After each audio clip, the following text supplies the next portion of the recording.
All right, we should be back in the building. Y'all know what to do.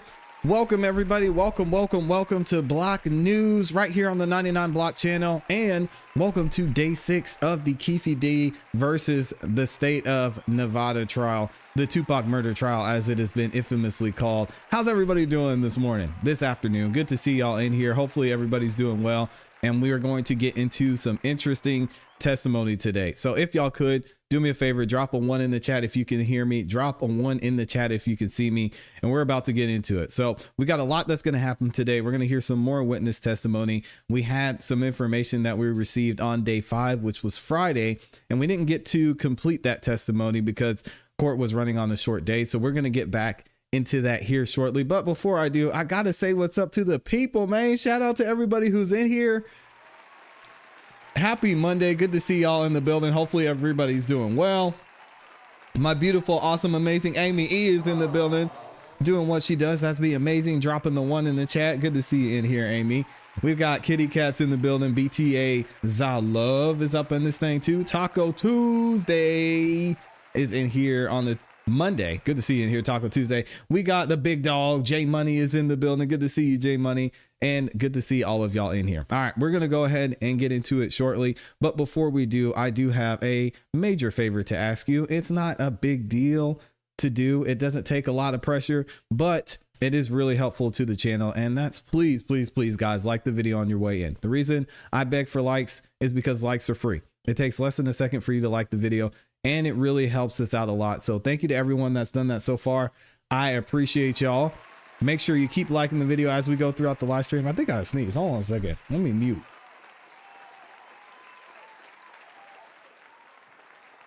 It be like that sometimes. Now, if you're feeling extra generous, please make sure y'all share out the video as well. You can share it to any social media platform you're on. You can even share it via text message to your friends, to your family. Let them know where you're going to be hanging out and the craziness that's going on in this Keffe D trial. And last but not least, thank you to everyone who shows love and sends in a super chat. We will be reading super chats as we go throughout the show. Do I have another sneeze?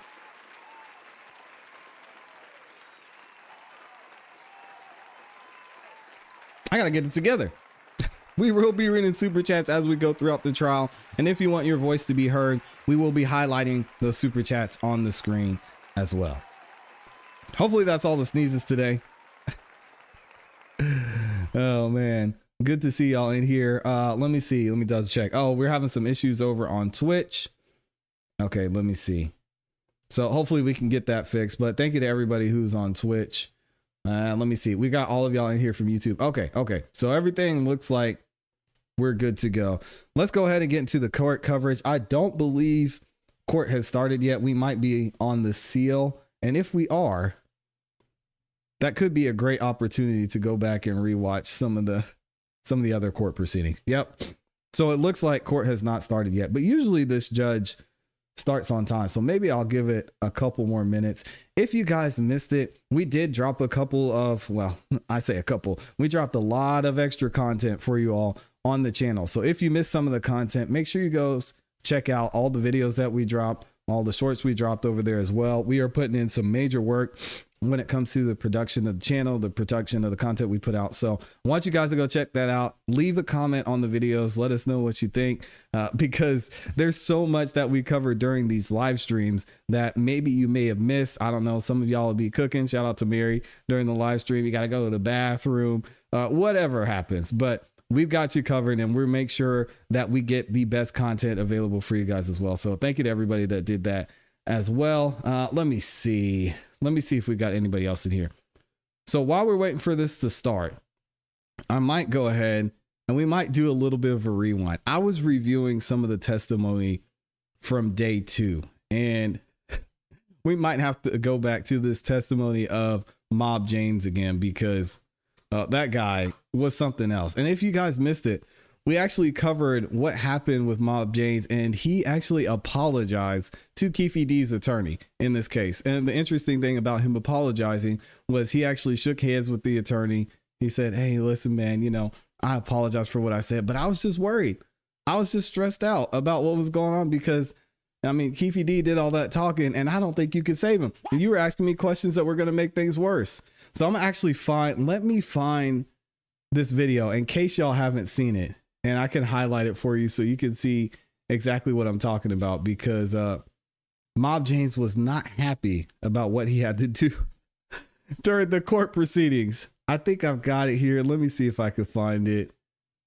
Where is he at? Where is he at? Yep, here he is.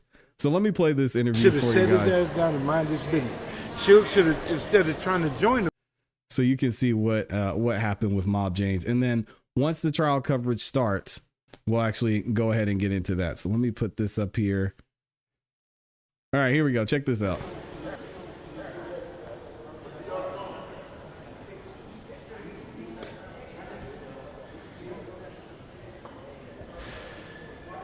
So you see, so this is Mob James. This is James McDonald on the right. And then you've got Keffe D's attorney, Michael Santh. Hopefully I'm saying that name right, on the left.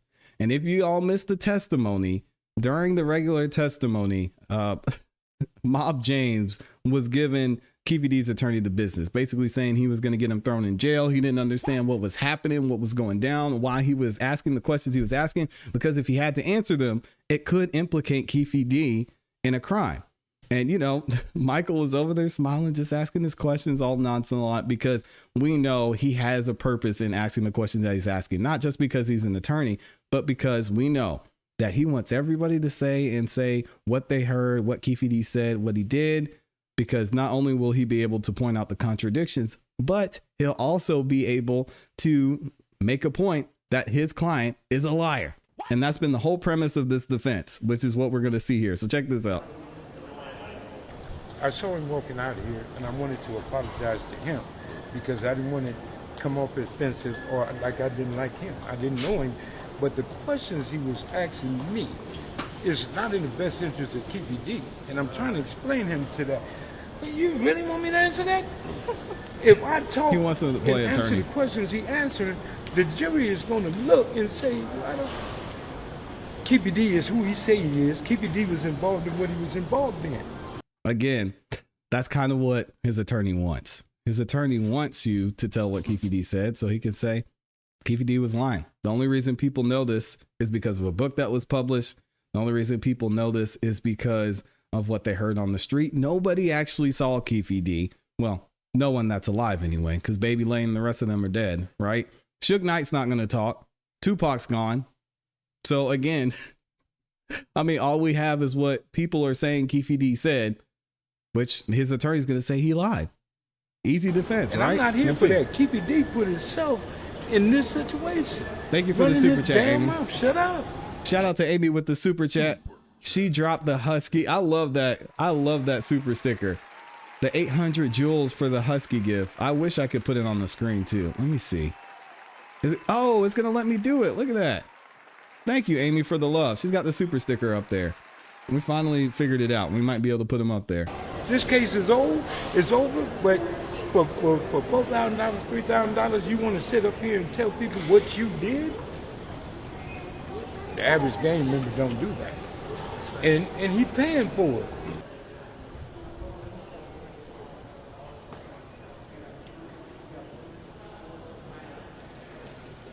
And all of this is a joke. The man been telling you he doing this and did it, and he got facts in what he's saying. What's up, kitty cat? And all he needs to do is shut up. Like he was told a long time ago. Be quiet, you won't go to jail. Oh, man. That's crazy. He won't go to jail. But he continued. And this is where he at. He tried to make a mockery out of Las Vegas Police Department. Mm-hmm. They got offended, and they said, we got to get it. That's all that happened here. That's true.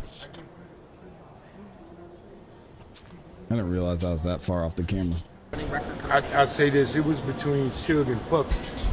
Tupac was trying to show his loyalty to the hood, my neighborhood, to the mob. And by him trying to show his loyalty to us, then that's where he met his demise. Tupac didn't know Orlando. Tupac didn't know Keffe D. He ain't never seen these people. Tupac came to Compton maybe 2 or 3 times. I've seen it. So this situation didn't have nothing to do with it. All our homeboys was at the fight. My little brother was there. And they getting paid to be gang members, to do what they do best. All of them guys are fresh out the penitentiary. I was the smallest one. True. But my baby brother and all of them other guys were ready for whatever. Now, Tupac was told that's him that tried to take my chain. And Tupac took off to prove his loyalty, and it cost him his life. He should have set his ass down and mind his business. Suge should have, instead of trying to join the fight, That's pride. get Tupac out of there. That didn't happen. It didn't happen because I wasn't there. Because a lot of them would have had to pay for that one. Dang. And I've said it on my podcast show. My neighborhood. Does anybody know his podcast? Man, I'm trying to find James McDonald's podcast. I can't find it anywhere. I've searched on YouTube all over the place. I've seen Gene Deal. I've seen everybody except for James McDonald. I want to find that podcast. Shout out to Big Will Wallace in the building. Dropped the ball. They What's up, dropped man? the ball. Tupac should have never been in that situation or allowed himself to fight for one of us, because you ain't lived that life. You ain't one of us. You're talking us. He said Tupac. He's taking shots at Tupac. He said Tupac wasn't about that life. A lot of people gave him criticism for that, which is why, you know, in a lot of ways, I say Tupac was Drake before Drake was Drake, being the actor, being in music, making tons of money, being popular, but really not somebody who grew up in that lifestyle. A lot of people know that. And a lot of people called him an actor. And that was criticism he got from many people in this case. And again, I wouldn't consider it criticism. I think in this case with Mob James, he's just calling what it is, calling it straight. But a lot of people would say that was criticism they had of Tupac, is he really didn't live that way. So interesting. What do you know about that? All I can say is when Tupac got killed, revenge was a must. Somebody from Bad Boy had to go. Somebody had to be Facts, the Will. pickaninny. Somebody. Yeah, Big Will Wallace in the chat says Suge was reckless with Pac in LA politics, just letting him do whatever he wanted to. You can't do that, man. Pac was a writer, but got crossed up in some ish that wasn't for him. That is a fact. Had to pay the price. And in that time, Like Mob James said, the he tried to gang prove life, himself and what we were doing was serious. got in over his And head. if there was no repercussion with Tupac, everything and everybody with Suge Knight looked like shit. So before we let that happen, somebody got to go. I mean, this is every day. Somebody gonna pay for something. Do you So- know who shot him? Do I know? See, now you're talking like that man up there. The streets know everything. I'm gonna say that. Is the streets willing to say, yeah, I know who did it? No. No. Like I said, it's been a long time. That guy knew that he wasn't supposed to come to California. He knew he wasn't welcome here. And it was people from the airport all the way to where he was at and where he was going. Yep. Knew he was here. Just like a taxi would have gone, hey, where you go, we got it. So you say you got to check they in. They knew that. Suge's But in the known better. everybody want to play games and everybody picking people. And you pay the price. You pay the All price. right, there it is. Let's go ahead and get to the court proceedings. Interesting from Mob James over there. Let me know what y'all think about that, because he said a lot. And if you actually listen to what he was saying, it makes sense. It makes sense. Tupac was out there probably in a place that he shouldn't have been. And even if you're going to be there, just, you got to be easy, man. You can't be out here acting like you run the streets everywhere, because it's different out there. Let me just say that. All right, y'all, we're going to go ahead and get into it. Looks like court is ready to start. Let me go ahead and get this ready, and we'll see what the judge has to say. And of course, we're going to see Keffe D walking in there too. Make sure, if y'all haven't yet, please, please, please, please, please like the video. All right. Likes are free, guys. In the funeral again. Look at that paisley tie. Now, I like this. I like the black. I had a suit like that, actually. Black suit with the gray tie. Shout out to Keffe D. Look at sharp. He hasn't missed this whole trial. He hasn't missed. Proud of him. What do y'all think? Let's get a poll going in the chat. What do y'all think about Keffe D and his chances so far? Has y'all's opinion changed since it started? Let me know in the chat. Keffe D be found not guilty. I'm gonna ask y'all. Let me see. And again, let me double check and make sure the audio's on. For some reason, it's not coming through. I do have some concern with regards to the Here we go.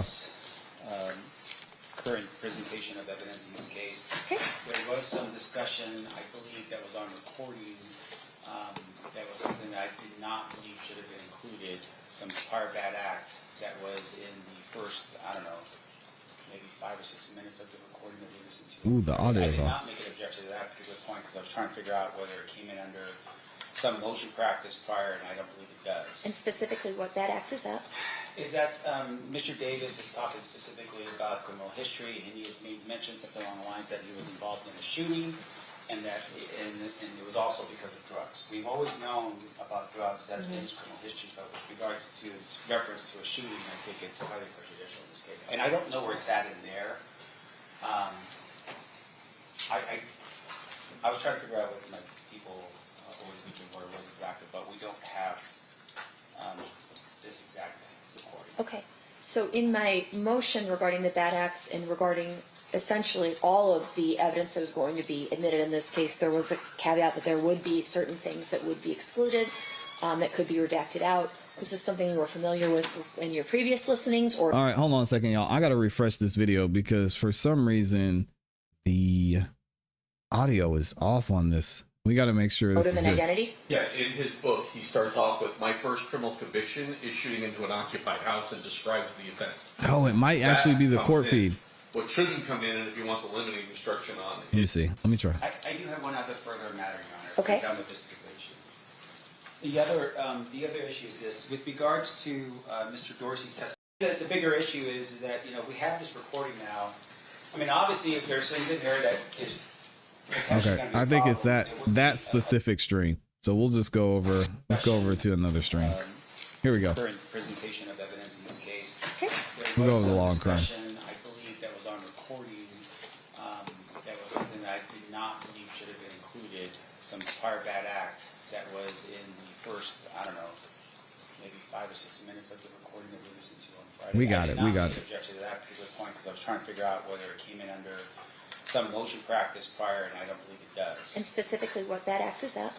Is that Mr. Davis is talking specifically about maybe history, he had mentioned something along the lines that he was involved in a shooting, and they produced the actual, we've always known about drugs, that's in his criminal history, but with regards to his reference to a shooting, I think it's highly prejudicial in this case. And I don't know where it's at in there.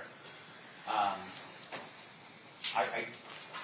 was trying to figure out with my people over the weekend where it was exactly, but we don't have this exact recording. Okay. So in my motion regarding the bad acts and regarding essentially all of the evidence that was going to be admitted in this case, there was a caveat that there would be certain things that would be excluded, that could be redacted out. Was this something you were familiar with in your previous listenings, or it just kind of took you by surprise when you heard it this time? Well, we don't have the proposed redacted version of this. There is no redaction done to this whatsoever. There was no request made to redact it, but our motion Here we go. specifically addressed that his first criminal conviction was a misdemeanor for shooting into the occupied structure. Can I finish with Mr. Sampt real quick, Sure. and then I'll turn to you, Mr. DiGiacomo. Mr. Sampt, go. You may finish. Oh no, I was listening to Mr. Giacomo. So I mean, to me, Okay. the bigger issue is that we have this recording now. I mean, obviously, if there's things in there that is potentially going to be a problem, there would be, at least from the state, some effort to reach out to me and say, hey, here are the things that we think that still falls under the purview of what the court order was in this case, and maybe there's some things in here you want to discuss. I would think that that would have been a discussion prior to the publication of it. I just presumed that what we were hearing up on with this particular witness on Friday was the stuff that we had already heard. The problem is, like I said, there's a reference to a shooting in here, there's a reference to another, I can't remember what the other act is that's in there. But once again, it goes back to the fact that there was some motion practice done on this, and I agree with the court. The other part of the problem is that, we've had reference to the Biggie Smalls murder. true. The state, in their own motion practice, had indicated that they weren't going to, that the Biggie Smalls murder had nothing to do with the Tupac investigation. And to me, I think with Mr. That was brought up by a Duane witness, Davis though. had no involvement in the Biggie Smalls. And Correct. we've admonished the jury that there is no indication that he has anything to do with that at this point.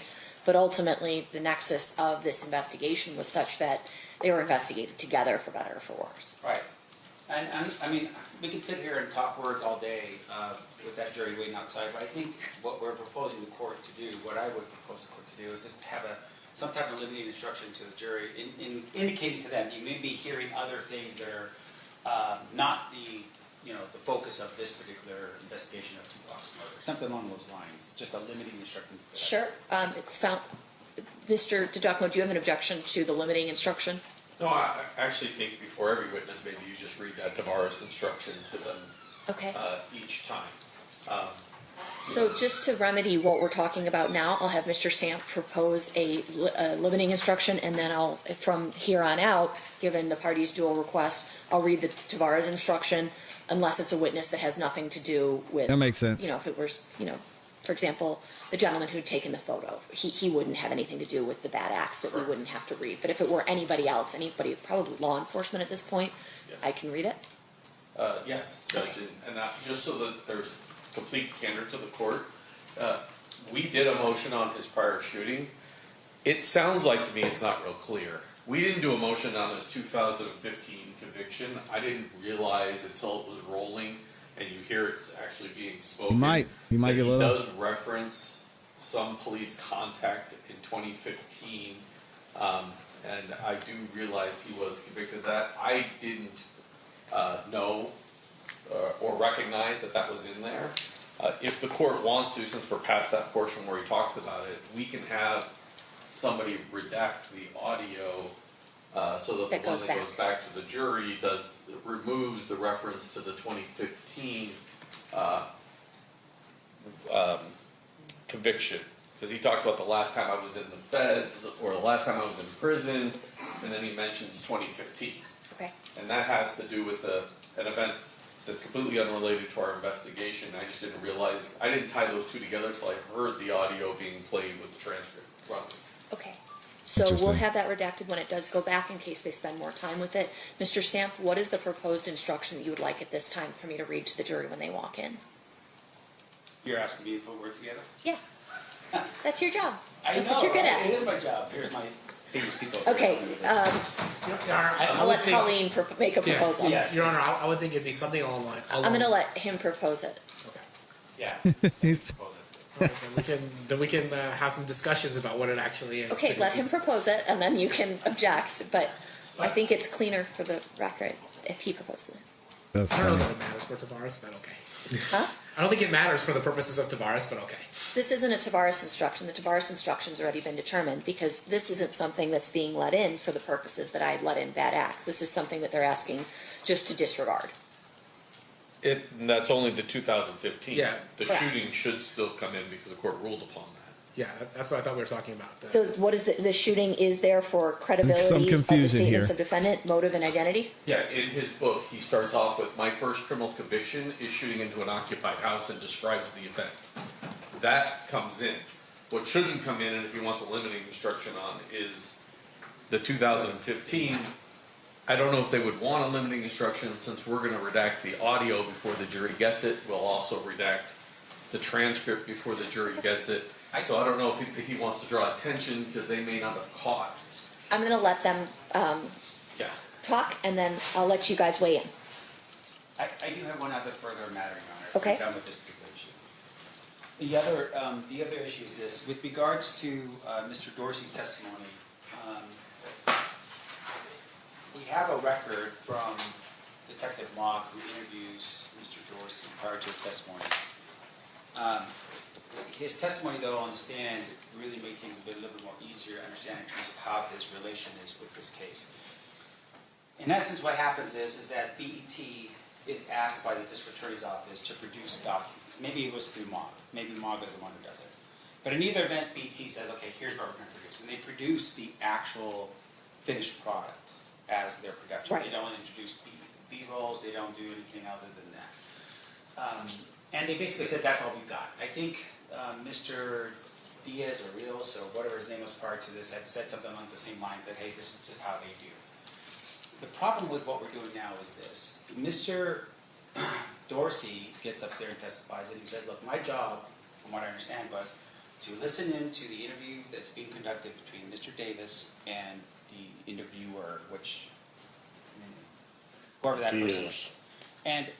And he also came up with the questions beforehand as well. He's supposed to be there to really sort of make sure that Mr. Davis is not lying or saying something that's off from what he understands the 2008 proper session to be, the recording. Here's the problem with it. At the end of what he does, and what he's proposed now, what the state is now using, is surreptitious recordings in between the official recordings by BET.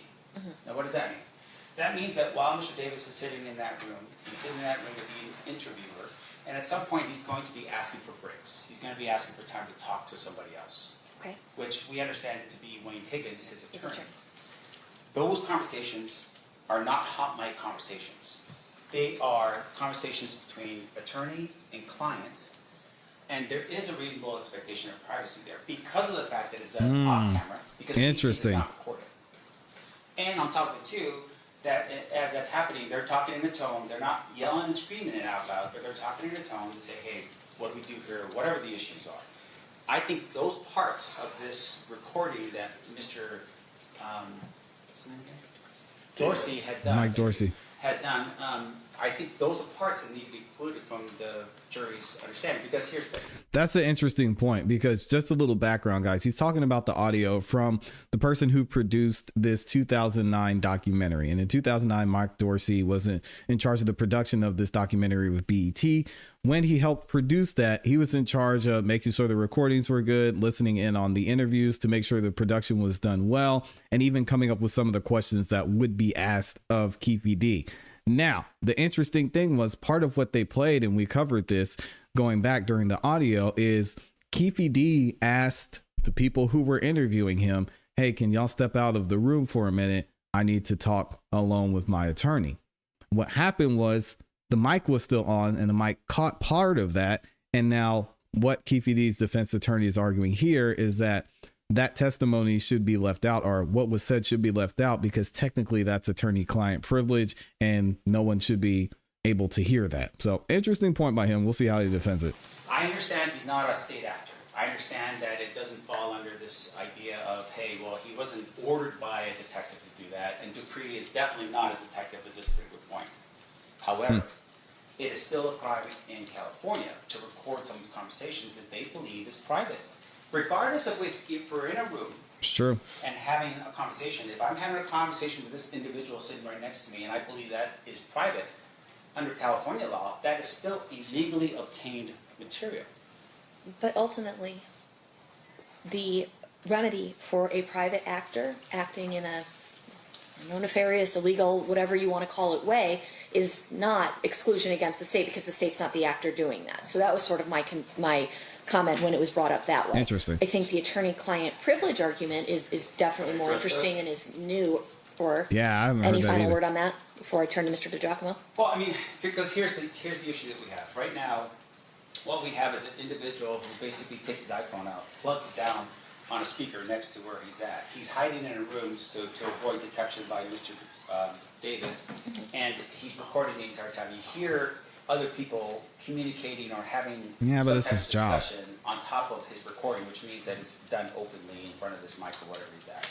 He doesn't see a screen or monitor. He doesn't know what is being recorded or not. He just records the whole thing. The concern that I have with it is right now, as we're watching and listening to what's being played by the state, we don't see where exactly it is that they're going to bring in the parts that are not in the transcripts that we have from the recording. That's the official BET offering, versus the stuff that they have that would have the additional thing on top of it, the surreptitious recording by Mr. Dorsey. Okay. State. Two things.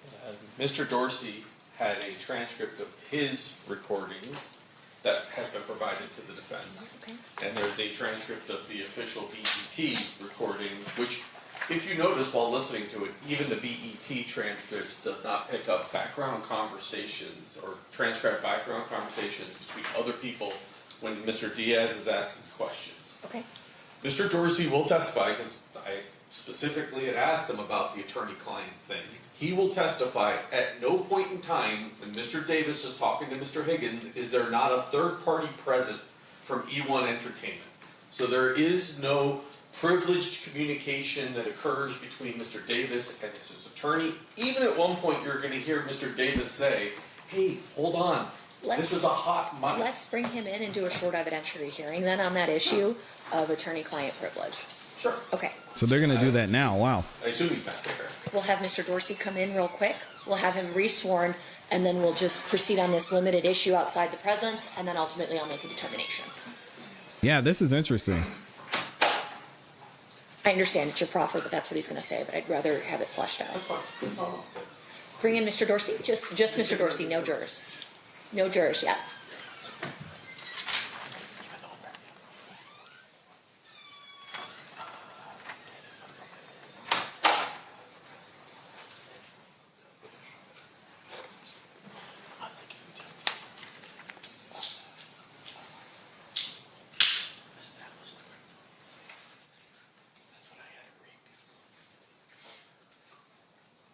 And the judge, it seems like, was just as surprised as we were. Let me actually skip ahead because we got a little bit of a delay. May I have you state and spell your first and last name for the record? Yes, it's Michael Dorsey, M-I-C-H-A-E-L-D-O-R-S-E-Y. This is the producer. All right, thanks for coming back, Mr. Dorsey. I hope you had a good weekend. We just needed to do a quick outside the presence sort of hearing so I can determine the legality of some things that are coming in, okay? Or not, potentially not coming in. So I'll let Mr. DiGiacomo ask some questions about the issue we brought up. Mr. Dorsey, I know there's times on this recording where you capture conversations that involve the defendant, Duane Higgins. Yes. During those conversations, were they ever alone in a room having a conversation? Was there always a third party present? I believe they were always in the studio, and there are, I think most of the time you actually hear Mario talking with them. It's like a three-way conversation. So I understand like how privilege works to some extent, and it sounded to me like always he was still in the studio, didn't go outside into a hallway, and again, you can hear Wayne Higgins talking with him. And not just Mario Diaz. Isn't there a number of people Yes. to do this production that have to be in that room? Correct. There would have been another producer. There's the sound recordist. There's at least one videographer. There's probably at least a lighting person in there. There's at least a good half dozen people in that room with them. And at one point, does Mr. Davis make some comment about, hey, careful, this is a hot mic? He does, yes. He's kind of whispering, this is a hot mic. And so at no point where you're capturing a recording there's not other people within, and describe the size of the studio. Sure, it's a very small studio. It's probably a quarter the size of this courtroom. So it's a very small room with 4 or 5 people in it where he's cramped. having this conversation. That's correct. All right. So point being, they knew they were recording, so attorney-client privilege goes away. Ugh. Is that legally sound? We'll have to wait and see. Yes. Let me know what y'all think. And Mr. Dorsey, where are you when these conversations are taking place? I was in an office down the hall. Okay, and so you had eyes on the studio the entire time? I did not have eyes on the studio, no. Okay. You could hear Yes. people speaking as to everything that was being said in there? Yes. And how were you recording again? Remind me. I had a pair of headphones, and I had my phone, and I just hit record. Okay, put the and headphones so on the it's phone. essentially the studio audio that you're using. Exactly, the live audio coming right from the studio. Yes. So it's a room. Do you know if the studio has signs that they're recording at all times? Like signage that says something like, this is a recording studio. You are subject to record. Things like that. Yes, recording studios typically have the signs up like that. Plus, of course, he would have signed a release, so he knows he's being recorded. Okay, got it. Anything further? Sorry, I sort of hijacked that a little bit, Mr. DiGiacomo. Not from the state. Mr. Sam, you may cross. Okay, Mr. Dorsey, you've never met Mr. Davis before. We've never met. We've seen each other before. Okay, so on the day of the recording, you made it a point to not run into Mr. Davis, fair? Correct. You were actually in this other room. That's correct. Keffe D said, no, we haven't. Yes. So, And I saw him walk by. I know Right. he's disagreeing with me right now. I watched him go by, sure, and that's fine. and he looked at me. Okay, are you done with the answer? Yeah, I sure am. Okay.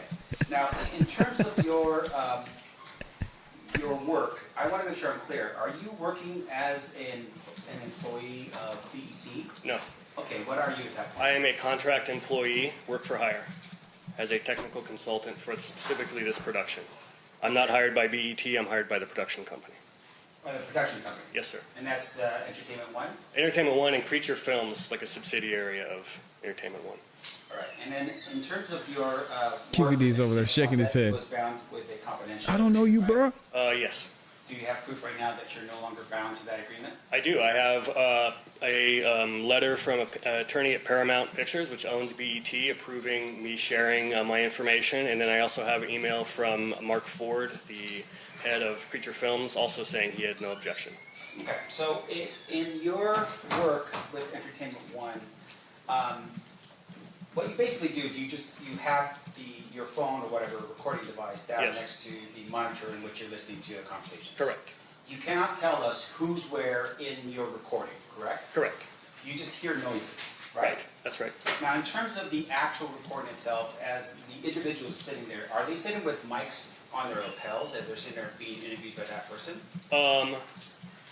What you mean, the person conducting the interview, is he wearing a mic? Is he wearing a mic, and is the person that he's interviewing wearing a mic? I don't know if the Mario Diaz, for example, is conducting the interview. I don't know if he was wearing a lapel mic, but there would be two mics in the room minimum. There would be a lapel mic on Keffe, and then there would be a shotgun mic over him that is kind of capturing everything else in the room. Right. And so, in terms of what you're Interesting. recording, you don't know, for instance, if the cameras are on and off because you're actually just listening to sound. That's correct. And in terms of the interview, you understand that Wayne Higgins was in the room as well as Yes. Mr. Davis. Yes, he was there for the entire first interview, and then he was like 10 minutes late to the second interview. All right. Now, before we were listening to this, are there any moments at all where Mr. Davis is talking loudly during what you would think would be a private conversation? Loudly. He's just using a normal indoor voice is what I would say. Okay. And then when you say that there was this Interesting. statement that this is a hot mic, Yes, fair to say that that was a reminder to whoever he's talking to that, hey, this should be kept private. correct. All right. Yeah. So there were times where there was an understanding, or at least an idea that what they were going to have a conversation about. There was one time, that was the only time. Now, after you had recorded what you did in this Yes. case, which is the entire thing, Correct. you never had his permission to record all of it, right? I didn't need his permission. Why? Because he's there to be recorded. He's got mics on him. He has lights and a camera pointed at him. He's in the production studio. I'm officially hired on as a crew member. I'm allowed to do whatever I want. No. And- Let's back up here to make sure I'm clear. Sure. You're a crew member, but you don't own the rights to the production itself, right? Correct. And you don't own the rights in terms of what the camera angles are or anything along those lines. That's correct. I could Now- not put this on YouTube and profit from it. Okay, well, back up here again. I want to make sure I'm clear. Did you take that audio recording that you made and give it to either Entertainment One or any of the subsidiaries in this case? No. Okay, so you basically took something that you didn't have permission to take. That's not true. Okay, well, back up here. Tell me who you got permission from. I didn't need permission. Do you understand? There's no permission needed for that. I'm there to do Mike it. I is made the getting heated. recording because he showed up for the first interview, not ready for his interview to be conducted. So I knew it was going to be broken up into 2 days. So I said, I'm going to make a recording of this so that I can make sure we ask the correct follow-up questions when we come back. That's the only reason I made this recording. But you're not the contract person. You don't have a contract with I this. apologize, we're way afield of the issue that the court needs to rule upon, and this sounds like cross-examination for a jury. It Well, I'll does. get back into it, jury. I'm just saying as of right now, Judge, we have a problem because, thank you. And just to make sure I'm clear, you take that recording and that's the recording that you're now publishing here for this jury, right? Publishing, no. Playing for the jury, yes. Publishing suggests publicly. I'm not putting this out to the public. That was a legal terminology, Okay. but you're playing that for the jury now, Yes, right? sir. Okay. I have no further questions, Judge. Anything further? It's a good argument by the defense. I don't think it's All right. going to work, though. In general, the attorney-client privilege under 49.095 is broken when you speak in front of a third party who's unrelated to the legal team. There you go. Here, it appears as though Mario Dorsey and there others were potentially present for the conversations. Additionally, the setting of the interview itself does not lend itself to a belief that the conversations would be privileged and or private. It's a recording studio. That makes sense. The purpose is there to be recorded. A release is signed so that the person can be recorded. The entire room is microphoned up. Additionally, there are microphones on the people participating in the interview. In general, this isn't a situation that would lend itself to private conversations. I think based on the testimony, they are not privileged conversations. Shout out to the judge. I think that's fair. Let me know what y'all think real quick. Real quick, let me know what y'all think about that. Was that a fair decision by the judge? I mean, it's her courtroom, so it doesn't matter what we think. I think it makes sense, to be honest. I mean, you're in a recording studio and it picks up your conversation between you and your attorney. What do you think, man? You got a mic in your face. You got a mic pinned to your shirt. Shut up. It's just same thing, different day. Keffe D doesn't know how to keep his mouth shut. Let's keep it going. Circling back as to the issue regarding the instruction to the jury, Mr. Sampt, is there anything? Did you want me to reread the Tavares instruction, which I can add something related to the unrelated shooting to? That proposal for that would be this. You have heard testimony regarding drug trafficking, conspiracy, a federal conviction, gang affiliation, and an unrelated shooting. Judge, that's not an unrelated shooting. In 2015, he lets the cops come in his house and they find a gun and I think some drugs, and that's what he goes to prison on in 2015. The shooting he's talking about is his teenage shooting that's written about in his book. So Mr. Shams was conflating the two. Okay. The 2015, I think. So how about just instead of federal conviction, prior criminal convictions? A conviction in 2015? Because that's the only one that wasn't My part of the point in motion. saying that it was unrelated is saying that it's unrelated to this incident. Correct. Unrelated 2015 incident. Okay. So what's your proposal, Mr. Sampt? I saw you had a piece of paper. Yes, Your Honor. Myself and the defense team worked on a Tavares instruction that says you are instructed that any testimony and or evidence introduced about any unrelated shootings and or murders is not admitted and should not be considered for propensity purposes, but instead for the purposes of motive, intent, or to establish the credibility of defendant statements. It's not only not to be considered for propensity, it's not to be considered for any outside thing other than those narrow exceptions that we've delineated. Okay, that's the propensity purposes was the... So if you're okay with that defense, you want to add or any other purpose somewhere? Okay. Yeah, we can add it or any other purpose. Okay, let them add that and then bring it up to me and I'll use that as my master. And we'll ultimately end up giving this instruction to the jury in their packet. Thank you. So that's your suggestion, and that is granted, Mr. Sampt. As soon as Interesting turn of events there. finishes looking at it.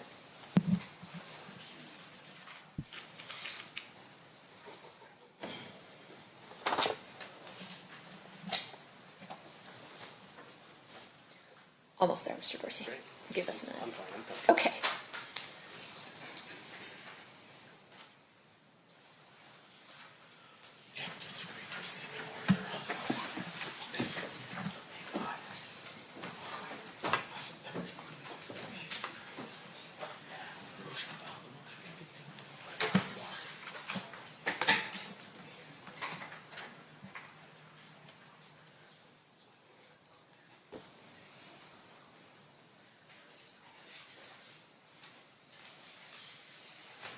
Check with the only testimony and or evidence introduced about too many? About a take the two out. Yeah. Any unrelated shootings or murders is not admitted and should not be considered. Speaking of hawk mics, they do not know how to turn their mics off. Propensity. Let's see, we're skip it. Any objection? No. Perfect. All right, I can read it. So as soon as we bring the jury in, I'll apologize for being a little bit late, my fault, and then I will read them the limiting instruction and we'll get going. Should we leave Mr. Dorsey on the stand? Yeah, I think so. Okay. All right, so as soon as that jury's ready to go, we'll go.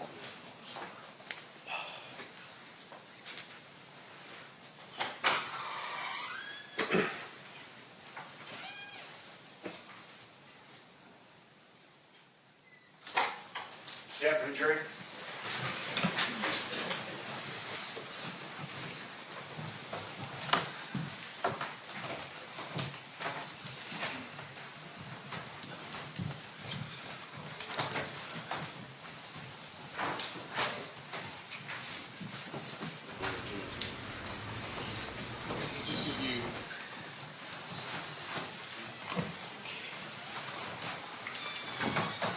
Did the party stipulate to the presence of the jury? Yes, Your Honor.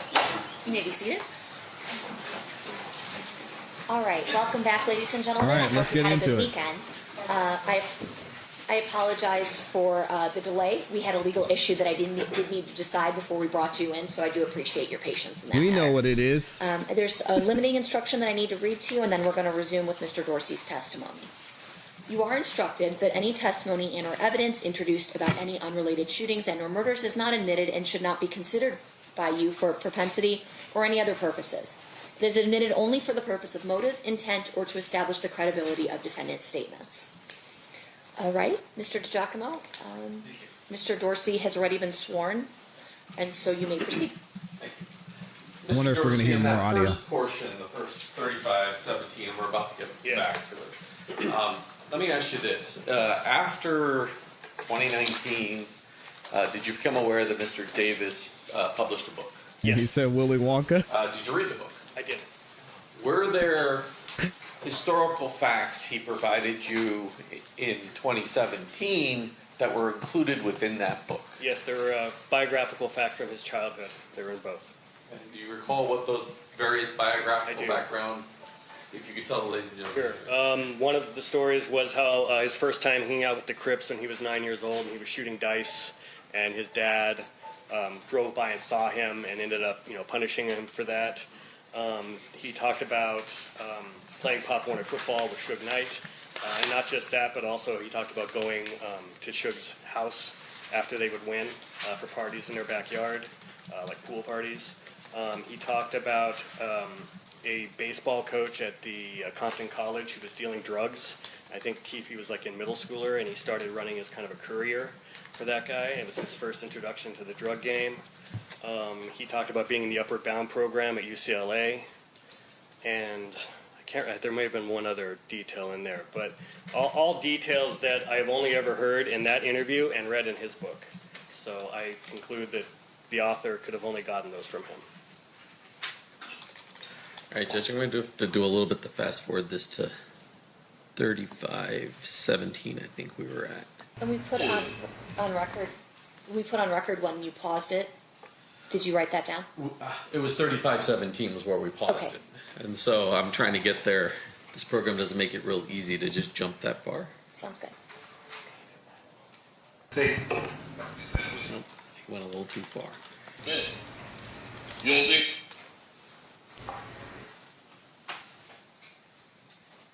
Remember my brother and sister was growing up, we going to the club and growing up green in our neighborhood.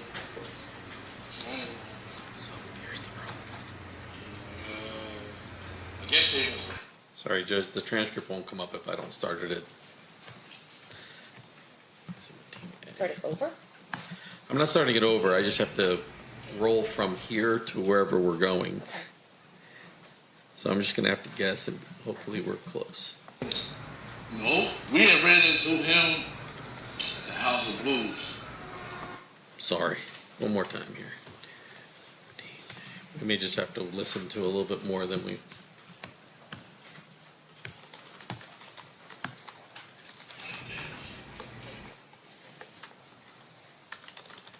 Just that night, seemed like dude stuck his head up our ass on him.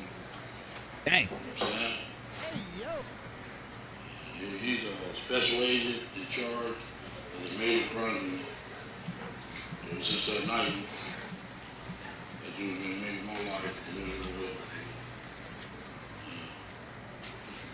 You know, I did a 5.5. He came up there at least 10 times.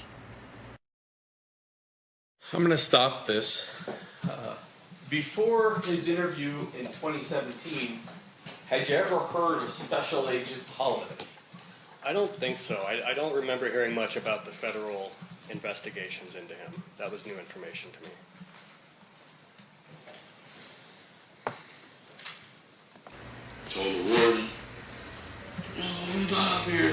He's a serial killer. Like, oh, fuck. You know what I'm saying? Kill them rappers.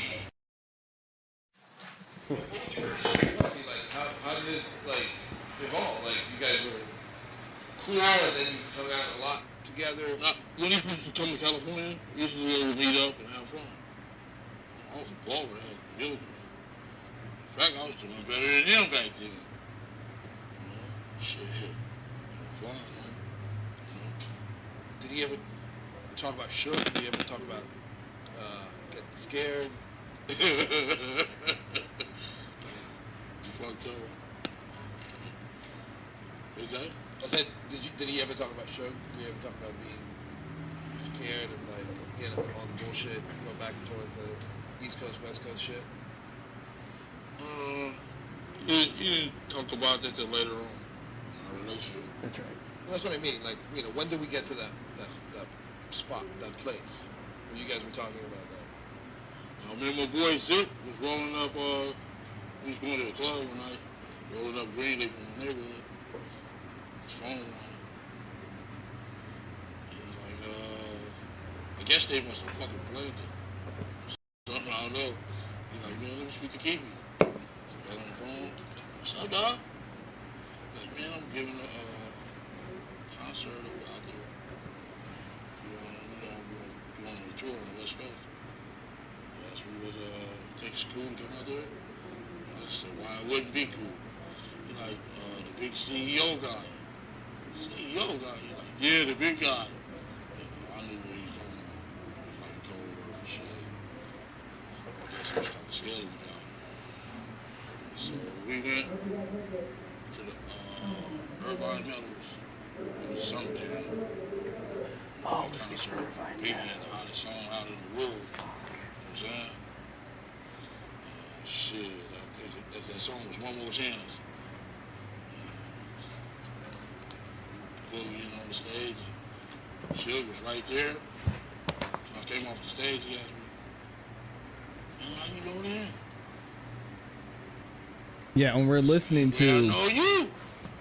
what Mike is saying, really. Then, after that, we went to the San Diego concert. Matter of fact, the Dallas Cowboys stayed in the same hotel we stayed in. It's good he's telling all the same Cool, details as he did 10 years ago. Aikman and all the bosses were all around him for the Dallas Cowboys. Football team, everything. Ready for Troy Aikman. You know what I'm saying? I don't know if we're going to get you in trouble or not, but the bosses were all around the yeah. Then we went to the Anaheim. That was on the Halloween night. Perfect. Halloween. Halloween night. Was cool there too. And he'd just give you passes for everyone, like everyone would go concerts. I was just going to get a ticket with the little homies. I was riding in the van. I was on the stage with him every time. You get to hang out with Big E, obviously, right? Yeah, Big E was cool. Cool dude and everything like that. So when did Puffy start talking about, you know, Shook on a real serious level?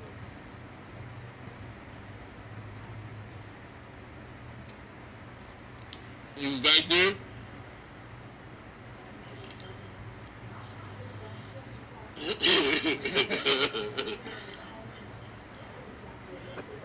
Oh, we already established that. Yeah.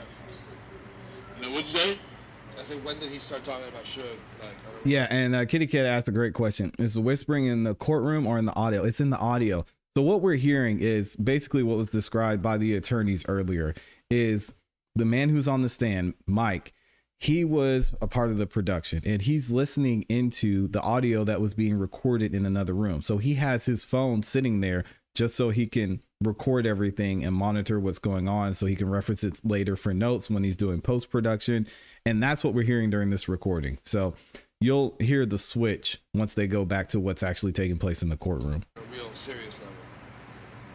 Puffy. Oh, being scared of shit? Well, or doing something more than that.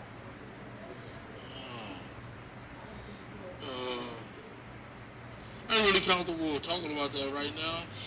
When you see me in that suit, you got me, all right? Okay. I really thought that out. Okay. So let's take a break. You can go smoke. Can you be back here in 10 minutes? I want to get more before the 2 o'clock. Deadline. Yeah. And you got to give me to my wife. Because she did take me back. You know, I couldn't. I might have not been here. What do you mean? You want me to? I said I might have not been here. Oh, of course, yeah. But she's not down. She's not down there with you, right? She's in the hotel. Yes. Oh, okay. I thought you meant like. Well, I got to take care of her. Yeah, of course. After lunch, we'll do a little more, and then you're done. Okay. Okay. All right. I'm gonna go smoke. Is that cool?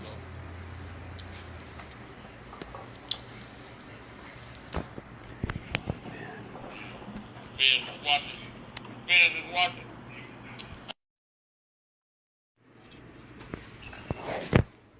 Got to come out here. Mr. Dorsey, is that an example where maybe the tape was running before you now restart the recorder? Correct, yeah. And that is 3532, Judge. Okay. Get rid of this problem. Can you tell me what he told you? Like his exact words? Do you remember? We're going to do that on the next one. I have that pretty suit on. All right? All right. Hold on. So, say it in your own words then, not his words. What did he ask you to do?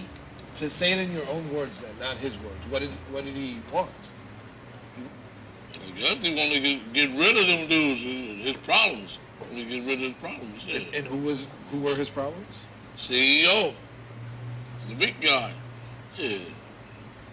And when did, because you said hit him up was a big deal for him, right? Like that was Tupac too. Man, that was totally disrespect. You don't think so? Yeah, I told you, yeah. Yeah. I mean, I think he even said something about us. To me, he didn't say our names, but he said whoever down with him, fuck them too. I'm like, damn. Talking. And so you guys were cool with that, with helping him. No, we had ran into him at the House of Blues. This is Pop. Ran into him at the House of Blues. Him and the guy Big Sight, the Outlaws. And he had just made that record, Long Beach and Rose Band. So one of the homies went up there and shut the fuck up. Put him in a little thing right here and say, man, you know what the fuck that mean? Long Beach and Rose Band? He's like, no, I'm just rapping. And Sight like, yeah, he's just rapping, man. He don't know nothing about that stamp of blood, motherfucker. Stop, brother. So he was kind of scared that night. You know what I'm saying? And we go out in the parking lot and whoop about 5 motherfuckers' asses. You know what I'm saying? And got into it with some dudes out there in the parking lot. And he's seeing that shit. He's like, yo, them dudes ain't no joke. Sorry about that, guys. So how much did Puffy offer you? How much did Puff offer you? Wayne's gonna give the green light, right? Talking about Diddy again. Dang. I'll have a good answer for you when I have one that suit on. I'm gonna take it through for you. Exactly, you know what I'm saying, the rate. But he offered you, can you just say he offered us some money or something like that? Can you say that it was money at least? Yes, it was money, yeah. Offered us money. Yeah. Yeah, he was kind of scared of it. He was really scared of them dudes, you know what I'm saying? Because Puff wasn't no game. I mean, he was to Howard College and all that, martial arts school and all that shit.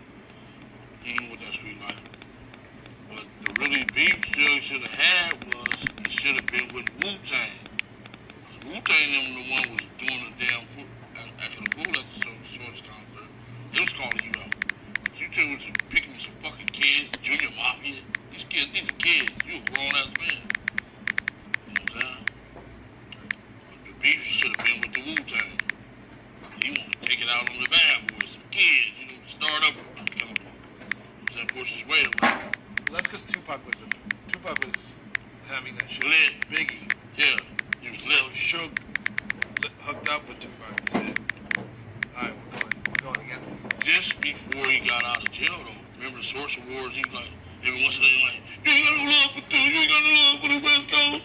Remember saying that? Yeah. All that shit really, I feel it was a jealousy thing. He should have just been happy, Suge should have been happy. You making money, and this dude's making money. Be proud of each other, you know what I'm saying? Fuck, you want to bring each other down for? So why'd you want to get involved in that? I didn't want to get involved in that shit. They brought it to us. Bring something to the gangsters. I told you that earlier. It's a cap pill. Yeah, I hear you. Is it true that Biggie and those guys from Bad Boy used to hang out? You guys, they never really compromised. Never. Really, it's they had some bad cops around shit. I read something about them hanging out at your girl's house in California. They never no pictures of that? Never hung out there. Promise. You know what So let's cut to let's talk about Orlando. We have 10 minutes before we cut out for lunch. So I want to know like who your nephew is. Like not a lot of stuff to know about. Who is he? How old is he? What kind of family? Tell me a little bit about him. Who are we talking about? What's up, Mary? Who, Orlando? Orlando. My nephew Orlando. Well respected. Good student in school. Everybody loved him. You know what I'm saying? He's just like a guy. Everybody loved him. And he liked the Tupac too. So what got him involved in gang life? Yeah, was he involved in gang life at all? He wasn't no gang. Yeah, that's cool. So there's a difference between gangster and gang.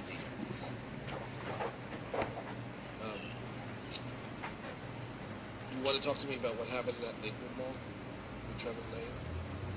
Thing about the chain? I wasn't there. Yeah, I know. But you can tell me a story because there's only so many people who know it. The guy, one of my little homies, wanted to play college football in Arizona. Scholarship. He was at the going to help him get some stuff, like tennis shoes and sweats and clothes and stuff so he can send him to college. So he was there waiting on it. And then the homies come up there. And Trayvon, the three Death Row guys from there. I guess they was mad dog, you talking shit to him and shit like that. Shit. When some homies came to the door, he seen them. Nice. First thing he did was sock the dude and snatch this chain. I'd have never snatched that guy's chain. Never. Marcus snatched his chain. Chains weren't worth fucking but $300. Petty ass bullshit ass chain. Smash a little fucking it was old like this. That fucking chain, talking about some bounty on that little punk ass chain. Yeah. There's a bounty on it. Man, that little punk ass chains on me, come on. So he didn't do it. Orlando did not snatch that man chain. So why is it that Tupac then saw him and said, "That's the guy who snatched my chain"? All this stuff was building up. It just went from the mall. One day we was on Sunset. Suge pulled up in this Rolls Royce. Him, Snoop Dogg was in the black one. Tupac was in the white one. I think we was at the Roxy. I was where we went there. And they pulled up in their Rolls Royces. Just bought 30, 40 clips out there. And listen, he got that DVD. Oh shit. Jumped out his car and talking to me. Sure, you like, is it cracking up here? Like, no, dog. He said, oh, well, Paradise is cracking. It's a club that's on Hyatt, it's on Monica. Going around there. Shit, when we hit that street there on Santa Monica, dudes just started shooting. Shot up Suge's Rolls Royce. Dang, Suge's been shot at a bunch of times. I guess he figured that we was behind that too, you know what I'm saying? We was with you, pulled over with you, you know? It's all kind of little different angles on that shit. It just went from there. So talk to me about, because I'm really interested in knowing about that a little more. Like, how does the gang stuff feature into the story? Like, how was it building? Is I guess what my question is. Like, the mall thing, what you just told me about Suge. What else? What else was like building up? We seen them brawls at Little Park, little club on Santa Monica and Robertson. And them brawls just talking shit. And we just kind of push them around. We didn't beat their ass, man. Just let them know. Don't get it fucked up. And this town's always been our town. The Crips. They know they out. I just left the state prison, and I was a MAC rep up there. There's 51 Crips, 4 Bloods. You know what I'm saying? So they know they outnumbered and they can't win out here. Crips are more dominant than they are, and they know that. But what made it kind of tense? Because, you know, before death row, there was always tension, right? Between Crips and Bloods? Yeah. Yeah, our neighborhood's always been into it. Because we on the same side of town. You know what I'm saying? Like the Ludus Park, Mob, and Hams. They go against the boys on the laundry. You know what I'm saying? But we always been dominant over there, you know what I'm saying? It's like, that's why I don't understand Chris Brown, Justin Bieber, and what's the other dude name? What's the tall, skinny guy that came in Compton the other week? What's that tall dude name? Came to Fruit Town. Lamar? No. What's his name? You know that Love and Hollywood show.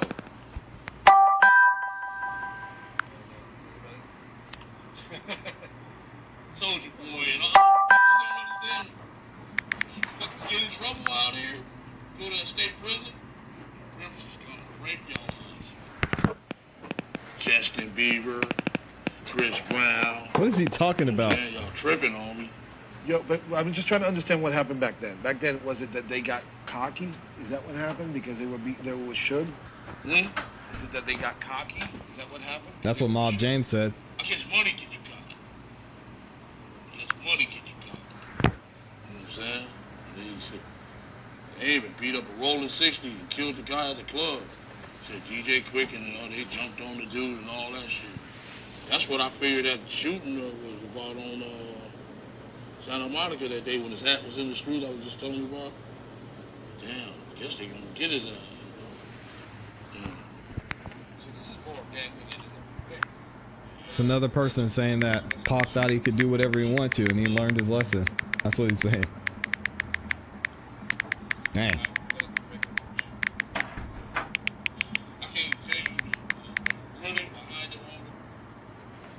You know what I'm saying? Because it's some mafia shit, man. You know what I'm saying? Family still out there. Yeah. Yeah. Some of that shit out. Okay, well, I'll be right there.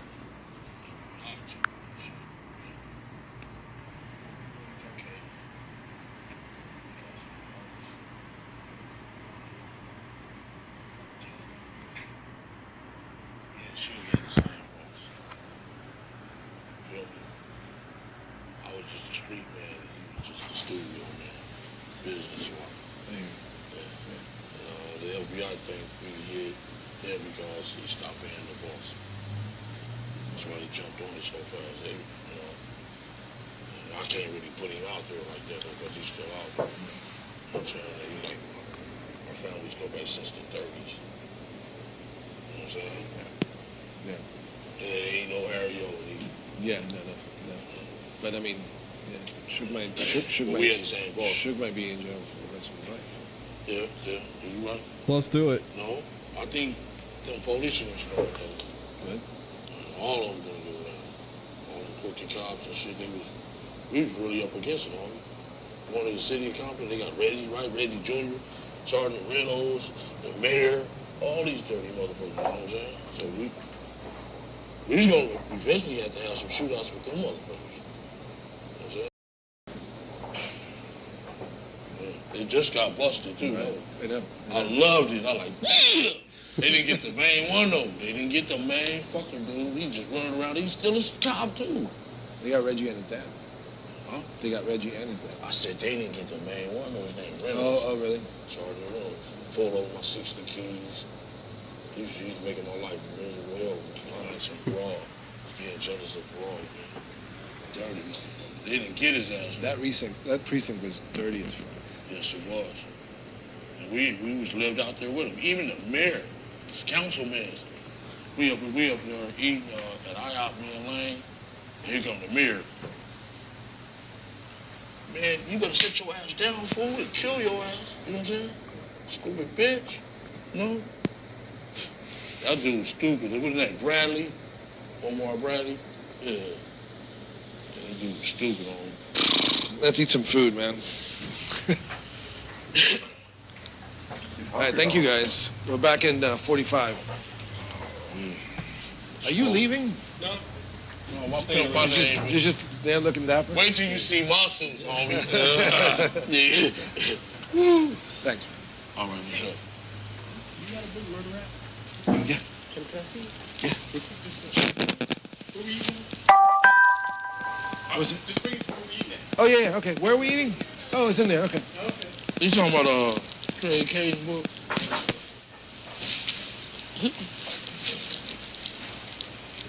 Okay. Yeah.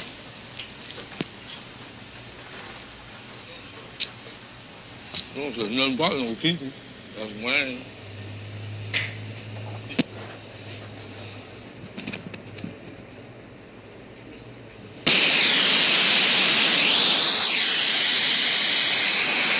Oh, dang. Sorry to everybody wearing headphones, myself included.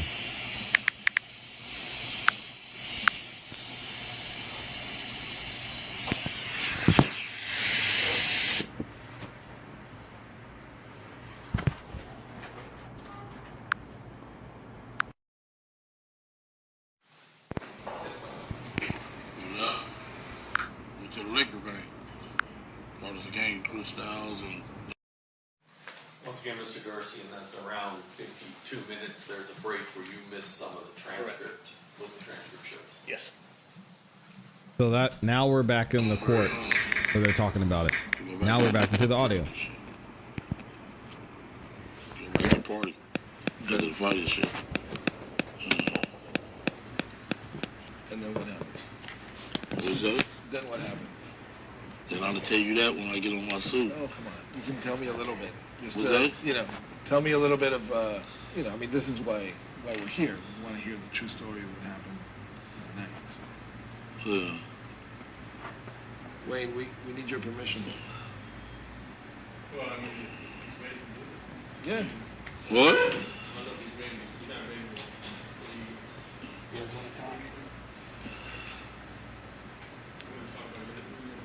Yeah, I want to talk about that one later. You want to go to the aftermath? Yeah, can you talk about, before the aftermath, can you talk about that, like, generally, just to give me something to work with? And then we can do it again in more detail. Yeah, like a summary. Well, let me consult with him. Yeah, go. Okay. That's okay. All right, so it looks like we might have more attorney-client conversations here.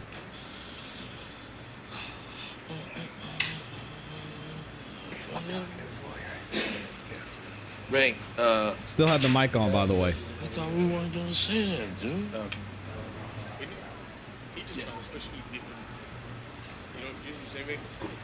What? I'll turn it on, man. No. It's okay.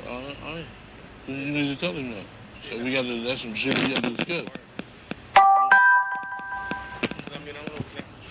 Hello. Hello?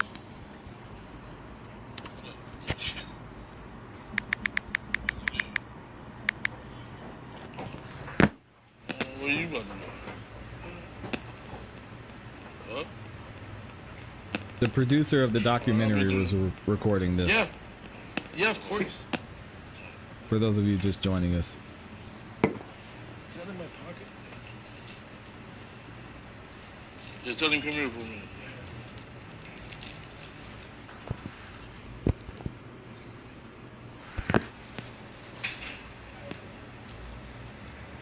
You don't have to go into Listen. We got to consult with the U.S. Attorney. You don't want to get you locked up. You don't want me to lock you. Do you? No? Okay. All right. Yeah, we got to consult with him. So by the next time, I didn't.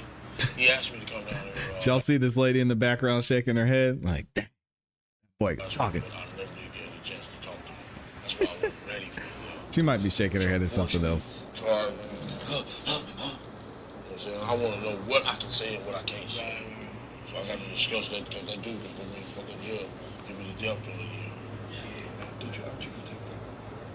They can give me the death penalty on me. It just wasn't him. He was just fucking. He was just like a fucking. He was like my dessert. What you say? You hear me? Yeah. It's way more than him. The thing I want to say, I think this is an area where he may not. He wants to have his words straight. Right. So let's do this on the next one. Okay. Once I get told with him and he tell me what you can do. Yeah. Okay. You don't want to get me locked up. No. He's still going to address it. It's just that You he's know, saying. yeah, I just got to go to sober him. I didn't want to tell y'all that just morning and stuff like that. But dude said, come talk to him before I do this. If he didn't do it, why is he afraid of getting the death Because if I make him look like an asshole, they're going to lock me up. But he's going to address it. Yeah. Okay? Yeah. That's why I wanted to consult with him first. Yeah. Y'all forced me to do this. So where do you want to pick it up? The story. Where do you want to go right now? Because he said. You want to do the aftermath? Yeah. Okay. Okay. You might as well do it the away. What? He's got to. The man's got to eat. Yeah. Did you? We got food, right? Yeah. It's amazing that he just said that.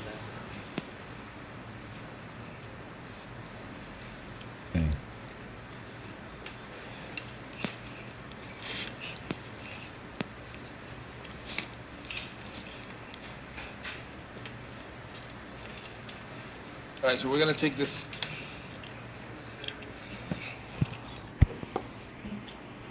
After the fact, after the murder, yeah? The aftermath. We go, we get home, so we on my street. It's about 4:15. Reggie Wright Sr. He was the captain of the Compton Police back then. I guess he must have did his war room with the oncoming shift. As soon as he did that shit, that motherfucker jumped in that police car, came up my motherfucking street, ran the stop sign and everything, doing about 70. Pulled up on the wrong side of the street, jumped out of his car, said, "Listen here, you motherfucking Keffe D. You motherfuckers killed my motherfucking son, the belts is coming off." I'm like, "Man, what the fuck is you talking about?" He's like, "You heard me, motherfuckers." I'm like, "Damn." So, with my immediate crew, I said, look like they trying to get into it. Trying to get in. So we got to watch these motherfuckers. So we stopped hanging around there right there. We seen they had the back of the police. What does he mean by, like, my son? His son is fucking Suge, man. He's Suge's man. You know what I'm saying? All them, they from the same neighborhood and everything. David, Mack, all them dudes, man. So we really had it rough. So we might have to go to war with the police. You know what I'm saying? It wasn't just the gang members. They had the police, shit. Right. Feel me? Who else? Was there anybody else after you? I don't know. You know what I'm saying? They got a lot of deranged fans and everything. You know what I'm saying? Shit, some girl might. You know what I'm saying? When did the cops? Keffe D could not stand Tupac. I'm not even gonna lie. When we got back, the Moon Man on MTV was like, Keffe D nephew. So it looked like Suge told from day one. You know what I'm saying? So like that motherfucker told from day one, Keffe D nephew. Why the fuck do you use my fucking name? You know what I'm saying? I just didn't understand that, you know? Keffe D nephew. Moon Man coming on every hour. You know the little Moon Man? Like, damn. You know? Kind of fucking my connection called me. They said, come meet me. Posted condo and it's a public. And we met him at the Chevron right there. He's like, dog, I'm going to jail. I said, what? He said, yeah, y'all going to jail. I'm like, no, homie. He like, man, I'm out of here. I ain't seen that motherfucker since that day, you know. So, you know, I kind of hate I met Puff. Something destroyed my life. Now these super rich motherfucker ain't even sent me a pair of Sean John drawers or nothing, you know what I'm saying? God damn. Or noodling while I was in jail. You know what I'm saying? Just left me for dead out here. You know what I'm saying? And that ain't the way fucking, you know what I'm saying? That ain't the way the game go. You know? Shit. Had your back, you ain't have my back though. You know? Yeah. When did you talk to police? What's that? You gave them a statement at some point, right? I gave them a statement? Yeah. No. No? No. Well, I mean, the more profit lies. deal is a statement, no? Yeah. Dun, dun, dun, dun. What's up, man? You just ain't gonna say nothing back there? I don't have to. You already know what the situation is. Yeah. This is part of the same thing. It's like, You think you just said you just I'm gonna just saying, sit at back some there? point you did talk to police. Is that not true? I think that's what he Is that? said.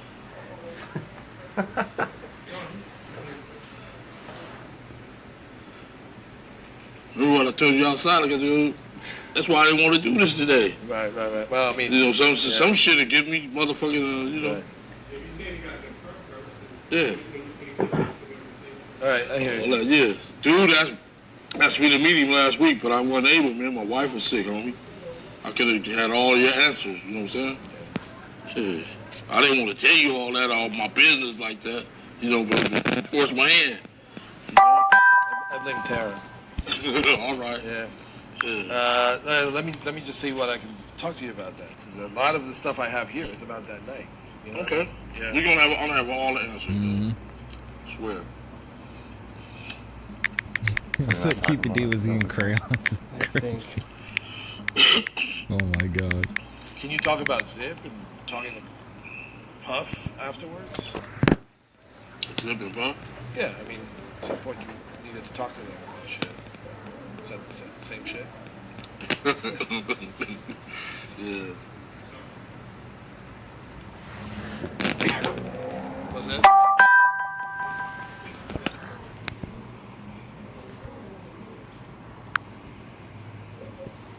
Well, did you, so after that happened, did you get in contact with Zip?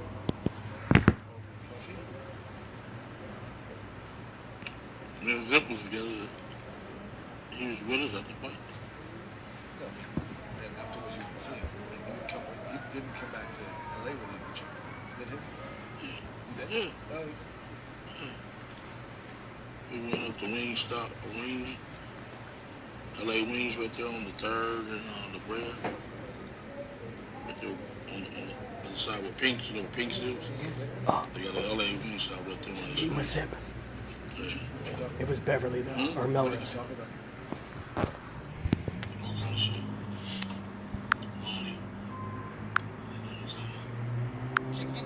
Yeah, so that we don't waste our time, can we do something where you can talk to me and then you can get a approval, you get approval of whether you use it or not.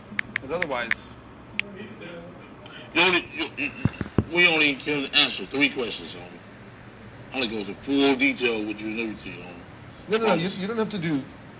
Once I get the green light where I'm covered, you know what I'm saying? Because I can't make them look like a goddamn asshole downtown.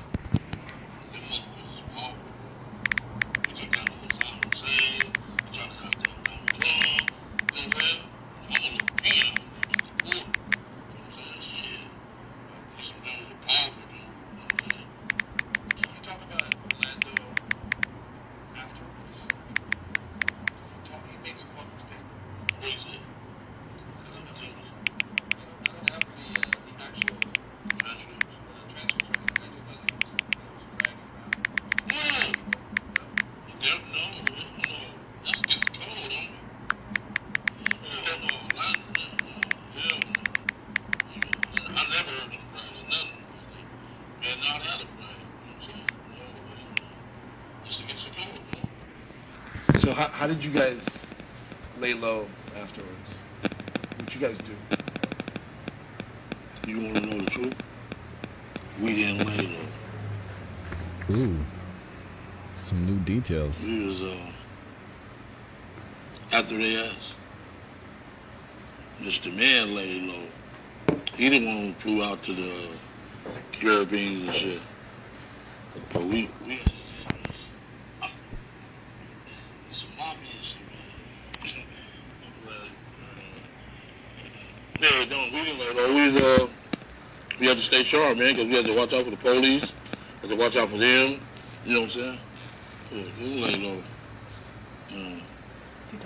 So I think this you can answer. Why didn't they bring up any charges against Orlando? They can't prove it. Give it to me in a complete sentence. Why they didn't bring up the charges? Because I know they can't prove it. Did they talk? Yeah, they raided everybody else. I think it was October the 7th or something like that. Raided everybody else. Just so happened, one of my homies, he's a grease trap guy. They pick up the old cooking grease. He came, knocked on my door about 4 o'clock in the morning, 5 o'clock. Said, Keffe D, the FBI, and about 100 police is at the donut shop. I told him, wait 1 minute. Grabbed my shoes, I put on my pants, grabbed my shoes and shirt and stuff, left my car and everything. I jumped in the truck with him, told him to drop me off at the Metro Red. I missed the raid by 5 minutes. Huh. Otherwise, they would have got me. Did he say somebody tipped him off? Mm-hmm. So let's go back to Orlando, because he passed away, unfortunately. So maybe you can talk about what he did that day without mentioning you. Is that something you feel comfortable doing? Oh. Because you can't implicate him. He's dead. There's nothing that can happen. What's that? Can you talk about what Orlando did that night? I just texted him in Vegas. Yeah. Without mentioning you at all. Just talk about. He went to the hospital. He went to the hospital to get his shoulder fixed and stuff like that. No, but I'm talking about before that. We got to consult. There's 3 questions that's stuck on. I got to go consult with this man because I'm just saying he's not. There's nothing. Wayne's a lawyer.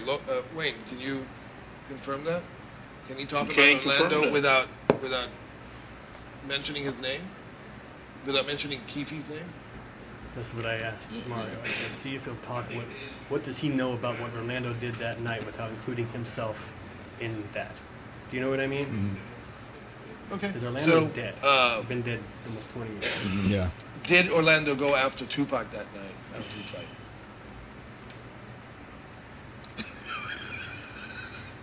Huh?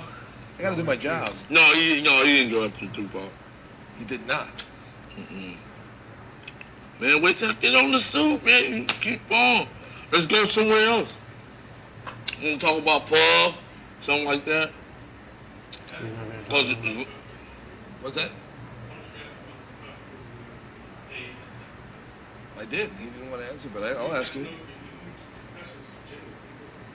Okay. Did you try to get money from Puffy after the fact for the deal that you had arranged with him? No, because it was hot. You know what I'm saying? You just can't jump out there like that.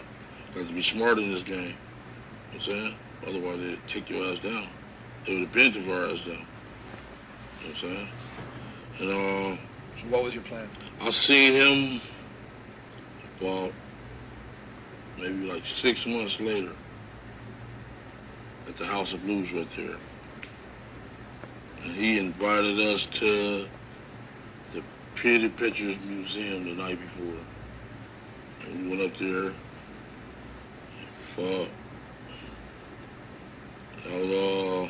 He was up there partying.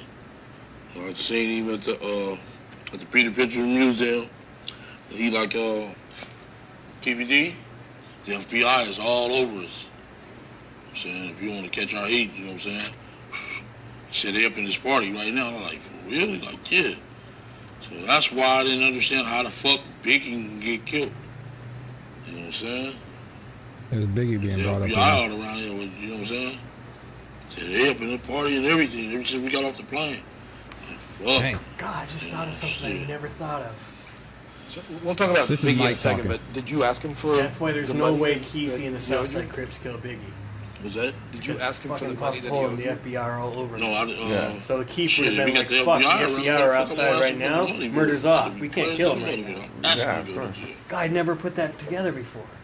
And what's is it true that there's a rumor going around that Zip got half the money? That's what the FBI said. Say it again, because I don't. That's what the FBI said. That Zip got the money. Do you believe it? He's a motherfucker. See Donald Trump, Trump Jr. right now in trouble. And what about his fucking emails and shit. He a motherfucker. You know he a motherfucker. Let's keep you talking about, man. No, yeah, man. As soon as I left, I told you that, man. That Ted Holiday had his head up my ass on me. I still got invoice from him. You know what I'm saying? Shit, that dude's a motherfucker. He head of the major crime unit. Shit, that dude's a motherfucker, dude. You know? So, but here's the thing. You're not upset about not getting paid? Were you not upset about not getting paid? It's the time to get paid. I was trying to pick the perfect spot, dude. You know what I'm saying? I'm trying to just pick the perfect spot. All right, let me just backtrack here for a second. What does he mean by that? Yeah, you can switch over. Yeah, He's got paid to talk in this office building. Yeah, he wants like this. He wants to be in like a warehouse He or wants something. to be like, yeah. He wants to save him. Like his. I don't know if they come up with the spot or what, but yeah, that's he doesn't want to be here.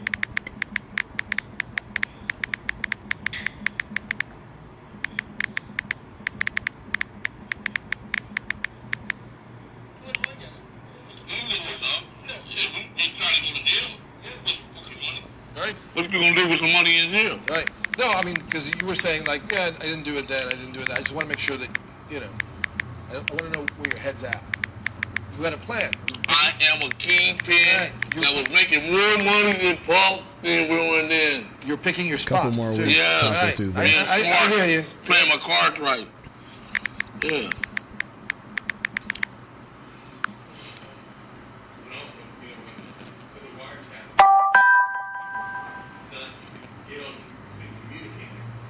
Not at all. Hey, but we was up under a microscope. You know what I'm saying? You got crooked ass Compton police feeding these dudes downtown all the information. You don't understand, homie. Y'all need to be on our fucking side, homie. You know what I'm saying? Everybody on Tupac's side and all these other dudes' side, they should be on our fucking side. We the one was catching it. Had crooked Compton police, crooked Rampart. You know what I'm saying? Right. They telling them people downtown the FBI shit. You know what I'm saying? Yeah. Yeah. No, I hear you. Yeah, I mean, we was up against it, homie. It's the shit that's coming out right now. You know, maybe we can talk about that sensitive stuff, like, you know, on the street somewhere. You know what I mean? Like, bring a camera. So, okay, so, just give me a second. Just make sure.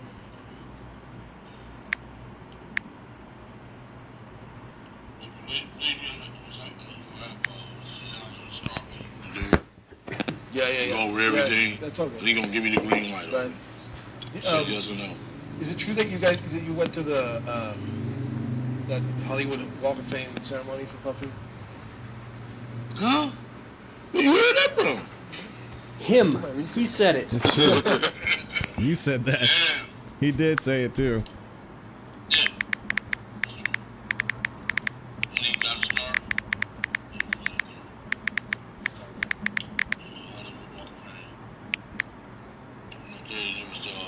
There's too many people, so you couldn't really get close to them. Oh, good, he confirmed it. My boys did run into him at a club. When? Society, keep it out, and all that shit. And I ran into a couple more dudes. You know, and he like, man, post every quarter's posted me like $20,000 worth of clothes. Like, ain't that a bitch? So a couple of times I called Daddy's house. He never returned my fucking calls or none of that shit. You know what I'm saying? So I guess he was just trying to wash his hands with us, whatever. I fucked him. And that's wrong. That ain't the way it goes, you know what I'm saying? Had your fucking back, supposed to have our fucking back. You know what I'm saying? He don't know what we was up against out here.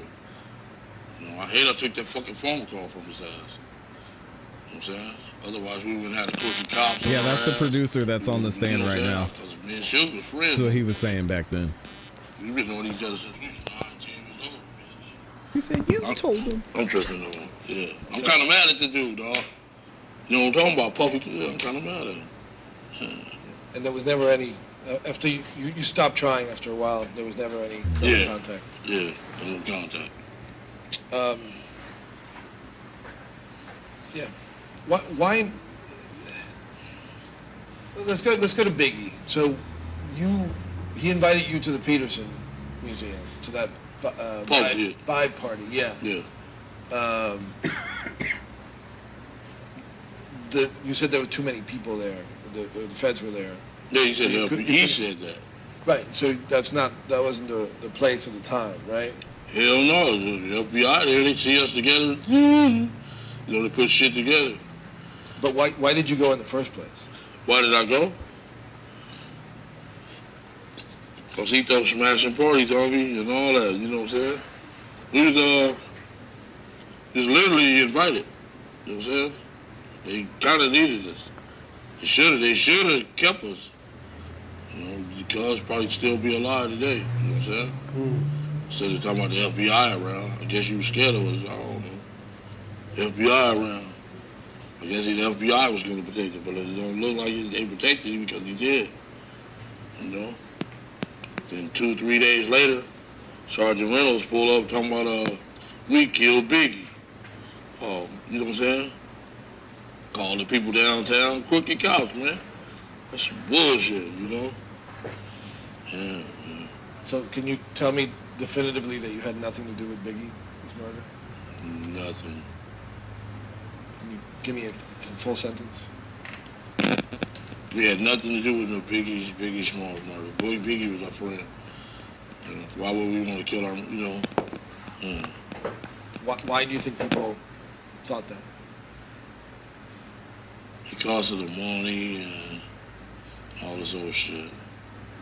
And then the crooked cops just started feeding the other day superior's head. You know what I'm saying? Some bullshit. They know they did that shit. You know what I'm saying? So they telling the people downtown, the FBI friends, of course to get the heat up off them. Yeah, man, we was up against it, on. The mayor, even the mayor was against us. I hear you. And when you say the money, you mean the money that was owed from Puffy? Yeah. Can you say that? Well, the money that was owed from Puffy. Yeah. that's why people thought that you killed Biggie. Yeah, that's why they thought you killed Biggie. Yeah, you didn't kill no Biggie though.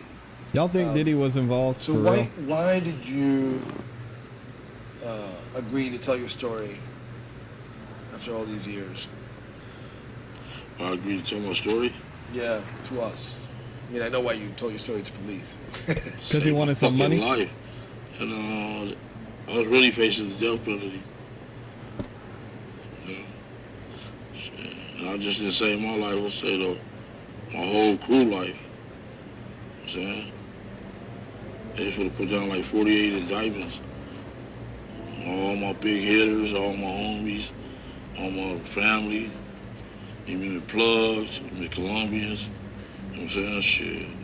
They had our ass, dog. You know what I'm saying? So, shit. Dude said he was from D.C. Then they used the psychology game on me. You know what I'm saying? Shit. That's how they got me, man. And to us, why did you want to tell that story to us? Because I felt we was betrayed. Then, you know, just the way we was done by the crooked cops, the media, everybody, you know what I'm saying? I was wronged. We was wronged, really, you know what I'm saying? Yeah. Dude, they come raid our house. Suge friends come raid our house, take our guns. You know, that shit wrong, homie. Shit just totally wrong. Way to go, People Suge. think we was lying about the shit. Shit just hit the fan last week. We read you right, senior and junior. That you know they did crooked. Yeah. Tell me about that, like, because I think you touched on it, but I want to know more about, like, Suge enlisting crooked cops to help him out. What was that about? I don't know what the fuck it was about. It was smart though. King move. You know what I'm saying? Shit. You know? Shit. But what you do in the dark don't come to the light. And that shit is for to hit the fan. You know what I'm saying? Shit. Like they say, you ain't bigger than the law. And the FBI is a motherfucker. They take your ass down. Shit. I ain't no better than Noriega. I ain't no better than fucking Don Hussein. None of them son of a bitches, you know what I'm saying? John Gotti or none of it. If they took them down, I'm a peon to them, you know what I'm saying? But was that widely known that Suge was hanging around, was like protected by cops? Hell yeah. Everybody knew that, yeah. Knew what? Knew that he was protected by crooked ass cops, them son of a dirty motherfuckers. I wish I could tell you everything, but you know what I'm saying? Yeah. But did that ever tell you every fucking thing? Did that ever give you pause to fuck with Suge? Like, did you ever say I shouldn't fuck with Suge because you know these cops are gonna be on my ass afterwards?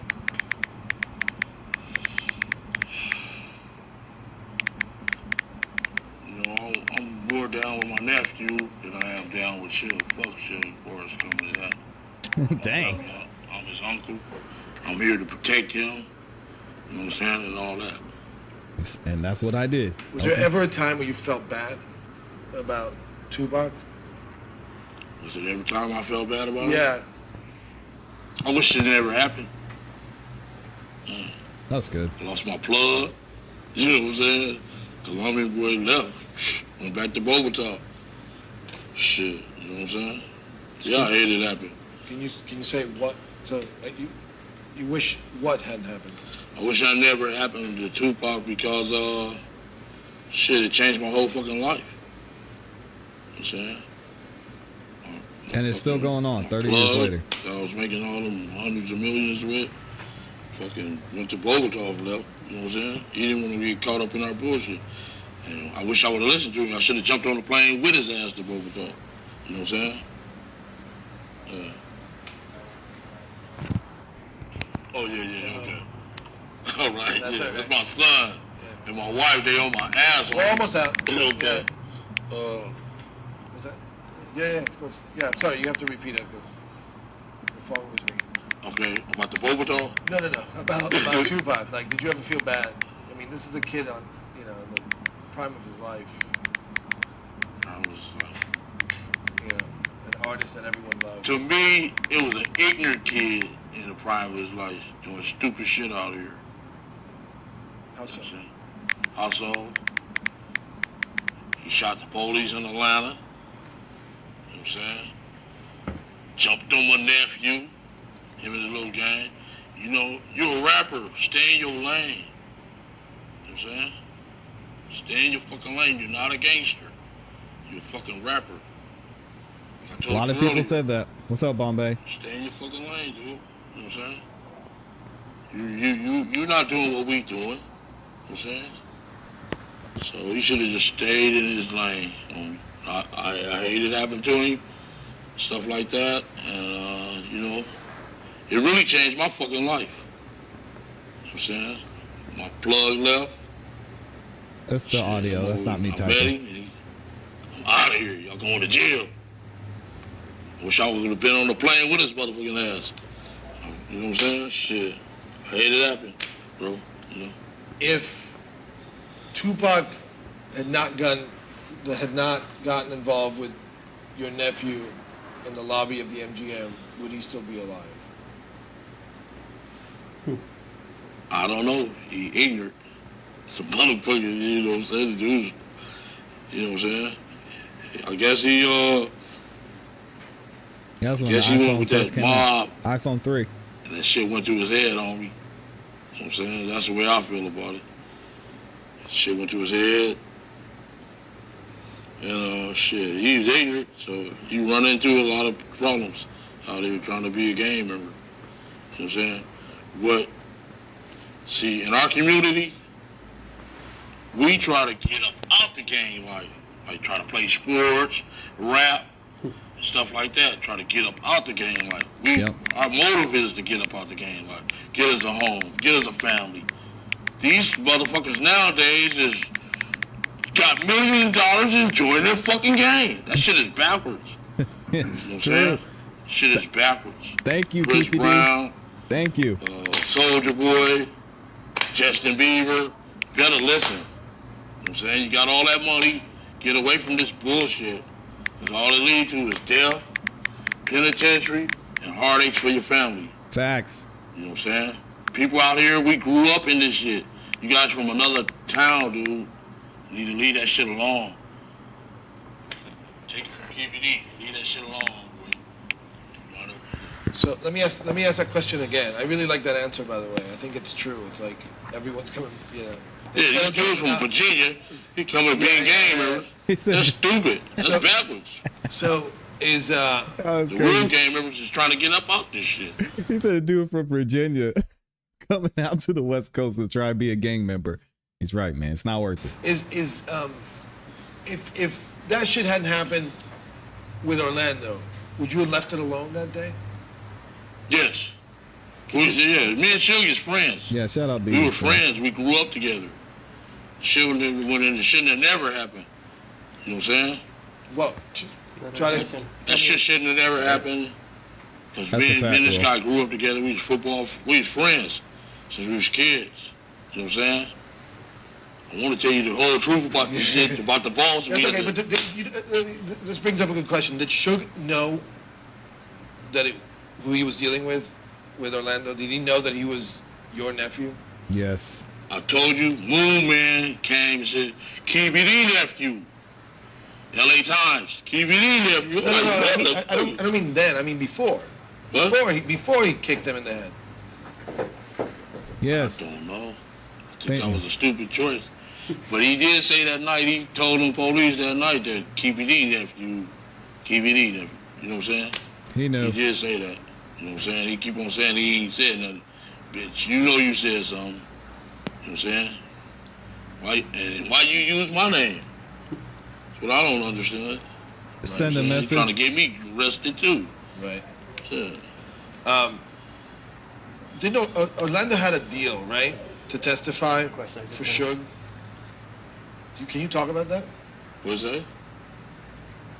You heard me. Orlando had a deal to testify for Suge at one point. You taking all the stories out of my book. You know what I'm saying? Yeah. It make my book no good no more. Hey, this is good promotion for your book. What's that? This is good promotion for your book. Oh, you know about that too? You just told me about your book. No, I'm talking about the meeting. Keffe got paid though. Jeez. I don't know. But is there any truth to that? That Orlando agreed to a deal to testify for sure?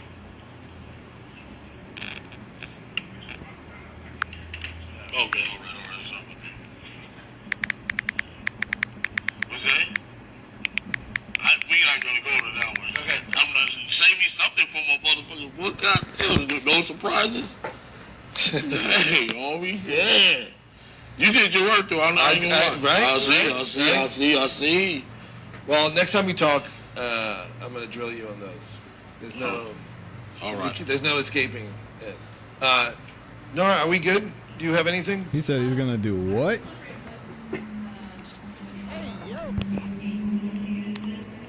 It's getting wild out here. Yeah, you feel comfortable talking about that? Interviewer was tripping. Talk about the hierarchy of, like in the game business. Yeah, like how, how's the structure? Like how's.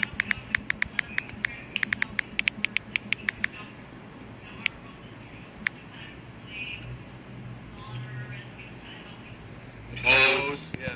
You look at me. Don't look at him. Okay.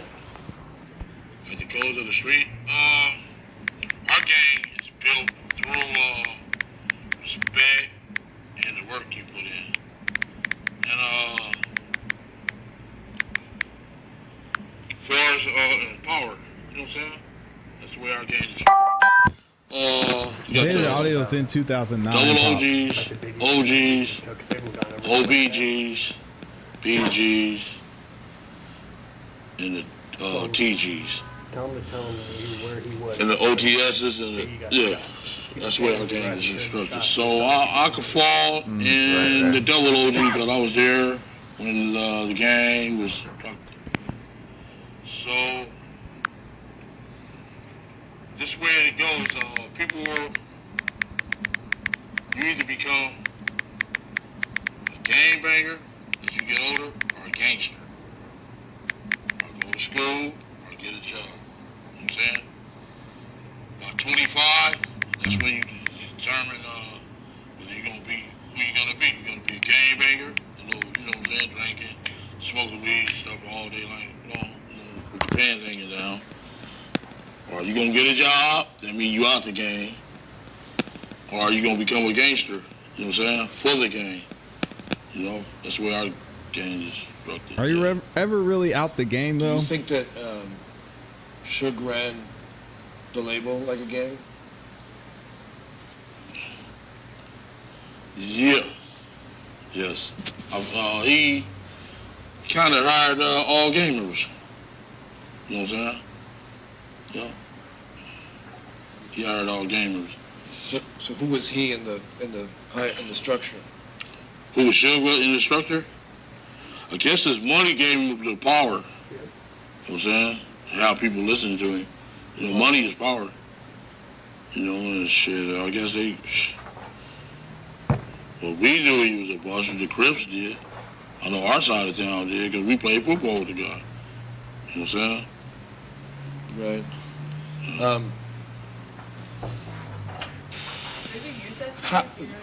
I want to go back to the Biggie night. Where were you, and how did you hear the Biggie had died? Your phone's ringing. We're almost done. I got you. That's wifey. She on me. Just 5 more minutes, I promise. Okay. Where were you, and how did you hear that Biggie had died? I was under the parking garage, and everybody ran back up under the parking garage and said, "They just killed Biggie! They just killed Biggie!" I'm like, "What?" I'm like, damn, that was fucked up. By then, all the LAPDs was there, and I was waiting on my car to get valeted up out of there and shit. Valeted up out of there. Then 3 days later, punk-ass Compton police and crooked motherfuckers pulled nephew over and said, "You guys killed Biggie too?" No,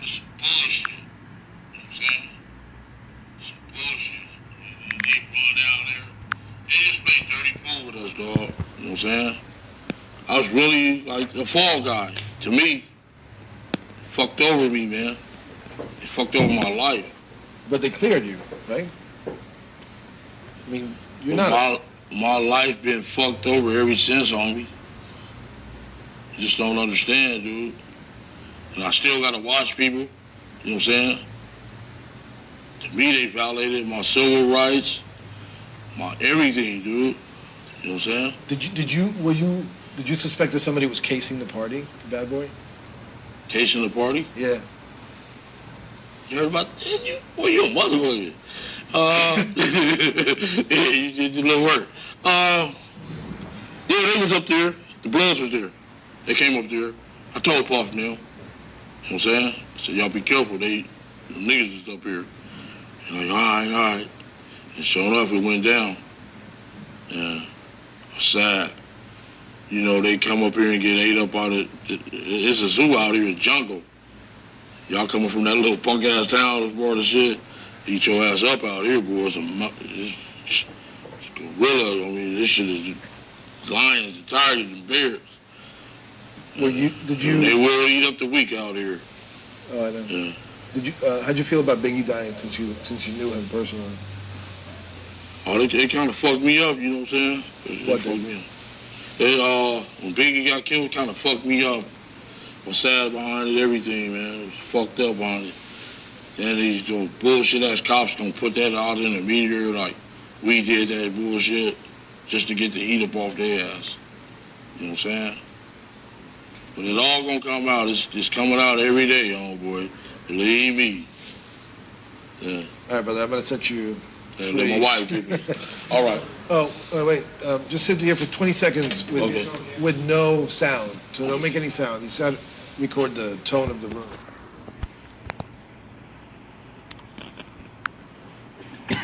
This is ringtone.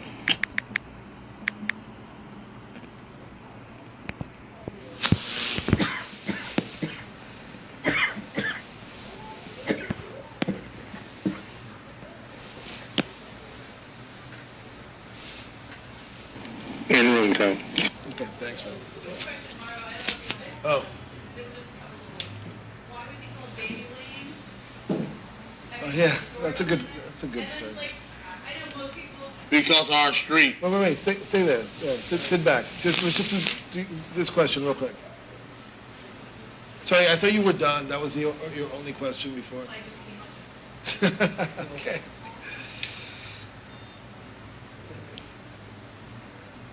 So why Baby Lane? Why did it be called Baby Lane? Why was Orlando? Yeah, tell me that.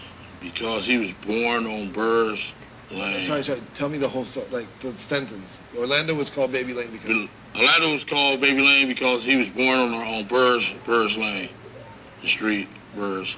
And they just called him Lane, short for Orlando. You know, so he took our street name. And his pops was real high in the echelons of our gang. One of the founder fathers. So. And the baby isn't because he had a baby face or anything like that? Baby Lane. Short for our street. Right. Yeah. And Keffe? Keffe? We had like 3 Keffes in our hood. So they just broke them down. And they just put Keffe D on it. So they give you the initials so that Yeah. they separate you from the others? Others, yeah. And that shit just went like a wildflower. Blew up, got rich, had all the money, all the women. Don't put that on there. My wife's gonna kill me. Yeah. Yeah. You better have my wife deposit for that car too. This has got to be the last one. Okay. Original gangsters, yeah. A double OG is the dude that's been around a while. You know, the founding fathers and stuff. You know, the founding fathers of the gang. That's where our gang stopped at, the double OG. And our youngest gang members is called TSs, Tiny Soldiers. Yeah. But we got like about 6 different generations. Yeah. Okay. Thank you. My wife wants that deposit for that car too. Okay, she is on my. Yeah, she's great. So why don't you talk to? Well, we gotta talk to you. And Call me. I'll let's let talk you on the know. phone, right? And then, and if you know, if things get heavy for you, maybe we can just talk about Orlando and then leave it at that. All right. But all right. these guys are expecting details from that night. You know what I Okay. mean? All right. Yeah. Yeah, you don't. That dude. I don't want to put you in the He from the Justice Department in D.C. Dude. Yeah. I swear to God on me. I hear you. They had some major players on me, dog. The other dude named Michael Terrell. Oh man. Yeah, he's a beast. He's a head U.S. attorney of this area. We call his ass Bluebeard. That dude hate me on me. I swear to God. Yeah. No, like I said, I mean, he come in the room like, y'all not gonna deal with the fucking devil right now. They're wrapping up right now. Somebody gonna wind up dead behind this. Like, sir, I swear to God, I swear to God, man, everybody gonna be. I'll be nice. I'll be good. I'm not the devil.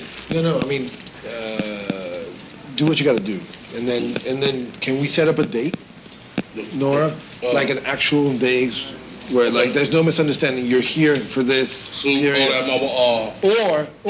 we can go out to Vegas and what I wanted to do is for you to take us on the street. Why is that funny? Why is that funny?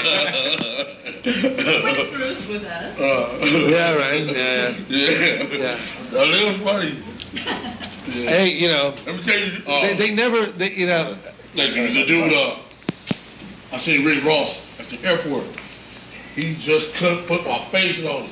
You know, man, he was like, I know this. He said, bro, I know you from nowhere. You don't want to know who I am, motherfucker. He's like, I know you. I'm like, yeah. You really want to know? Yeah. We'll figure it out. But it's 20th. Like my sister giving her, we giving her a 70 birthday party. Her milestone 70. My sister. That's on the 29th. So I'm gonna be there in about 4 days before then, for a whole week. Okay. Here, you mean? In California, yeah. California. The 29th of July. But if we just wanted to come out to Vegas, can we do that too? I mean, I'm not joking about the street stuff. Yeah. Then you can just tell me on the street. It'll be different than this. Yeah. It'll be less formal. Okay. Okay. All right.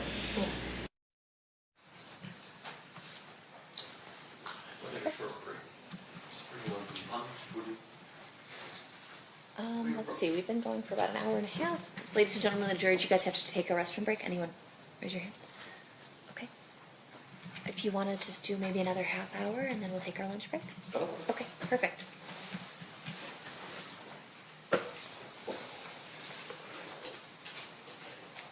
Do you need to use the restroom? Okay. All right, we will have to take our break now.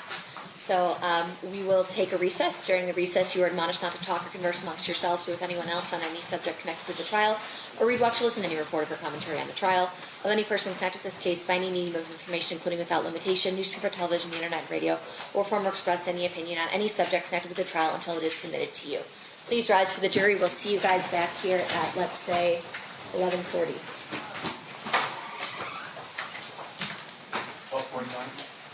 11:40? We're just going to take a short break, I think.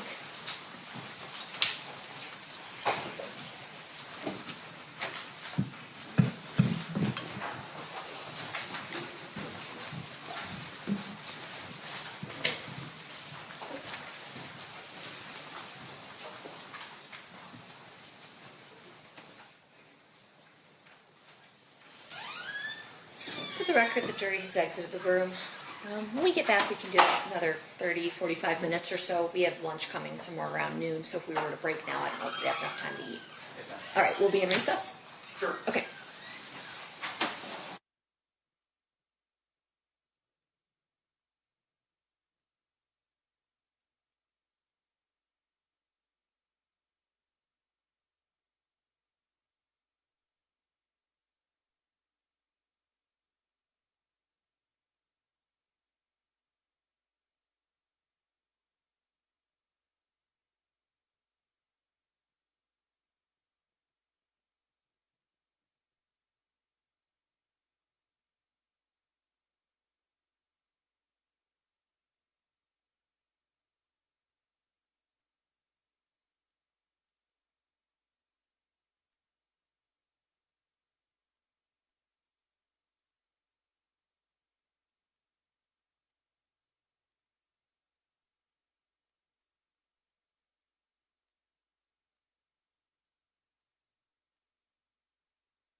Okay.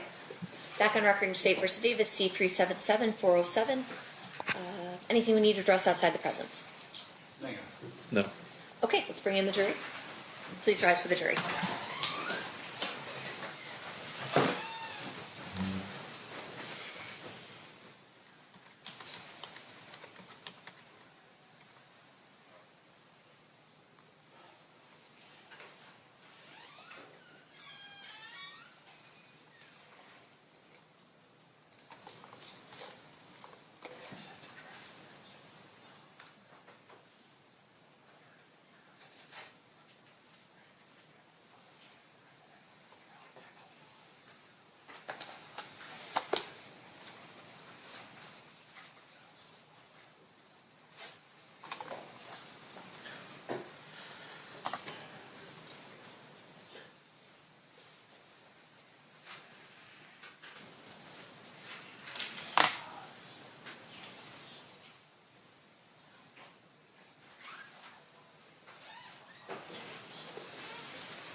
All right, did the party stipulate to the presence of the jury?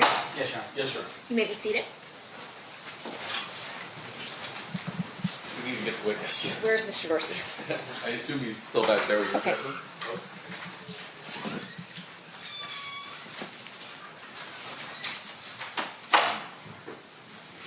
And Judge, if you just let us know when lunch shows up, we'll break. Up to about 45 minutes. Okay.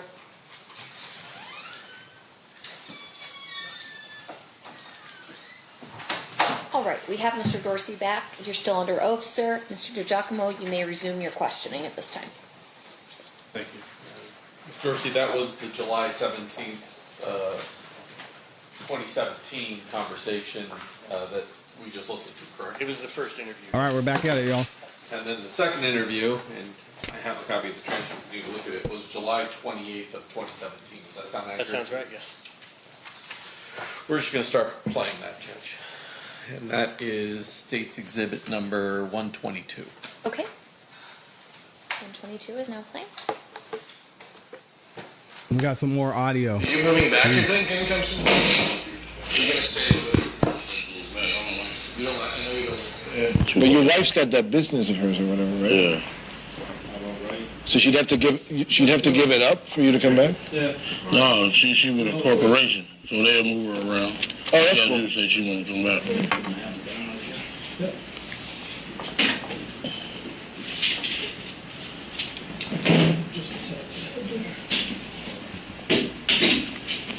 Looks good. I mean, I see a white man in the background. Other than that, I want to get out of here soon. yeah. Actually, I see a white man's torso in the background. Sorry to hear that. They said we're going to go for about 30, 45 Where's minutes, Tara? and then What's that? we're going Where's to lunch. Tara? Who's what? Where's Tara? Tara? Yeah. I don't know. I haven't seen her today. You said she called me and told me that you called her this morning. But I don't think she's in the office, actually. Chief, you mind look at Mario for 1 second. I just want to make sure your background looks good. We'll be in business. You're going to be looking at me the whole time, so. So, Dave, I think it's hitting the whole thing. We want to raise it up again.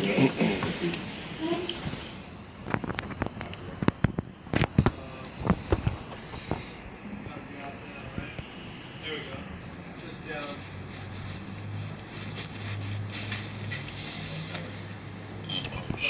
Slay the shoulders, right?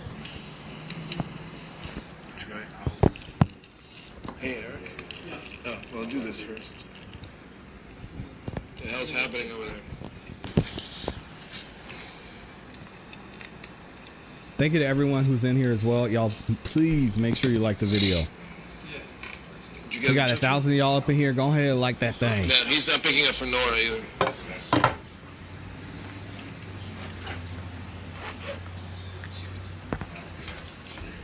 Yeah, exactly. Yeah. That's all right, right, Keith? You know what you're going to talk about, right? Do you need him here? He's not picking up. What? When night come, yeah, I need him. Yeah. You know, we already discussed that. I don't know what the fuck you up with. Me neither. Yeah. Sometime we want to. When? Where'd he go? Come on before you start. I need wait. I mean, I'm ready to start. How's he doing? Yeah. Yeah, I just heard him say you don't need him here, do you? He's like, yeah, I do. That's all we got. So We'll talk a little bit about the fight. I told him, I'm not comfortable with that little place, though. You know what? Told her that we was in the office that day when we was arguing. I said, can you give me 2 weeks? She said, I said, I gave you 6 months. And she said, I got the people here, just shoot this, woo woo. So I don't like shit, you know what I'm saying? Right. Yeah. Oh, you mean you gotta go through the whole thing again? Yeah. Okay, we can do a little bit of that. Yeah, sure. I mean, but you look great. I have it already. We don't have to go through the entire story. I look great. You look fine. Yeah. To you. To me. To everyone. To everyone who's seen it. Hey, don't release that shit on the internet like y'all did last time. No, of course not. Who released that shit on the internet? I wasn't even working here when that happened. I have no idea. Did you hear about that? Yeah. You weren't even working here? I've been here for 5 weeks.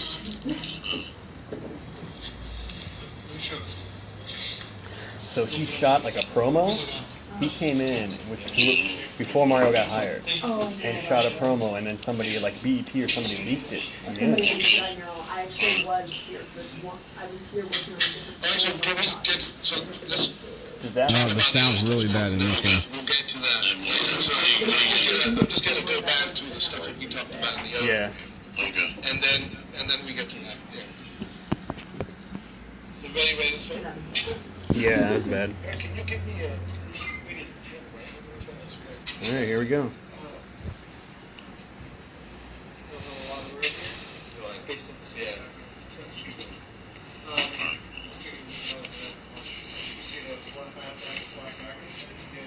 Oh, for this. Yeah. Got it. So they're very close. Yeah. No problem. Where do you think we'll start? Just push it. Just be careful 1 second.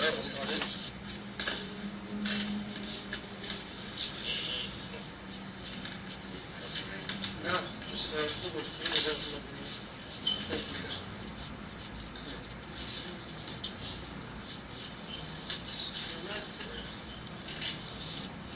what happens.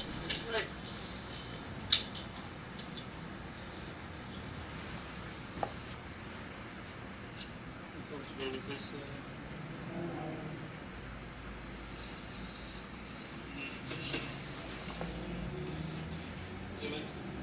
I'll probably operate this.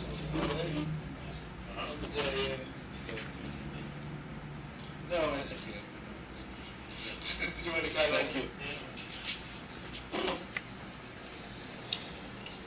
Thank you. No, the man.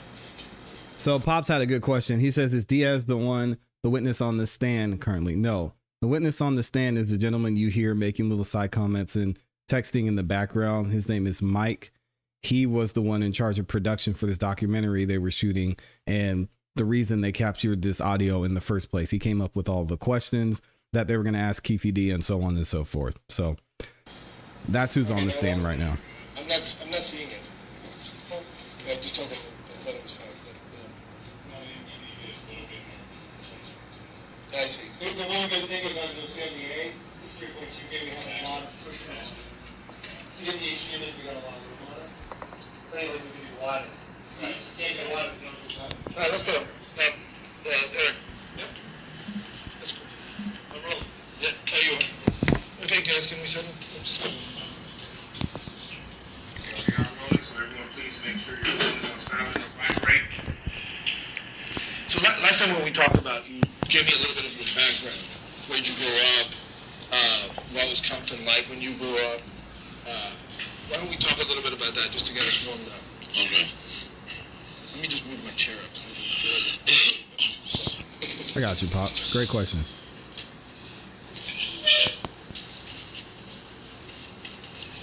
So remember, you're going to be looking at me, and remember to try to speak in full sentences, right? I'm going to always stop you if you don't do it. So, Okay. So I grew up in blah, blah, blah. It was, my neighborhood was this. Okay. I grew up in Compton. I moved here in 1965. And it was all white back then. We was the first black family on the street. It was pretty cool. Then the blacks started moving in like 69, 70, 71. And most hold on. Sorry. No, I think it's a computer, yeah. Check. I did. No, now you turned it on.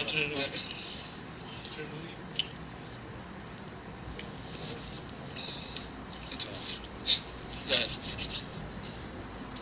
Okay, I grew up in Compton, 1965. We moved out there. We was the first black family on the street, literally in the neighborhood. So blacks started moving in about 69, 70, 71. Most families had both of their parents, pops and moms and pops. And the neighborhood was pretty nice, pretty green grass, and all that. And the gangs came in about 70, 71. And our neighborhood started gangbanging in 1972.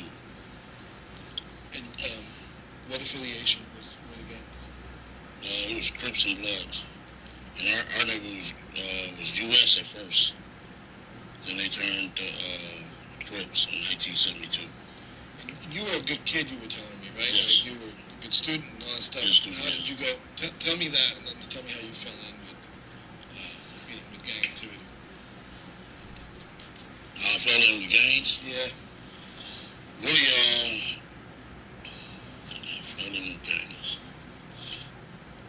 Yeah, it was a fad around our neighborhood. Interesting. I was a good student, but I still was a gang member back then. I used to be like the ball boy for Compton College, so I knew older dudes and stuff like that. That gave me more wisdom, whereas You played ball with Shakur, right? Yeah, played Pop Warner football at Greater Compton with Shakur. His dad was a coach and stuff like that. Yeah. So you cool dude? Yeah, he was cool back then. He was like a year younger than us. Him and his cousins played on our team. He was twin, Ronald Dynamite, and Shug. All three of them played on the team. His dad was a coach. Oh, really? Yeah. So at some point, you guys were tight, right? We were just football teammates. Yeah, we used to go to his house. We win the games. Go to his house, go swimming. We used to go to his other uncle house. Donald house too. We go swimming over there after we win and stuff like that. So, let me check my notes here.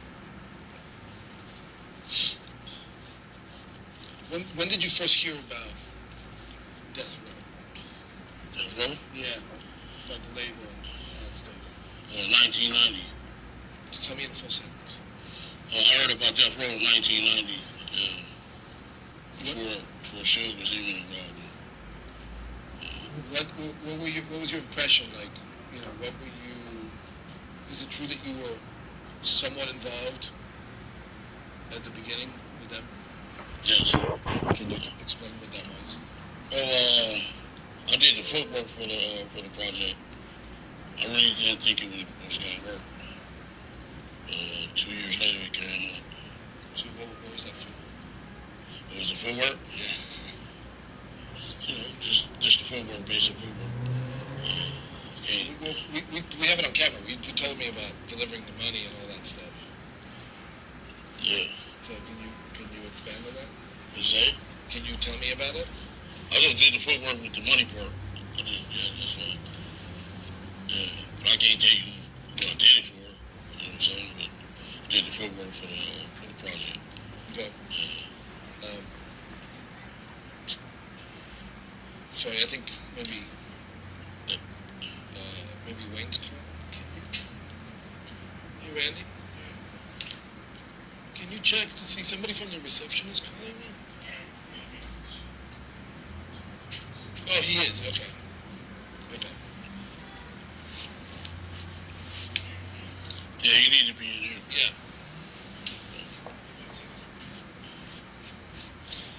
So, he's not gonna come for him? He's not gonna come for me? I'll go get him. No, I'll do it.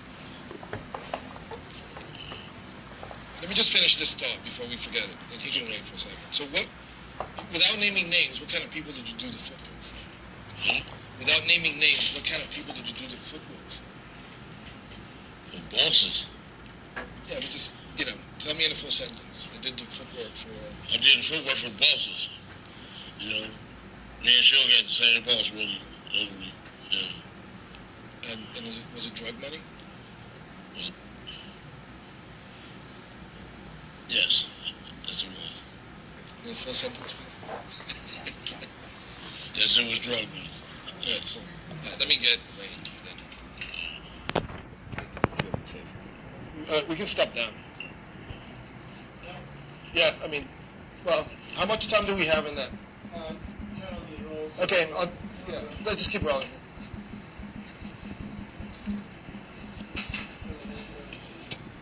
I'm talking about me. Okay. Okay, hey. Oh, damn. Yeah, I'm good. Good job. I feel everything jiggling. I feel everything jiggling. What is going on? So he in there talking to Don? He's not gonna talk if you're not there. Why he do that every time I'm in there? What? He's supposed to be in there with me, dog. It's him talking to his attorney. Well, he's still. What's any more headaches? I'm saying. Why don't you know how we got to have the conversation? We need you to come in. We'll stick to that. That's right. I wonder if they're gonna get Diaz on the stand. Some bullshit, man. I made that happen. And he told my sister that, I swear to God, man. And she sweats me every motherfucking month for rent money. Because he told her that. Just please come in. Yeah. Yeah, I looked you up to it. I said, Shawty, I've been there, man. It makes my life more miserable. Yeah, we're good. He really crossed me. Nigga, no way in hell Edie will let that book come out. He would have been when he said something about my brother. Oh. They just showed him, huh? He go on, man. He hooked this up. Yeah, I called y'all on it.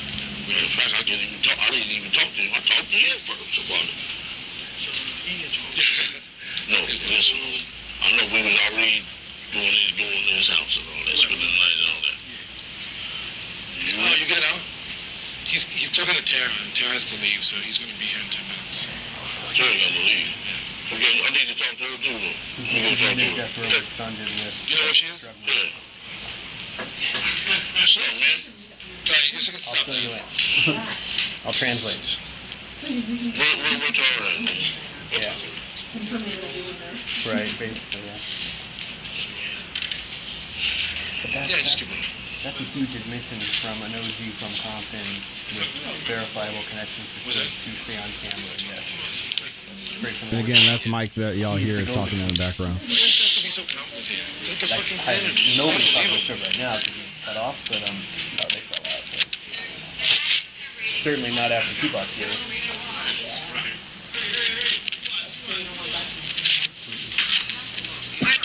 I'll get Christian to get everything going, and then he can kind of figure out how to.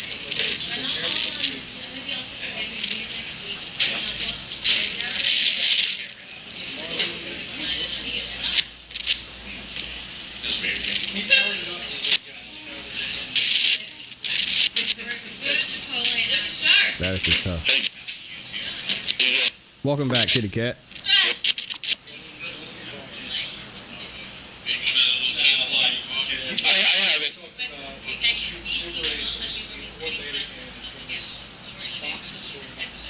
So I'll give it to you after. Yeah. I mean, I have to get it from them, but I can give it to you. As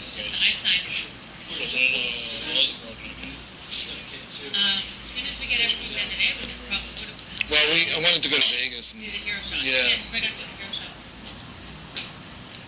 How much do I write? 25 G's, right? We probably could do 10 today. I only have authorization for 5. I know, but You can talk. I'll just take it for hour. if you need it. Because I need to close the property.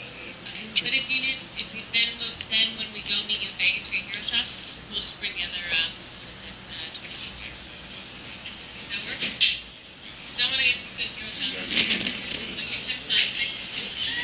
It's all good. Hi, Ashley. This is Mario Diaz calling you back. Hi. Good. Okay, cool. Thank you, Kitty Cat. I don't know why they're taking a break. I didn't hear somebody couldn't get in or something. Shout out to Kitty Cat with the super chat.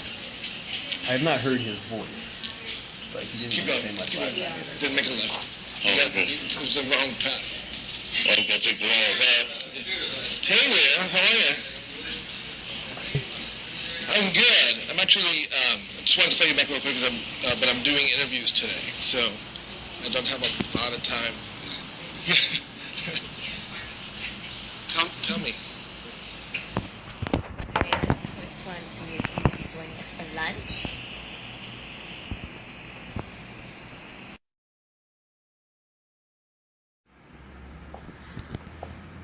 So they're talking about lunch in the audio, just for clarification. How did that get started? Now they're back from lunch. We It had sounds like. had a place called Compton Hydraulics. My brother did. And they used to call up there and ask for lowriders. Who did? All kind of entertainers, movie people and everything. So that's how, yeah. Puff, Batman from, what's his name, Marcus Houston. Yeah, he used a few of them called, yeah. And how did you end up in the video?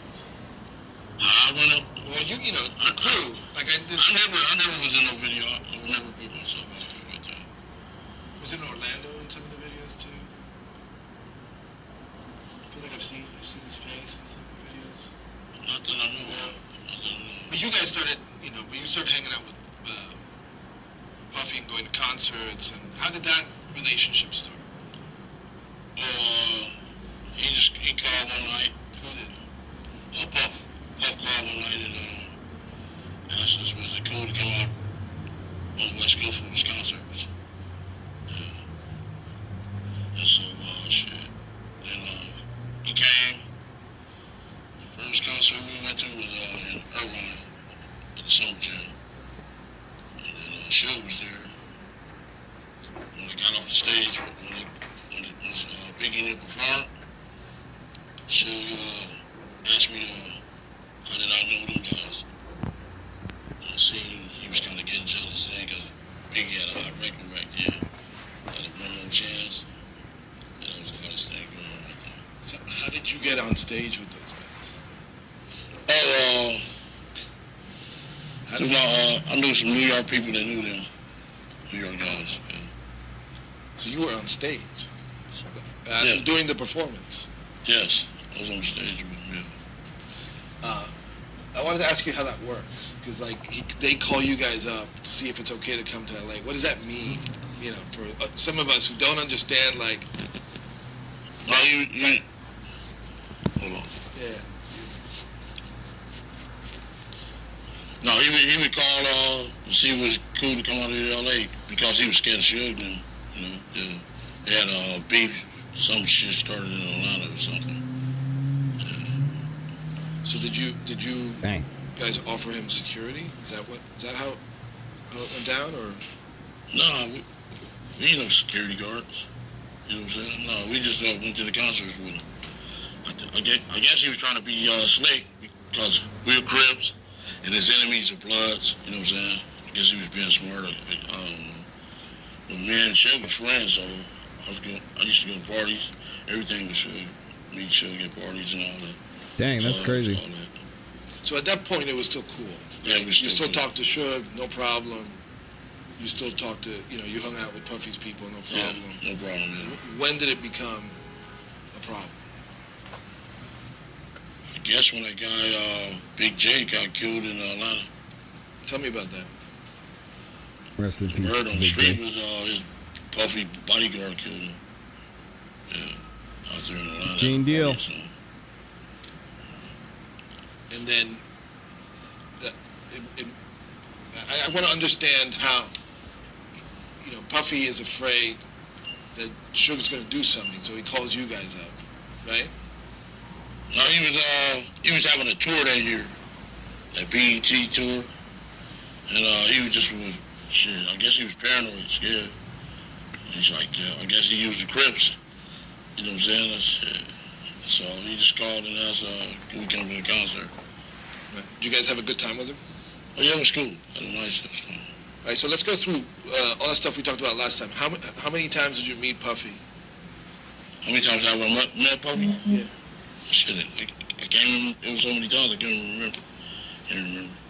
Was there a specific time and place where you guys talked about him being scared? Shit, at Greenbacks. We should start a Puffy counter. That's a great idea. Shit, you eat upstairs at the deli, and you order your food downstairs. So me and him went downstairs and ordered a couple of champagne bottles. And we talked about it then.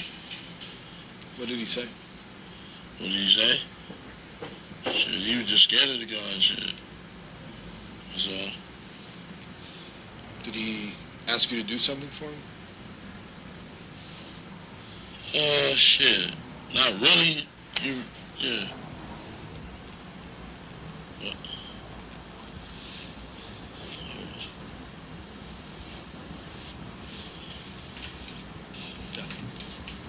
He's nodding. He's saying yes. Okay. Yes, he asked us to do something. Can you tell me what that is? I guess he wanted the big guy taken care of. Yeah. Shit. That's all in shit. I'm not no killer, so shit. I don't know why he was asking me. Right. I don't know about that. Shit. That ain't my Y'all line. believe him? Yeah. So, how did you meet Puffy initially? Was it through Zip? We talked about who Zip was. Let's dig in a little bit. Who's Zip and how did you meet him? I meet Zip. We played a baseball game at our park. It was a different neighborhood, and he happened to be their pitcher. Happened to be their pitcher, yeah. And what was his line of work? What was his line of work? Been way more than 10 He times. was a pimp, and he get money in the streets. Yeah. So what? Were you guys in business together? No, not really. You just tell me what he did for you in terms of the Puffy relationship. Did he connect you to him? Is that who introduced you? Yeah, that's who introduced. Yeah. So please say that in English, please. Yeah. Von Zip introduced me to Puff. That's how I met Puff. Yeah. Right. Right, let me just keep checking my notes here.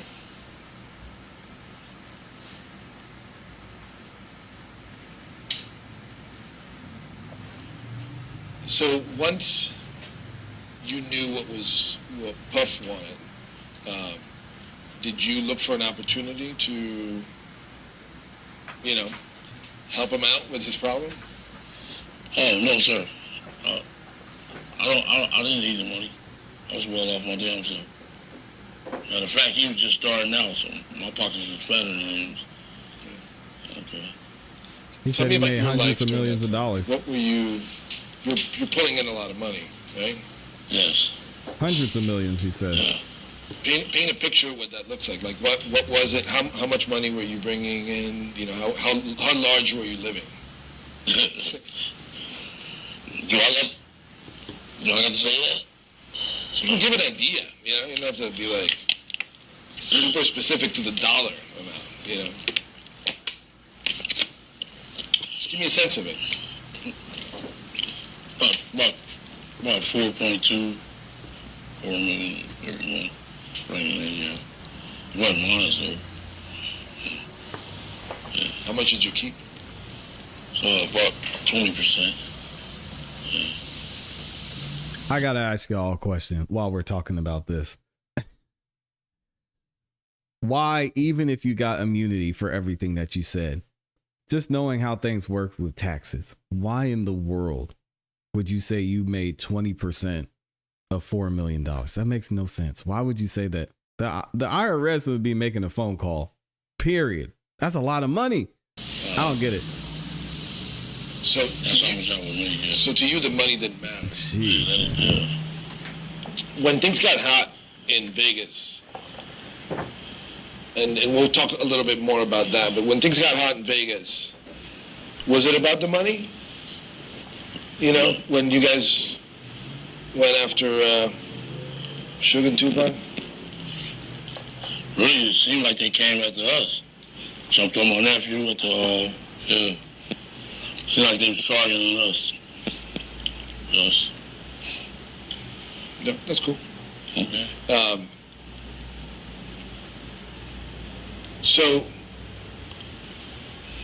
let's go back. I'm jumping around a lot. So let's go back to the Puffy thing. After you met with him at Greenblatt's, when did you see him again? The candy? Yes. Yeah. That's all right. He can hear the candy going. Okay. All right. Either swallow it or spit it out. Okay. So after you met him at Greenblatt's, did you see him again? After that? Yeah. Yeah, I seen him a few times, concerts and stuff like that. Yeah. And was he still concerned about the beef with Suge? No, not really. Shit, he had about 50 clips with him. Shit. And he hired some Navy SEALs too. So goddamn, I was like, damn. Yeah. So just tell me the beginning of that. So Puffy wasn't afraid because? Oh, Puffy wasn't afraid because he had 50 clips with him. And plus he had about 10 Navy SEAls in the room. Shit. Right. Yeah. So,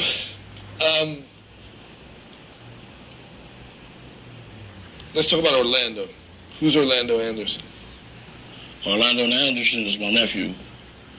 My nephew, my best friend, my son, everything.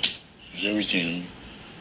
Yeah. You guys did a lot of stuff together, hung out, chilled out? He was a youngster, just graduated from high school. And, they jumped on him, 20-year-old kid, some grown men jumped on the kid. That's my nephew. You know what I'm saying? Seemed like he always picking on some kids. Yeah. Did he become part of your crew? No, not really. I would never put my nephew in a position like that to be part of no crew like that. But he's affiliated with gangs, right? He's affiliated with the Crips. He's not. I've seen pictures of him flashing gang signs. Well, shit, he grew up over there. That's a culture, Yeah, it's culture over there. Yeah, that's all. He went to school. That's our neighborhood. Period. So what happened? I want to set the stage for what happened at the lobby of the MGM, right? Somebody saw him and said, "That's the guy who stole my chain," right? Yeah. There had been a previous incident at the Lakewood Mall. Yeah. Can you tell me what you know about that stuff? Well, it was this football player. It was a guy, one of my little homeboys named Marcus. He was playing football he was going to play football for Arizona State. And we was up there to buy him some stuff to go play football with. You know, like shoes, go off to college with, send him off right. You were there? No, I wasn't there. Okay. But they was there to send him off right, you know, give him support so he could be all right when he go to college. You know, it just so happened he ran into 3 of the death row guys, and he was there by himself. And they was bird dogging him, talking shit to him. Death row, mob, pyro, and all that. So shit, he jumped off.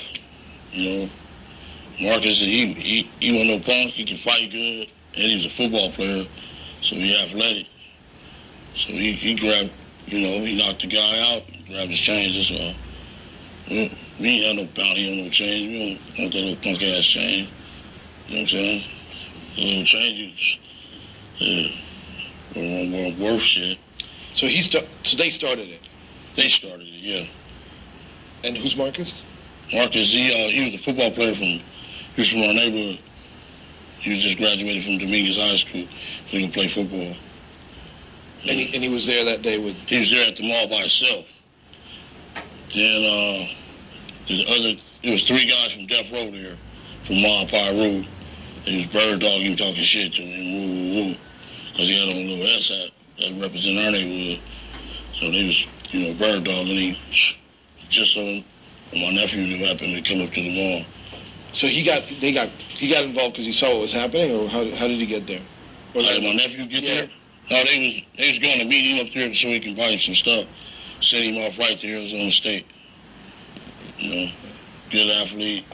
You know, play strong safety. Yeah, I'm just trying to get straight.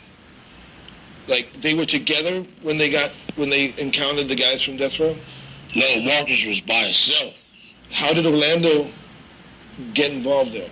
Orlando and his Marcus friend, they just graduated from high school. They all friends, played sports together. They came up to the mall to meet Marcus so they could help him, send him off right to college. No, I understand that, but when the shit started happening, where was Orlando? He was walking into the mall, walking into the Foot Locker. And Marcus seen his homeboys, like, we're even now, motherfucker, you know what I'm saying? And Marcus just took off on him. I understand. Knocked the dude through the shoes, took his little change. Right. Snatched his change. Orlando didn't have nothing to do with that fucking change. Period. Because I understood that there was like a bounty for the chain. That's bullshit. What?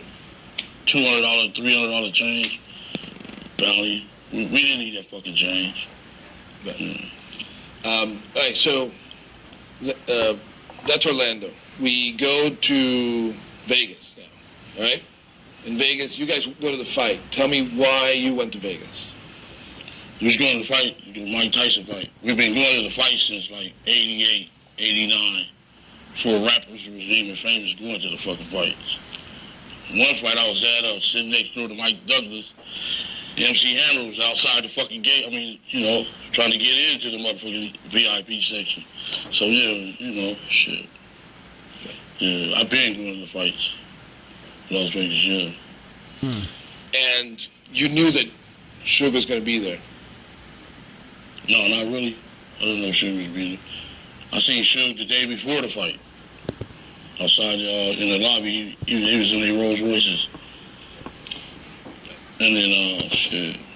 You know, I seen him there. He spoke to me and everything. If he had beef, he should have said something there. So who were you with? Who were I with? Yeah. Shit, few of my homeboys. Yeah, he seen me the day before the fight. Pulled up in his Rolls Royce. Yeah. And Orlando, obviously. Yeah, Orlando, I think Orlando was with us too, yeah. All right. So the next thing is you guys went to the fight. Yes, right? we went to the fight. Ended quickly. Yes. Well, yeah. Is it Mike Tyson? Mike Tyson, yeah. First rounder, yeah. And you went to eat somewhere. Yeah. Right? Tell me what happened after the fight. We all were sitting in different spots of the arena. Then I told everybody to meet up at the cafe in the MGM. him. He's still going, man. This is crazy. I seen Tupac and Suge them going in the fight. They seen me too. Shit, I went to the cafe. And then some guys, some of my homeboys from East Coast Crips came in there and said, hey, homie, the Death Row dude, Suge, just jumped on your nephew. I go, yeah? Yeah, that's what happened. What'd you do then? I went to look for my nephew, make sure he was all right. And He said that was like his son. I found him. He said he was cool and stuff. Shoulders kind of out of place. Dang. I said, you need to go to the hospital. What did he tell you happened? He said he was rusty. He said Suge and Buntry and them just rusty. Yeah, Tupac. Why did it happen? We had no idea why it happened. I guess when we Lakewood Mall, I guess. But they seen us the day before. The fuck, you know. So the day before you're saying that Tupac and Suge both saw you and Orlando? I don't think Tupac is winning. But there you go. Because what happened is, I mean, the way I understand it, Tupac had a hot head and just, trying to take off with somebody, trying to be a gangster. Mm-hmm. I don't know. I guess he got a hot head for a crazy dude. well, he claims that the stupid necklace, that's the guy who grabbed the necklace off of his friend. Yeah. That was a $300 necklace. Yeah. I know, it's funny, right? Like, this shit is all over. About a stupid necklace, Yes. People die. Sad. So,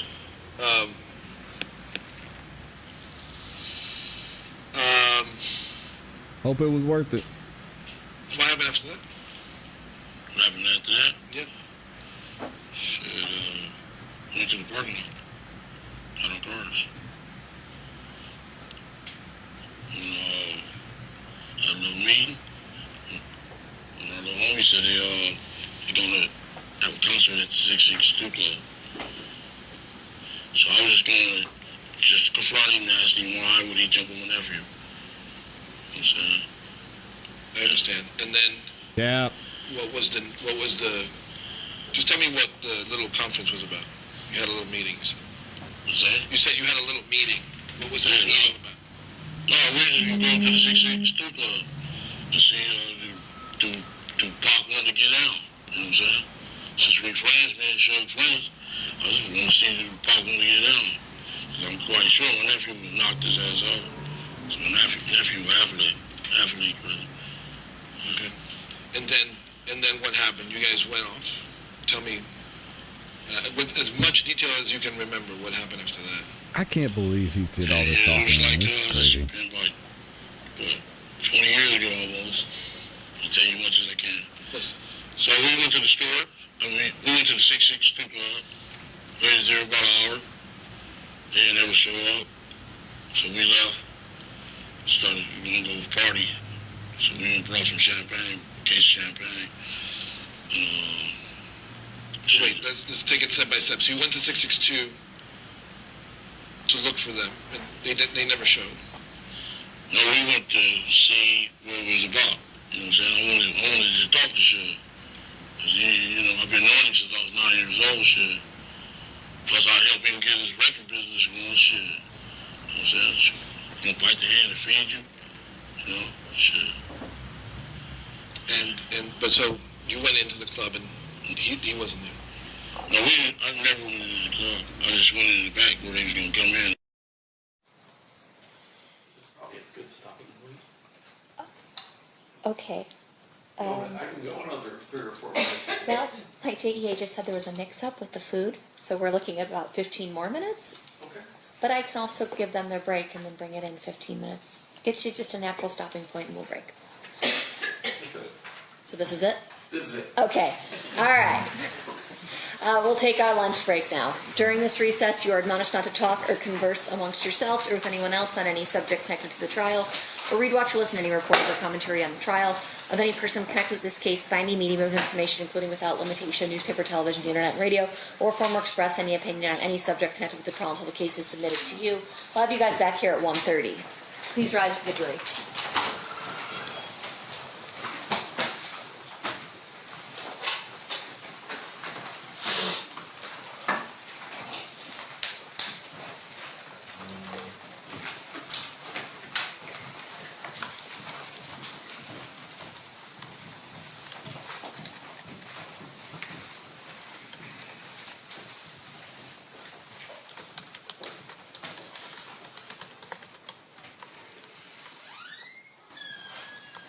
For the record, the jury has exited the room. Anything we need to address outside the presence? No, yeah. Okay, we'll be in recess.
Oh no, I was muted this whole time. Dang.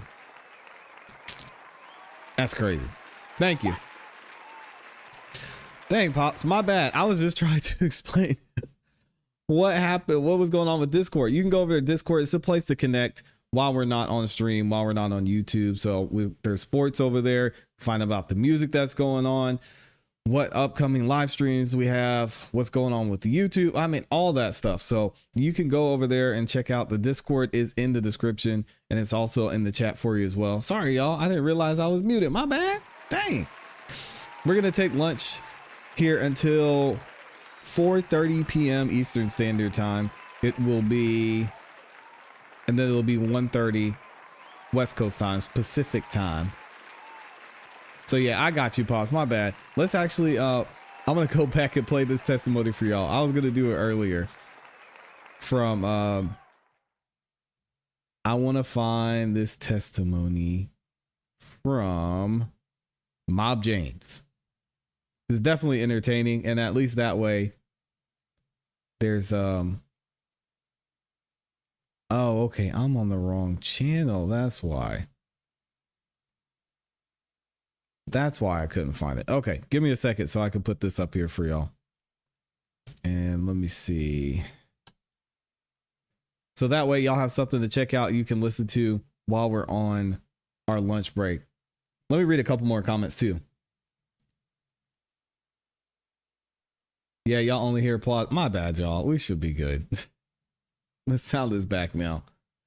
What's crazy is everyone involved is either dead or in jail. Well, don't forget, there's some that are just not talking. Gene Dale's not talking. Diddy's not talking. Suge's not talking.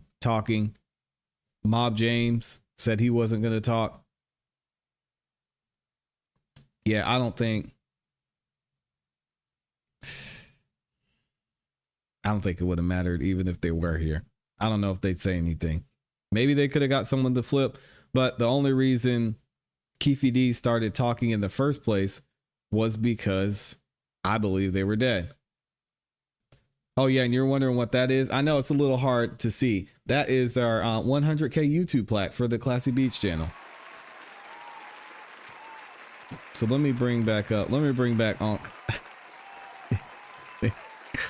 That testimony was crazy. Both of these testimonies were actually pretty good, Mr. Wright and Mob Jane. So we'll run these testimonies back real quick for y'all while we're taking a lunch break, and we'll see y'all at about in about 50 minutes.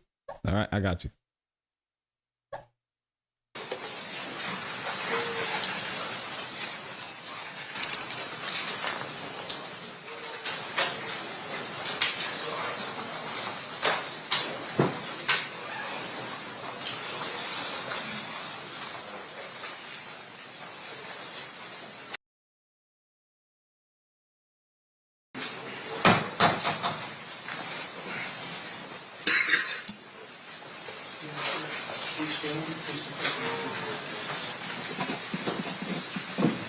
You do solemnly swear the testimony you're about to give in this action shall be the truth, the whole truth, and nothing but the truth, so help you God? Yes. You may be seated.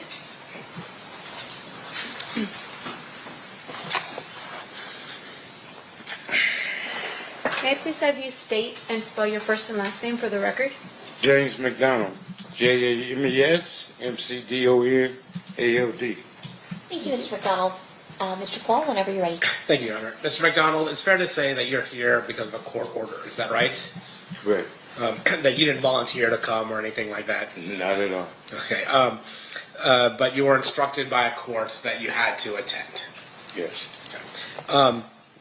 I want to ask you about September 7th, 1996. Were you at Club 662? Yes. What was Club 662? It was a club that Suge bought, and we operated it. When he opened, I was head of security through the neighborhood. Just a place to go and hang out. Did the number 662 mean anything? Well, to the new guys, that was part of our neighborhood, 662, okay. MOB. Okay, MOB. And when you say MOB, there used to be, before Apple iPhones and those types of things, when you had to have landlines and you pressed numbers, 662, there would be letters under those numbers, and M and O would be under 6. Is that right? Correct. And B would be under 2? Yes. So 662 would be MOB. Yes. Okay. When you talk about Suge, are you talking about Suge Knight? Yes, sir. How did you know Suge? He lived in my neighborhood. And is that in Compton? Yes. Okay. When you were at Club 662, you said you were head of security. Yes. Was somebody by the name of Reggie Wright Jr. there with you? Not at that time. No? No. When was he with you? I got out of prison in 1988. Suge came and got me in 1988. Like 4 days from coming home. Started another company, Burn Hill Records. Then Death Row Records came. Soon as Death Row was launched, Reggie came a few months after that. Okay, so we're talking about the start of Death Row Records. Reggie wasn't part of Death Row Records initially, but you were. Yes. And then Suge Knight, was he the boss of Death Row Records? Yes. Okay. Was Suge from the same neighborhood? From the mob? Yeah. I wouldn't say Suge was, he was guilty by association. Okay. He wasn't from the neighborhood. He lived in the neighborhood. We looked at him as somebody from the neighborhood. When he started Death Row and started to recruit us, then yes, he's from the hood. So I guess there's a difference between living on a certain street versus being from the hood. Yeah. And how would you describe that difference? I look at it, you have 3 different type of friends in the neighborhood. You got gang members, you got gang bangers, and you got men that just guilty by association from living in that area. And can you tell me what the difference between a gang member and a gang banger is? A gang member hangs out. A gang banger handles his business, put in work, do what the gang do. And what was your role with Death Row? I was the guy that if something happened, Suge would have you take care of that. Like Snoop Dogg trial, there was issues up there. I was sent up there to make sure those problems didn't happen again. And are those problems, and I'm not asking you to get into specifics, but are those problems meaning issues with other people who might be gangbanging or might be trying to threaten folks? Correct, yes. And you were somebody that Suge relied on to be able to protect his roster of music artists and other things like that. Correct. And after you were asked to help out with Snoop, did Snoop have any other problems? No, we didn't have one issue at court. Now, I'm going to ask you, fast forward a little bit, to, were you familiar with the Southside Compton Crips? Yes. Would you say they were somebody you were in alliance with or a rivalry with? Right. And would sometimes that rivalry get violent? Anytime you're dealing with the gang life, it's going to be violent at any given time. Are you familiar with somebody that went by the name of Tupac Shakur? Yes. How are you familiar with Tupac? He was assigned to Death Row. And when he was signed with Death Row, would he also hang out with you guys? He hung with my brother now. Yeah. Not me. Who is your brother? Alfred McDonald, Buntry Ave. Did he went by Buntry? Yes. Now, during this time, is it fair to say that Mr. Shakur had an issue with rappers from the East Coast? I think Tupac inherited the beef between Suge Knight and Puck. Okay, that was your perspective of it. That's all it was. And we all fell. Some of us fell victim to it because we allowed ourselves to be a part of the BS, should I say. And that was a situation between record companies, not gangs. So technically it wasn't our business. But when you had 20 men just fresh out of prison and didn't have a way of getting the things they wanted, getting a paycheck from Suge, we did almost anything and everything to get that paycheck. Now, was there another gang that was associated with Bad Boy Records, the East Coast record company that Puffy had? The only one I know of is Southside. And did that escalate the tension between Mob Piru and Southside? At the time, there was no at war, it was peace. And when the two record companies got into it, Bad Boy went to Keffe D now, and Suge came to us. So that intertwined everything, and we had issues. Do you recall any instances that you were at where there were those issues manifested itself in terms of violence? Are you serious? Don't ask me that right here. I can't say that on both sides.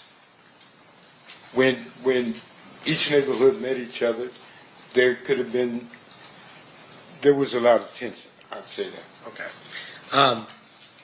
Now I want to talk a little bit about September 7th, 1996. Mm-hmm. Were you in Las Vegas on September 7th of 1996? Yes. Why were you in Las Vegas? To run the security at 662. We were having issues with individuals that said that they were coming for whatever reason they was coming for, and to come to 662. My job was to not let that happen. Similar to the kind of security you were asked to apply in the whole Snoop Dogg situation.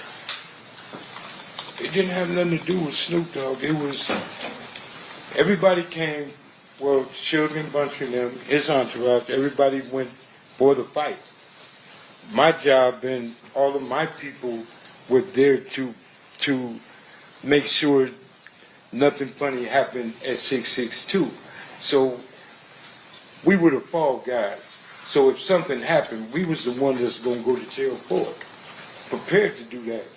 So nobody else was going to come up there and disrupt it in that manner. But if anybody remember that night, it was so many Metro and everybody there. No, neither side could have did anything. So it was calm, it was peaceful. So when you say there's so much Metro there, you're talking about so much Metro at Club 662? It was police all over the place. Now you said you were there to be on the lookout for something. What were you? You said I was on the lookout for nothing. I apologize. You were there. You were there in order to ensure there weren't any problems. Is that fair? To make sure everything was good. And because you had heard there might be some issues. Correct. And what were the issues that you were concerned about? Individuals coming up there creating an issue we was having with different sides of from with Crips, period. Yeah. So you were worried about Crips. Not worried, I'm sorry. You were there providing security to ensure that Crips did not initiate any violence at Club 660. Not just Crips, that nothing would happen. Okay. Period. Okay. And then when you were there, was Reggie Wright Jr. with you that night at September 7th, 1996 at Club 662? Yes. What was Reggie doing there? Reggie's job was to watch me and make sure I don't get in trouble. Everybody knew how I was. So Reggie, everybody else went to the fights. Reggie was there to watch me with the people that was there. And I'm guessing that you were not the only person there making sure there wasn't any problems at Club 660. I'm positive. It was 30, 40 Pyros there. And again, that was to make sure that there wasn't any violence that occurred at Club 660. Right. When at some point that night, do you learn that Tupac or Suge had been shot? That night, yes. Can you tell me how you learned about that? Well, people was coming back and was explaining that Tupac and Suge just got shot. Everybody was in a uproar. A lot of people started leaving, trying to get over there on Cobalt. We couldn't leave because we didn't pay to do this here.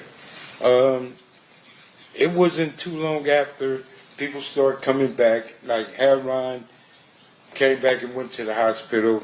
The majority of the people was leaving and then coming back. Because that night they said Tupac was going to be all right. And even Suge came back with a little bandage on his head. And we thought everything was good. People kept partying. So, and when Suge came back, you said he had a bandage on his head. But the dude said he got shot, but he was grazed, a little scar, but nothing penetrated. Some people would describe being shot in the head, even slightly. You described that, I mean, yeah. You're wrong. All right. So when you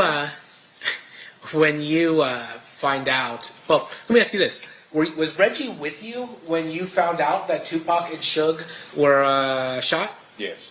And did it appear to you in any way that Reggie Wright Jr. was coordinating the murder of Tupac Shakur? Impossible.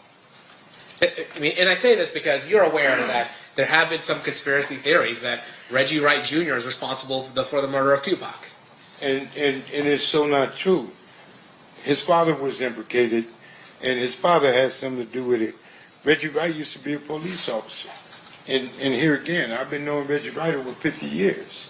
His daddy, as a police officer, patrolling my neighborhood. He done took me to jail many times when I messed up. If Reggie killed Tupac, then death row is over with. Tupac was the money source. Tupac was that guy at death row. So Reggie would have had a problem if he would have did that. And Suge, I truly believe Suge would have opened his mouth if Reggie betrayed him like that.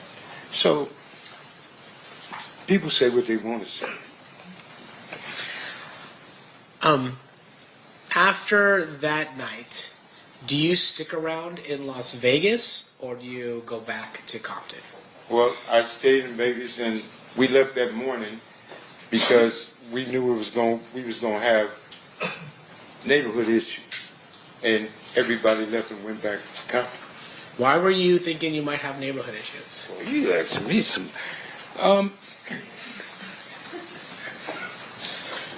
The issues that we was having was heated, and Compton was on fire at the time, and things were happening. And me personally, staying in Vegas wasn't worth it. That man in the hospital, it's time to go and protect your home front and be prepared for whatever happened there. You know what I'm saying? Like the other side was being prepared and was prepared to do things because Orlando got beat up in there. And that's something you don't tolerate. So you was going to get some repercussion from that and everything else that was going on.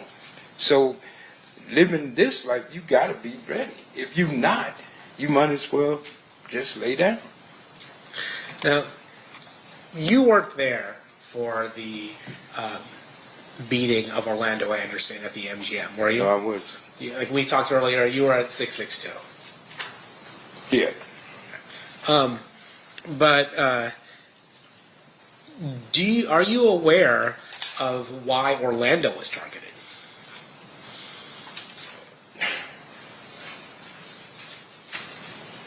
I'm aware of a lot of things. Things that was going on. People ain't talked about it in 30 years. Today ain't one of them. I don't mean to be funny, but here's the thing. A lot of things happened that night. A lot of things happened weeks and weeks after that night. Me or anybody else bringing up the dead is wrong. A lot of people got hurt behind this situation in itself.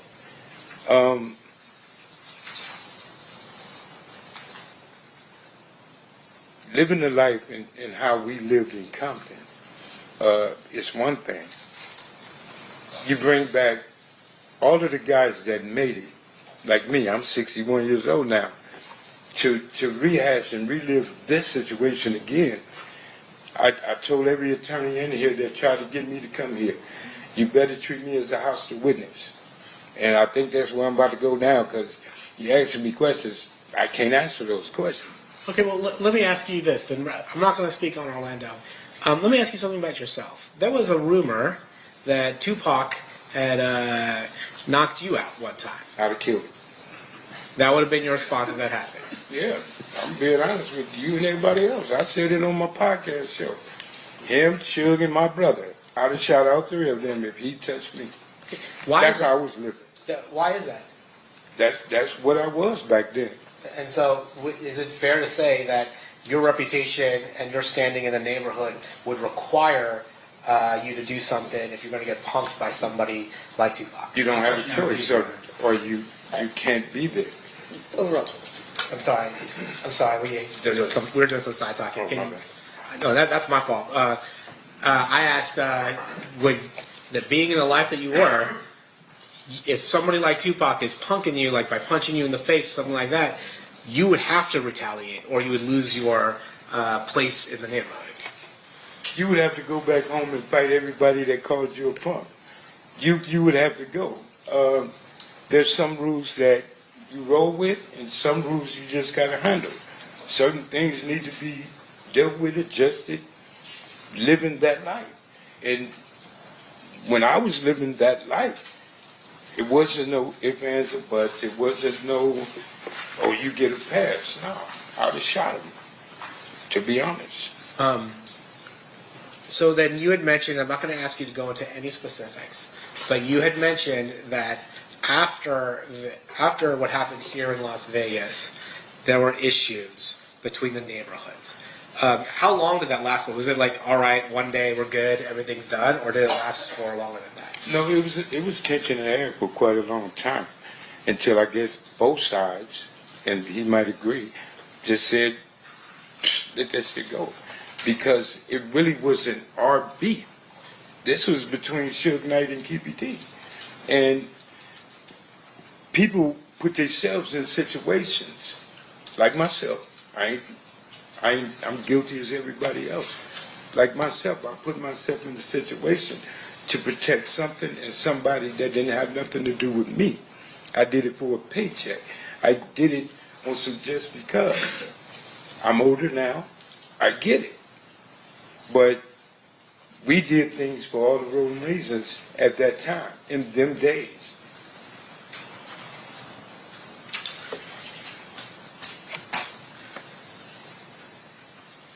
Court's indulgence.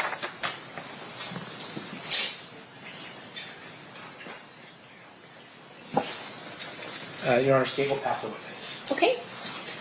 Cross-examination, Mr. Sam. Sir, have you ever met me? Excuse me? Have you ever met me before? No. Have you ever spoken to the district attorneys prior to your testimony here today? Once.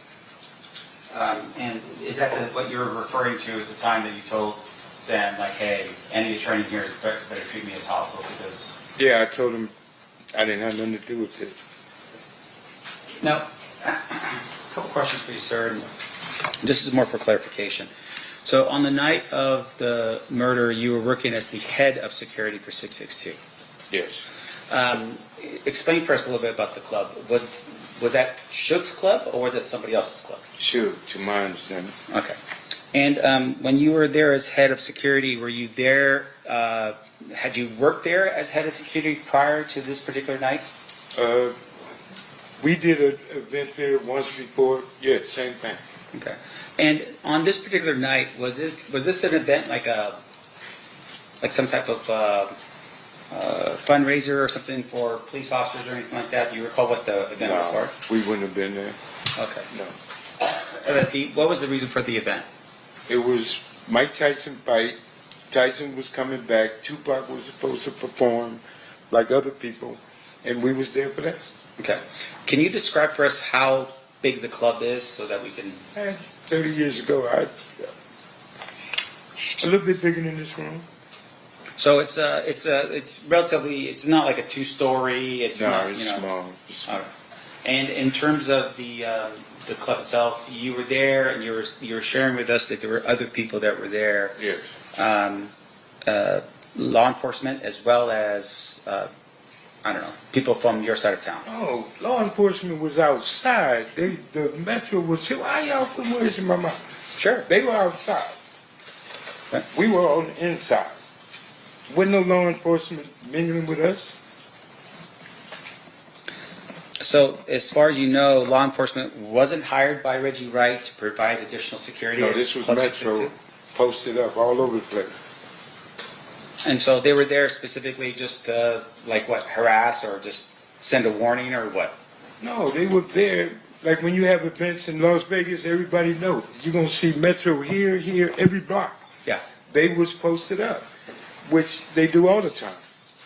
But you're telling me that as head of security, you do not know or you don't believe that Reggie Wright hired the Metro officers to come I know for a fact he didn't hire the Metro police. Okay. Do you know how many people were on the payroll that night from your security team? Well, y'all do paperwork different than we did. Our paperwork was getting cash money. Our paperwork was what they call under the table. We had at least 30, 40 of my homeboys there. Reggie Wright Jr. and his security, his company, the people work for him, didn't have nothing to do with what Suge paid us for working. So that was two different entities, Reggie and Suge. The homies was there for Suge Knight. Reggie Wright hired his company to watch over Suge Knight people. Right. So his security did like the right thing. My security did what they ain't gonna do. You get what I'm saying? I get it. The police gonna walk you out of there. We gonna drag you out of there. So it was a difference, but not on the same paper. Sure. And once again, the intent was to protect 662, right? To protect the club, protect the patrons that were going to go there, that kind of thing. Yeah. Okay. Now, in terms of your knowledge of what happened on that night, fair to say you weren't present when the shots had run out. No, I wasn't there. Okay. And your testimony is that you had heard from other people initially that, hey, Tupac had been shot. Yes. And you had thought maybe other people were maybe relieved, thinking like, okay, it's not that big of a deal. He's gonna be okay. That's what came back to 662. People that went to the scene, and everybody said Tupac was talking. So everybody came back to the club saying he's gonna be all right. So people just went back to, mingling. Right. Now, in terms of the that night, you go back to Compton. You live in Compton. Yes. You still live in Compton? No. At the time you live in Compton, you go back to Compton, and you tell us that there was a lot of tension. Can you describe that for us when you went back in terms of what kind of tension we're talking about? You sure you want me to answer that? Is it going to be graphic? No, I ain't gonna. I got to raise the word in it, but you asked me a question. I don't. And what I explained to them, I don't want to send him to prison. Sure. Even though we don't like each other. Sure. I don't want to send you to prison.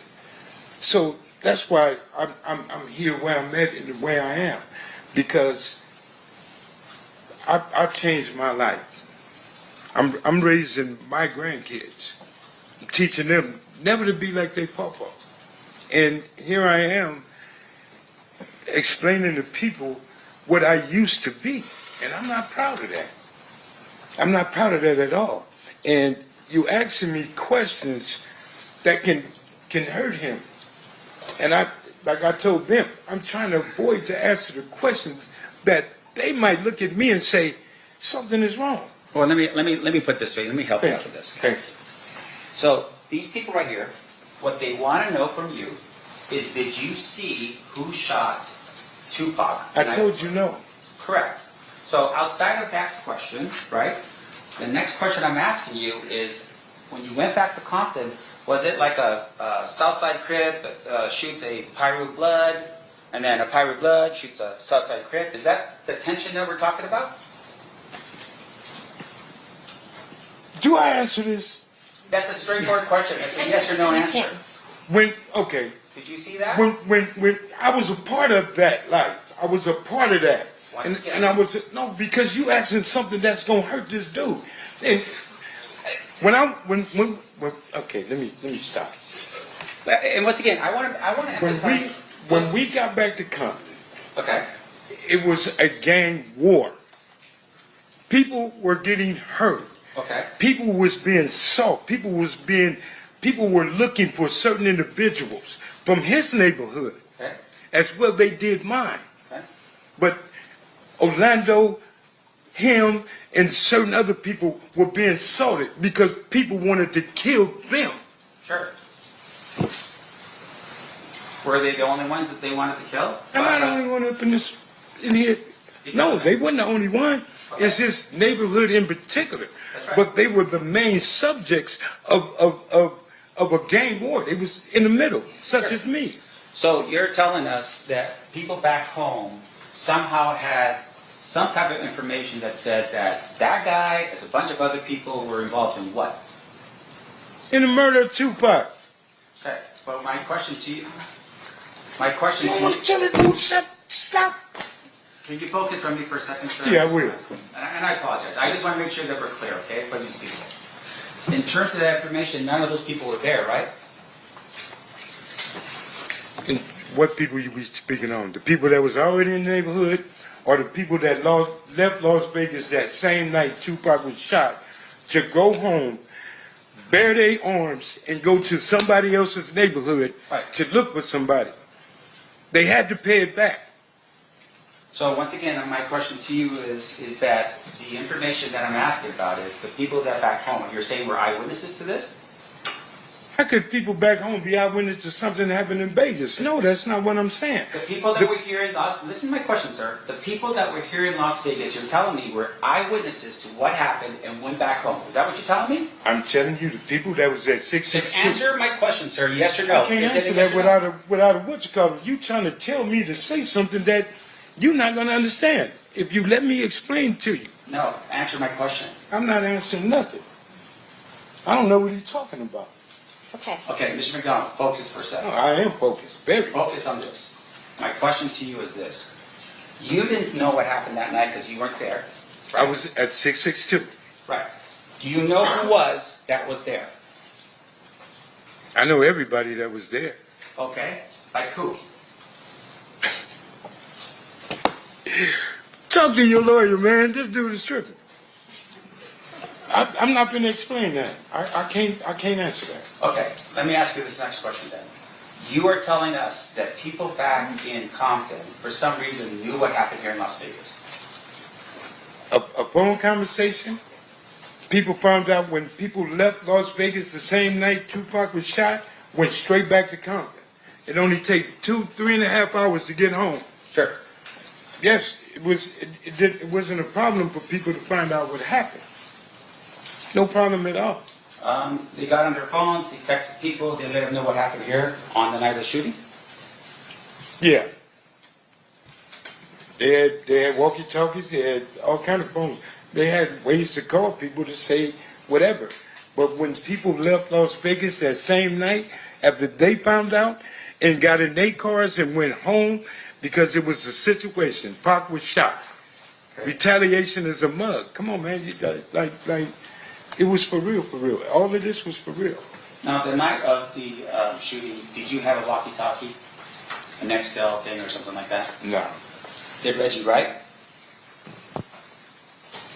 I don't know what he had. I don't know how much money he had in his pocket. I don't know what he had on his hip. But you were the head of securities, but you're telling us you did not have any type of Reggie Right-way security has nothing to do with the gang-banging security, PARUs, whatever you want to call us.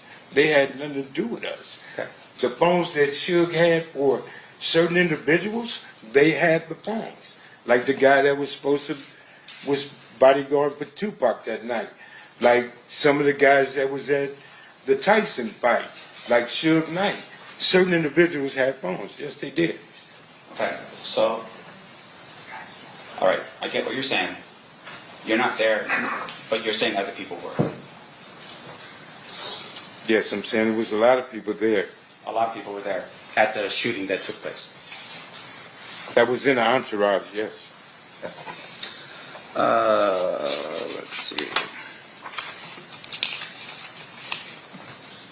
Okay, just one final question. You're here today, and I think the state had asked this question under a subpoena. You're ordered to be here today, right? Yes. In terms of that subpoena, for instance, is that's the only reason why you're here is because of that subpoena? I don't have no other reason to be here. Yeah. In order for you to get that subpoena, you were served that subpoena back in California? Yes. By a police officer? I don't know. He was in uniform. Okay. And that order required you to go to a court in California? I had to go to court in Victorville. And then that court in California said you have to show up here. And in that court, I cussed them out and told them, you can't make me do nothing. Right. And in that court, they told me that I would be in attempted court. Me raising my grandkids, I'm not going to put my grandkids in the car and move somewhere so y'all can't find me. So all that running and living a different life, I ain't doing it. So I agreed to come. And like I explained to everybody in here, you ask me something, I'm going to be honest about. You ask me something I don't want to talk about, you're going to have a problem. Treat me as a hostile witness. You're not going to talk to me and tell me as a grown man what I have to do up here. I'm not finna send him to prison. You are.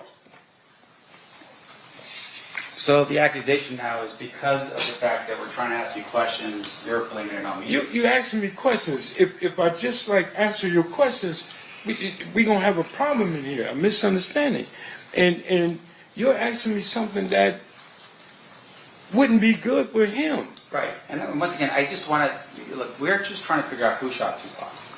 You're telling us that you weren't there to see him. That's all I want to know. At the end of the day, that's it. Right? Was I in the entourage when Tupac got shot? No. Okay. Nothing else, right? I was at 62. I mean, that ain't hard. That's easy math. No further questions, John. Anything further, State? Jesus. All right, we've got one more phase, and then we'll let you out of here. Okay. Ladies and gentlemen of the jury, any questions for this witness? Seeing no hands? Oh, we do have one. Okay, hang on one second.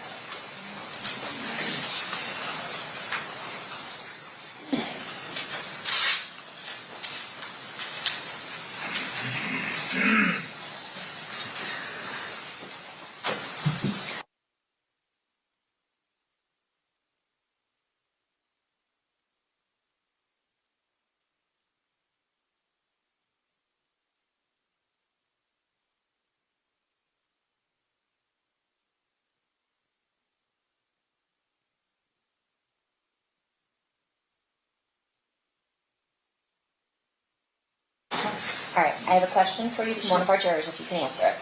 Did Reggie Wright Jr. instruct security to not have firearms the night of the fight? To be honest, I don't know if Reggie Wright told his people, or the police officers, not to have guns, and I don't know why. He sure didn't tell us because we had ours. And that's the honest truth. All right. Any follow-up based on that, State? No, Your Honor. Defense. I just want to clarify what the witnesses said. You're telling us that you had guns that night. Yeah. I just want to know. But you had guns that night, right? Yes, we did. All right, thank you. All right, I know you didn't want to be here, but thank you for coming down. Okay, can I say something? I want to apologize to everybody, but I find this kind of funny. And truthfully, what you're going through, brother, is what you're going through. I didn't want to be a part of that, and I'm not a part of that. So I appreciate everything, and I apologize to all of you guys. Okay, thank you, Mr. McDonald. You are free to go. State's next witness. Yes, Your Honor. State's calling Reggie Wright Jr.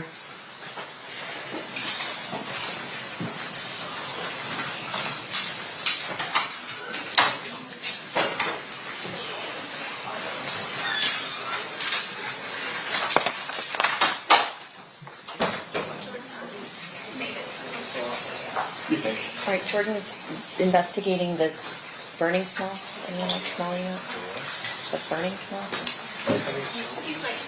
Maybe.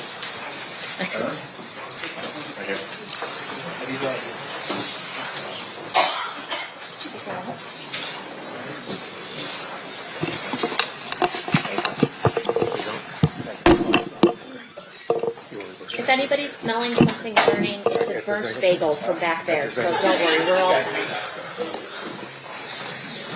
Okay. Are we able to...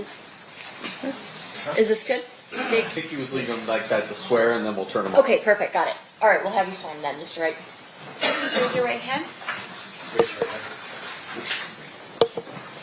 You do solemnly swear the testimony you're about to give in this section shall be the truth, the whole truth, and nothing but the truth, so help you God? Yes, ma'am. May I please have you state and spell your first and last name for the record? Reginald Lilburn Wright Jr. R-E-G-I-N-A-L-D. Lilburn is L-I-L. B as in boy. U-R-N. Wright is W-R-I-G-H-T. And I'm a junior. Thank you, sir. Whenever you're ready, Mr. Paul, you may proceed. Okay, great.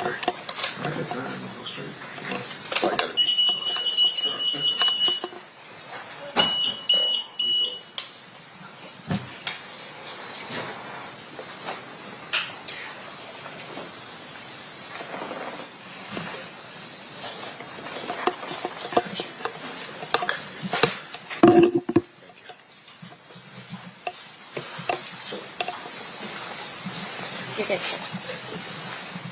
Good afternoon, sir. Good afternoon, sir. Do you mind if I call you Reggie? Of course. Okay. Sir, where did you grow up? I grew up in the city of Compton, California. I was born and raised there until about the age of 19. And who is your father? Who's your father? My father is Reginald Wright Sr. And where did your father work? He worked for the city of Compton Police Department. And at some point, had he risen up the ranks of the Compton Police Department to become a lieutenant, is it, of gangs? Eventually captain, but during most of his career was a lieutenant. Where did you ultimately become a police officer yourself? Yes, sir. When was that? I was a civilian jailer from 1985 until 1989, and then I became a police officer from 1989 until I retired in 1996. And why did you retire? I received a medical retirement for I have vascular necrosis in my right ankle, but that's not why I'm like this. This is a result of COVID. After you left the Compton PD or took your medical retirement, where did you next work? Well, to be honest, my last year or two of being a police officer, I was employed as death row security, head of security, and also had a private security company. Now, was that something that was called like moonlighting, that officers would moonlight when they were off duty? Yes, sir. Can you explain to us what moonlighting means when you're off duty? Well, moonlighting is pretty much just working off duty on your off duty hours, working for different companies. I worked for several companies. It wasn't just death row. I worked for trucking companies, doing security. Worked at a nightclub, the Raiders Club, that was inside of the Compton Hotel. Worked several video shoots. Just extra money on the side for off duty. Compton PD wasn't paying good? Guess I was really young and greedy. Yeah. And then at some point you said one of the jobs that you had was moonlighting for Death Row. Is that right? Yes, sir. And can you tell us what Death Row is? Death Row Records is a record company that was based out of Beverly Hills, California. And, yeah. And who ran Death Row Records at that time? A gentleman that I actually grew up with at elementary school, junior high, and high school by the name of Marion Suge Knight. And when you say Suge, is that what he would go by? I call him Suge.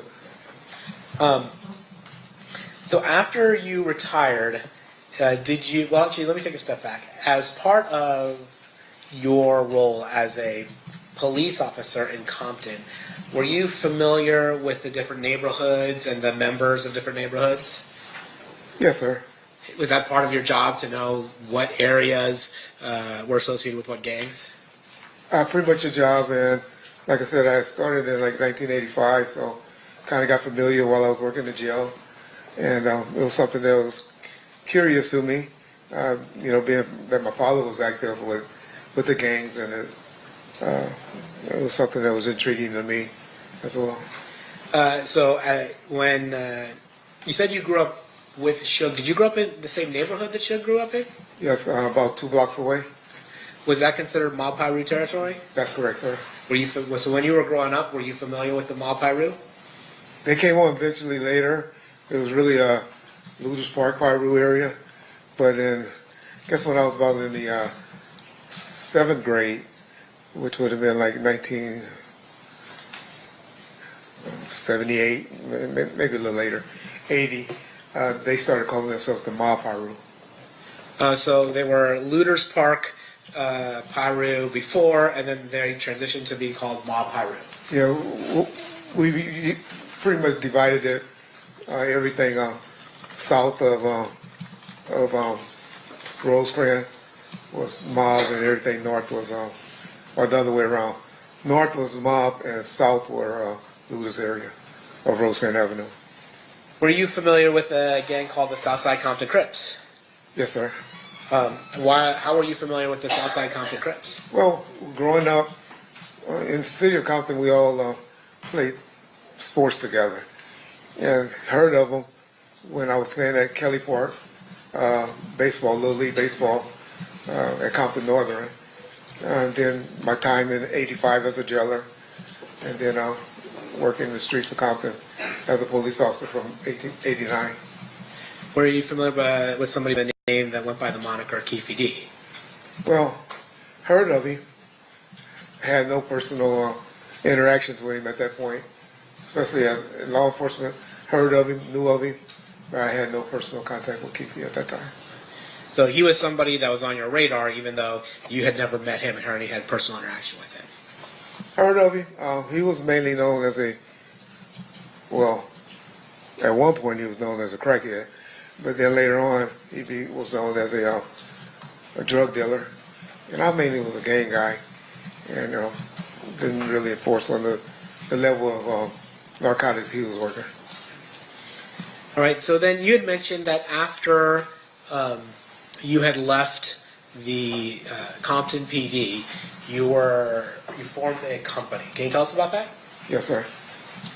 So, in '94, initially I was using a private security company because I was kind of in charge for security for death row called Code 4.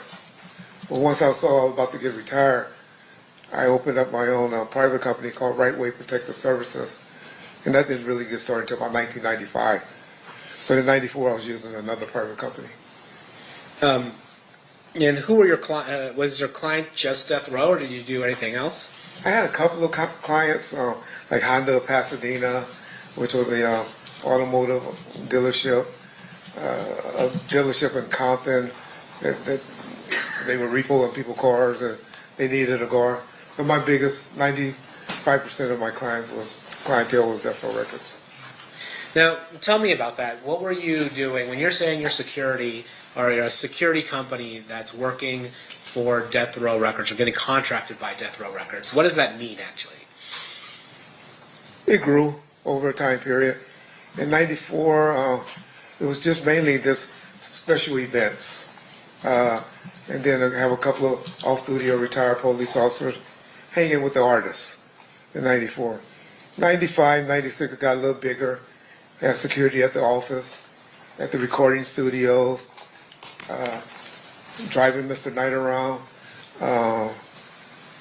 two with Mr. Shakur, two with Snoop Dogg, Mr. Brodus, and other artists when they went to promotional events like that.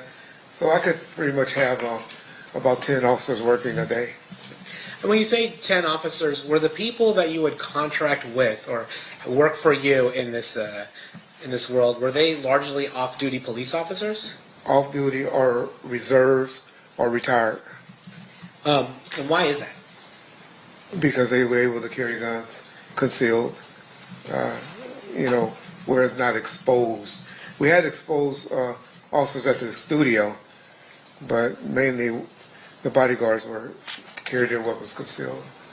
And we heard... And for the training as well. We heard from James McDonald just before you hit the stand. Was it fair to say that there were Mob Piru gang members also around Death Row Records? That's correct. Mob, Looters, West Side, generally Pirus from the city of Compton. And are these gangs that are generally associated with the Bloods? Is that right? That's correct, sir. Okay. And the Crips are, let me ask you, Crips and Bloods, are they an alliance or are they typically in conflict? Typically in conflict. However, Death Row was a unique situation because one of their main artists, prior to Mr. Shakur coming to the label, was Snoop Dogg, who was a known Crip from Long Beach. And they all seemed to have a great working relationship prior to my arrival and even during my arrival. All right. I want to ask you about Bad Boy Records. Are you familiar with a company called Bad Boy Records? Yes, I am. And who, to your knowledge, was running Bad Boy Records in the mid-'90s? P. Diddy, Sean Combs, Puffy. I don't know what name he's going by today. All right. So we'll go with Mr. Combs for now. Okay. So Mr. Combs was running Bad Boy Record, and then who would you say his most prominent artist at that time was? Christopher Wallace, Biggie Small. Okay. And then Was there tension between Death Row Records and Bad Boy, the Bad Boy Entertainment label? At what time period?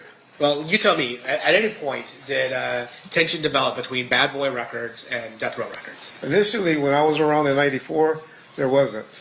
However, some things happened in '95 that started tension between Death Row and Bad Boys. There's a famous speech that Mr. Knight gives at the Source Awards in New York in 1995. Does that contribute to it? Yes, sir. That was August the 6th, 1995. But yes, sir. That was when he let the world know. And then there's another incident where one of Suge's associates was killed in Atlanta. Is that right?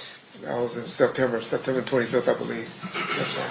And then, is it fair to say that your perception of as security for Death Row Records was that somebody associated with Bad Boy Entertainment may have had something to do with the murder of one of Suge's friends in Atlanta? That was always the story that was told to us. Yes, sir. And so, is it fair to say by 1995, the end of 1995, that there was significant tension between Bad Boy and Death Row? Yes, sir. And to the extent that it even involved violence with regards to Suge Knight's friend being killed. Correct. That was the first time something escalated to that point. Yes, sir.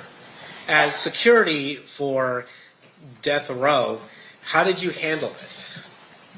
Well, we was always on some type of tension when it came to Bad Boys or going to the East Coast, which Suge and I continuously went to the East Coast because he had a lot of business. His distributor, the main distributor, was located out there. The big trade, like the magazines and stuff, was out there. So I can honestly say he and I, and maybe a few of his homeboys, went out there at least once a week, once a month, I'm sorry, during that time. When Mr. Shakur came home, we went down a little bit, but we were still going out there, but we didn't go as much. And when you say when Mr. Shakur came home, at some point did Death Row sign Mr. Shakur to its record label? It's debated how that happened, but I'm not asking about the how. I'm just saying, did it happen? Yes, sir. I believe he came home October the 12th of 1995. Now, as security for Death Row, were you aware that Mr. Shakur was actually out on a bond, an appeals bond from prison from New York? Yes, sir. And I believe the allegation has something to do with sexual misconduct. Is that right? Yeah. If you don't know. I mean, something like that. I wouldn't call it that, but yes. Okay, whatever it was, there was some kind of issue. Mr. Shakur is in prison in New York, and then Death Row Records posts an appellate bond for Mr. Shakur. They have some other companies, but yes, sir. Okay. And then Mr. Shakur does he move to where Death Row is, or does he stay in the New York area, or where does he go? No, I remember, I picked him up from the airport, me and one of my security guys named Kevin Hackey, and we took him immediately, we went to Monty's restaurant and ate, then we went to the studio, the recording studio that night, and from that point on, we got him into a room, took him to the Peninsula Hotel, where he stayed for, I believe, a month or two. Then he got a spot on Wilshire, and later on a house in Calabasas. As the head of Right Way Security, which was contracted by Death Row Records, were you responsible for Tupac Shakur's security? Yes, sir. How did you handle Tupac Shakur's security? Well, I had two guys that were primarily always assigned to him. One guy was a guy by the name of Kevin Hackey, who was with him a lot at the beginning. Later on, towards the end, a gentleman by the name of Frank Alexander was the one that worked with him as well. And then I will always have additional guys, like Al Giddings, as one of them fill in for him when those guys wasn't available. But generally always had one security guard with him After this particular song came out, in about May or June, we upped it to 2 security officers. Now, you mentioned a particular song came out that changed how you handled Tupac Shakur's security. What song are you talking about? It was a song called Hit 'Em Up. And is it fair to say that in that song, Tupac is aggressively expressing his dislike for the members of Bad Boy Entertainment as well as other artists? That's fair to say. And as a result of that, you decided to change the security for Tupac or increase it? Well, I was a part of the discussion and ultimately had to approve it, but I'm sure Mr. Knight, possibly Mr. Shakur, and maybe the security officer that was primarily with them, we all agreed that he probably needed another guy with him. Were you aware during this time of a gang from Compton being used by Bad Boy Entertainment when they came to the West Coast? We had heard those rumors and we were familiar. And what gang was that? Compton Southside Crips. Now, the Southside Crips, that was the same gang that you had told us earlier that Mr. Davis belonged to. Is that correct? Yes, sir. And by Mr. Davis, I mean Keffe D. That's what I believe he is, yes. Yeah. And then, was there ever a time where Death Row and you and whatever other unofficial security Death Row had a clash with Bad Boy and the Southside Compton Crips at all? Yes. We had it at a Soul Train Music Awards. I previously stated that Mr. Davis was with him, and I even think I may have even said that he was one of the ones close to the guy with the gun. Never said he was the one with the gun, but there's been out there, social media, where a gentleman has came out and admitted that he was the one that actually had the gun that particular incident by the name of C. Gutter. So do you remember, well, I'm going to ask you what your independent recollection is. Tell us about that incident. So we're at the Soul Train, what is it, the Soul Train Music Awards? Soul Train Music Awards, yes. And approximately what timeline are we looking at? April, May of 95. Of 95? Sorry, 96. Okay, of 96. I'm sorry. And you had mentioned before the song Hit 'Em Up. Was this before or after the song Hit 'Em Up? That was before Hit 'Em Up. Okay, that was before Hit 'Em Up. Yes, sir. Okay, tell us what happened at the Soul Train Music Awards. We pulled in. Originally, we had an entourage of about 50 people with us, but they only allowed two cars of us to get back in the back parking lot because that's where they had all the setup and the motorhomes and stuff like that. So we drove in the back. Mr. Knight, Mr. Shakur, and a few of the outlaws was inside of a Hummer, and myself as Frank, which was Tupac's security that night, Mr. Shakur's security that night. We drove in behind them.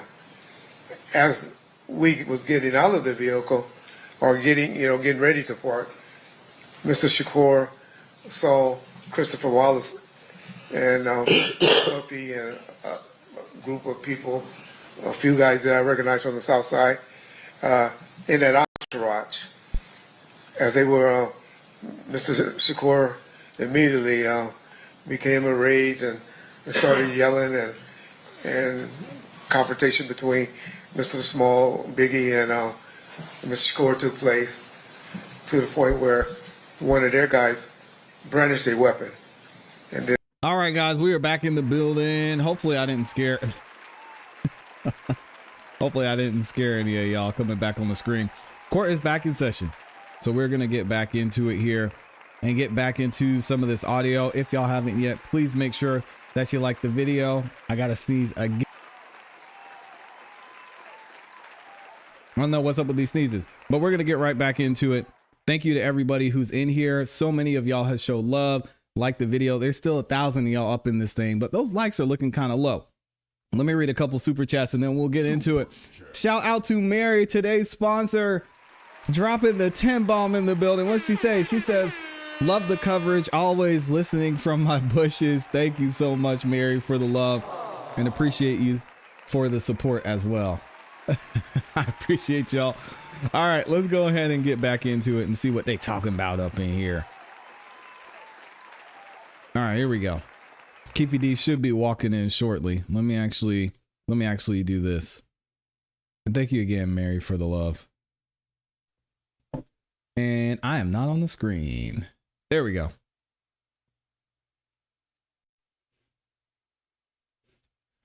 All right, just waiting for the judge to turn the audio back on. Let me see.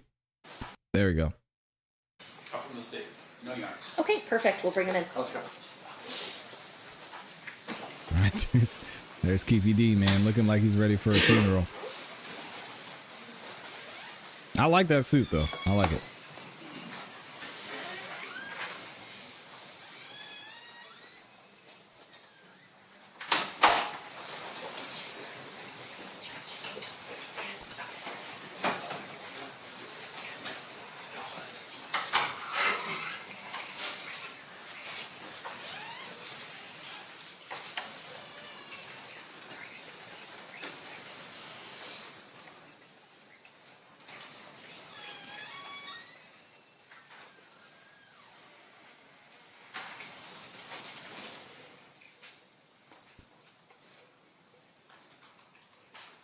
What do y'all think so far? Let me actually see. I asked y'all in the poll in the chat, will Keffe D be found guilty? So it looks like right now, 29% of you said yes. And then there's a tie. 36% of you said no, or it's too early. Interesting. I think it's too early too. Nothing wrong with being in the bushes, Mary. I appreciate you. Put the party stipulated to the motions of the jury. Yes, sir. You may be seated. Welcome back, ladies and gentlemen. Good to see you. State, we are still on Mr. Dorsey's testimony. You may proceed with your video. Thank you, Judge. And just for the record, we stopped at 40 minutes and 51 seconds, and then I started back. Okay. So, I wanted to talk to her about that situation. I assume it probably was it was not. It wouldn't be smart to go inside because it's full of bloods, right? Yeah. I'm quite sure they didn't know not to touch me. You see me before I went into the fight, see me the day before the fight. You know what I'm saying? Right. Yeah. So you didn't see him there. You left after waiting for him for an hour, right? Yeah. And then what happened? Went to the liquor barn. Stopped and got some liquor. Started, we was gonna party and shit. Got a little drinks, and left. And headed back to the hotel. Okay. And this is all. This is all with how many people? Who's in the car? It was 4 of us. Including me, my nephew, and my boy Bubble Up, and Big Dre. So we going up Flamingo. Got to Las Vegas Boulevard. Shit. We waiting there for the bus to out. Happened to see my friend, sure. Tupac was hanging out the window. There they go, right there. So my partner busted you. Went by there. Got up there by there where he was. Shit. Popped me like he got a gun. Got the busting. Shit. I got the duck. Shit. Got the busting back. Duck. Hit the corner. Made a right. Shots fired. White car got the chasing us. Still busting. We dished them out. Went in the back of the carriage house. It's a hotel called the carriage house. Got up out of the car. Okay, so let's again take it step by step. What car were you driving? I wasn't driving no car. Oh, what car were you in? A white Cadillac.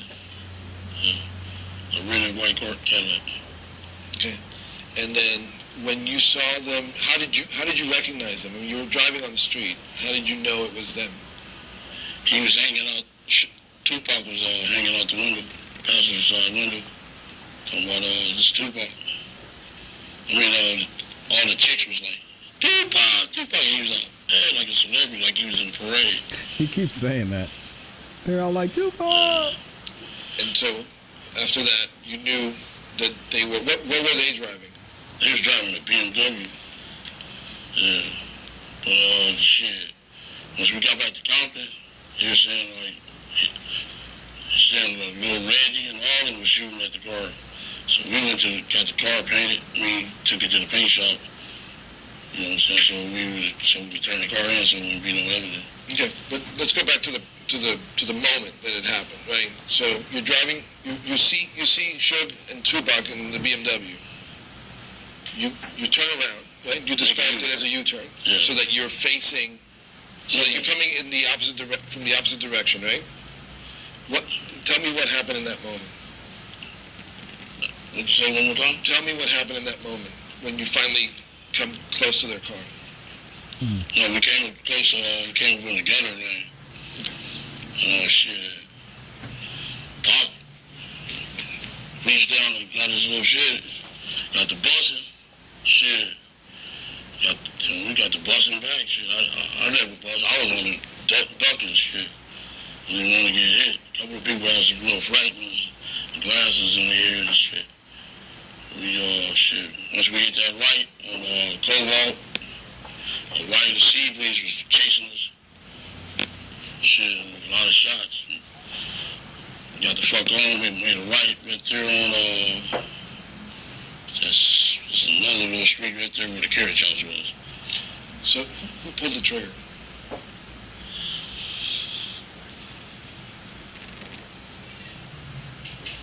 Who pulled the what? Who pulled the trigger? He said who pulled the what? Huh? I don't know, to tell you the truth. I didn't see it. Come on, man. Did Orlando pull the trigger? Who's closest to the other car? Big Dre was the closest. Big Dre was the closest to the other car. But I was ducking, shit. The dude was crazy. I said, this dude was really trying to get a reputation. He was jumping around, like, damn. So you I want to make this really clear. You mean to tell me that even though you were in the car with those three guys, and you talked to them a bunch afterwards, you don't know who shot the shots? That would be incriminating myself. Yes.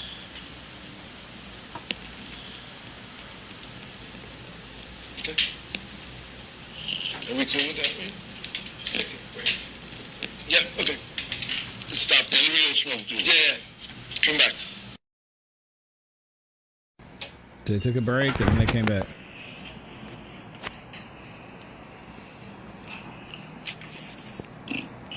Just give me one quick second.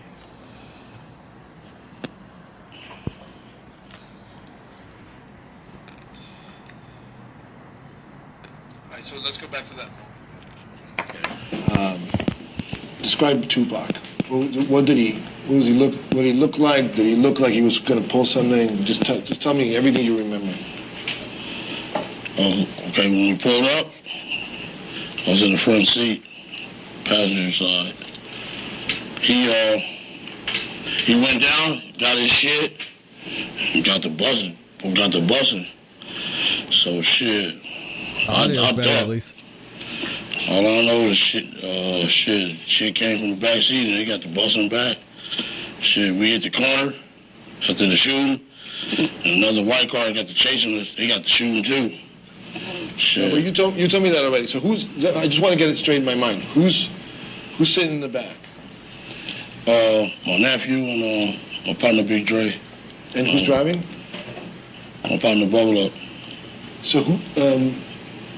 They're ready to go home. We're getting impatient. Behind the driver is Orlando, right? No, Big Dre. Big Dre. And so, and Orlando's on the other side behind you. Yes. When the shots started ringing out, who's closer to the window? Oh, Big Dre was. He was the same path. He was behind the driver. Big Dre was behind the driver. Where'd the shots come from? In the back seat. Yeah, but who's closest? Who had the gun? I don't know, sir. To tell you the truth. I was ducking. And the fact that there was a gun there, does that mean that you guys were ready for something? Or you just... No, we gangsters. What's wrong with guns? Yeah, better be caught with it than without it.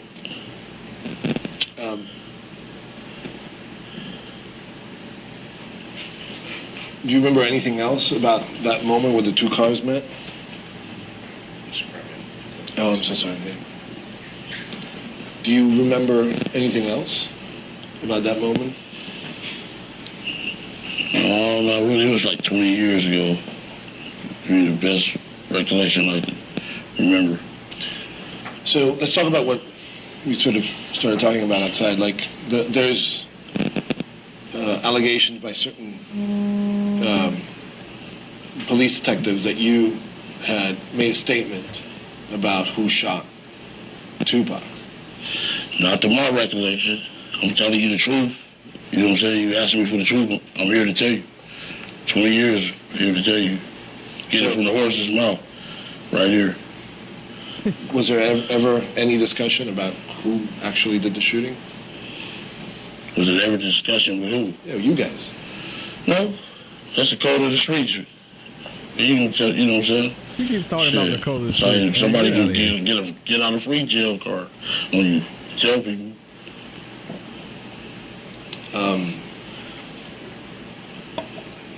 What are your thoughts about Greg Kading and his investigation and all the stuff that's been out there? How I feel about it? Yeah. Well, I felt, I was railroad. Felt I was railroad, crossed. In danger of my life. Put me in a bad fucking situation, bad spot. Life been fucked up ever since. Don't nobody trust me. You know what I'm saying? Says you were talking, dude. Why don't they trust you? Because they think you snitched? Yeah. Yeah. So can you tell me now whether what he published is true or false? Is there some truth to it? Not some of it is true, some of it is false? Shit, I think he's just trying to make $1. You know what I'm saying? He got fired. Trying to make $1 off a motherfucker. That's you. Yeah, that's what I figured. He's just trying to use me so he can't use me no more. Shit, I'm fucking used up, man. Shit, he fucked over me. That's what I feel. Yeah. And do you feel like the information that he has is completely false? Like, oh, sorry.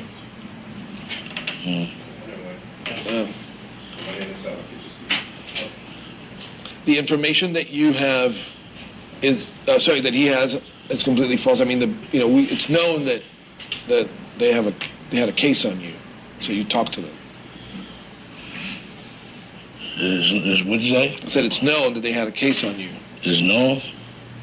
I mean, shit. I can't. Not that I can remember. Shit. I'm trying to ask him to talk about what is known out there. The fact that he pointed at Orlando as being the shooter, and that's been published, and that's what there are legal there are documents that have been published. The question is. So my question was, how do you feel about that? Is there any truth to that? What is true? What is false? Right, but what I'm saying is you didn't ask him that question. I did. You weren't here. No? Oh, really? Okay. Yeah. So just ask him about, was it an investigation and there were statements made, and what is his opinion of the statements that were made? Pardon me? Can you repeat that again? There was an investigation, there were statements made that you made certain, allegations, And, you know, what is your opinion on those statements that they say was made? Right. And what should I say, brother? Well, you know, you're going to comment about what the real truth is compared to what people are saying. Say this is what's true and this is what people, you know, that's not true what people say. Okay.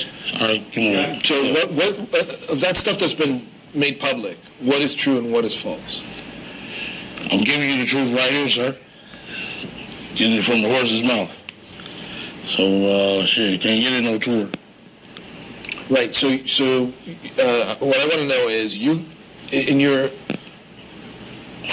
if you were in the car and you were there with your nephew, it's pretty close to what Greg Canning is saying, right?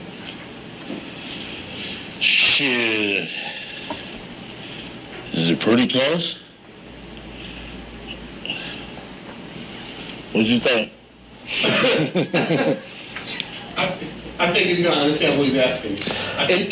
In your own words, in those tapes that were made public, in this book Murder Rap, there's a film called Murder Rap. You, in your own words, we heard you say Orlando was the shooter. You heard me say it? Yes. Shit, I never had been. Ain't nobody ever had no tape recorder with me, not to my knowledge. You know what I'm saying? I don't know where the fuck he gets some tape recorders. Shit maybe was made up or something. So you're denying that you ever said that Orlando was the shooter? Yes, I'm denying it. And your statement now is that you were in the car, shots rang out from your car, but you don't know who did it. Exactly. Okay. Came from the back seat. Okay. Is there any is there any reason why you wouldn't be forthcoming about this information? In other words, is there a deal that you have in place that would not allow you to say with any detail about that?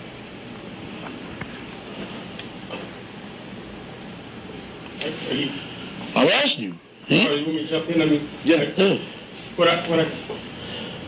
You got to the way he's asking the question, the way that you want to answer the question is you want to explain to him that one, you don't have a recollection of that you reported, which is what you said, and secondly, if the circumstances which police officers try to investigate is not consistent with what the truth is. So you have no reason, what they're saying is different than what you're saying right now, which is you're really telling the truth because the police don't have any motive for you to tell the whole story, self-defense, what really happened. They just want to get what they need to get to, you know what I'm saying? Yeah. So you can explain, you can be more detailed like that, that's how you're going to do it. Okay. Yeah, and you might want to mention, that you really don't recall how dealing with Katie that way, you did do Dupree, remember you dealt with Dupree?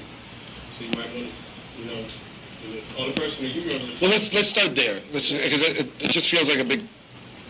It's getting confusing. Let's start there. You met with police. Who did you talk to? And what was your? What did they want from you? What did you tell them, etc.? Well, what did I tell them? Well, no, let's start from the beginning. You met with, when did you meet with police? Who did you meet with, and what did you tell them? Why? I think he's asking in general, not that situation. Did anybody ever show up or ask you questions? Correct. Oh, shit. They've been sweating me for the last 20-something years, shit. I did, okay, you ready? I am. Okay. Well, they've been sweating me for the last 20-something years, ever since that day that shit happened. Because the first news report that came out said Keffe D nephew. Said, ever since then, I've been sweated by everybody. Compton police, FBI, fucking everybody. U.S. attorneys, fucking on my ass, man. I did 5.5 years in the feds. Every other month, they was up there. Long time. Saying, 1 day is a long time. Just a rapper killer, you know what I'm saying? I just been targeted. Just been on my ass ever since. And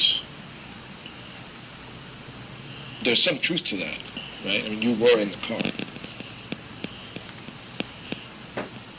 Yes. Some truth. Yes. What's in the car.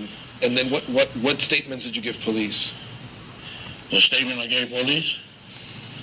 Shit. In general.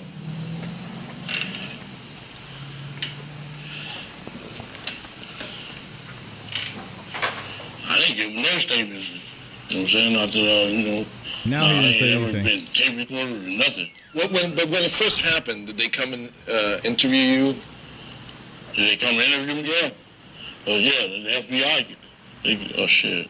What did you tell them? I guess what I'm asking is like, what did I tell them? Did you tell them what you're telling me today? No. Why not? Why not? Shit. Probably go to fucking jail. So, help me understand, why are you now telling me what you're telling me? Because I wanted to get the truth out. You get it from the horse's mouth. One more time, Wayne? Is that okay? What? I think it's one statement he made needs to correct. He said because you go to jail, but No.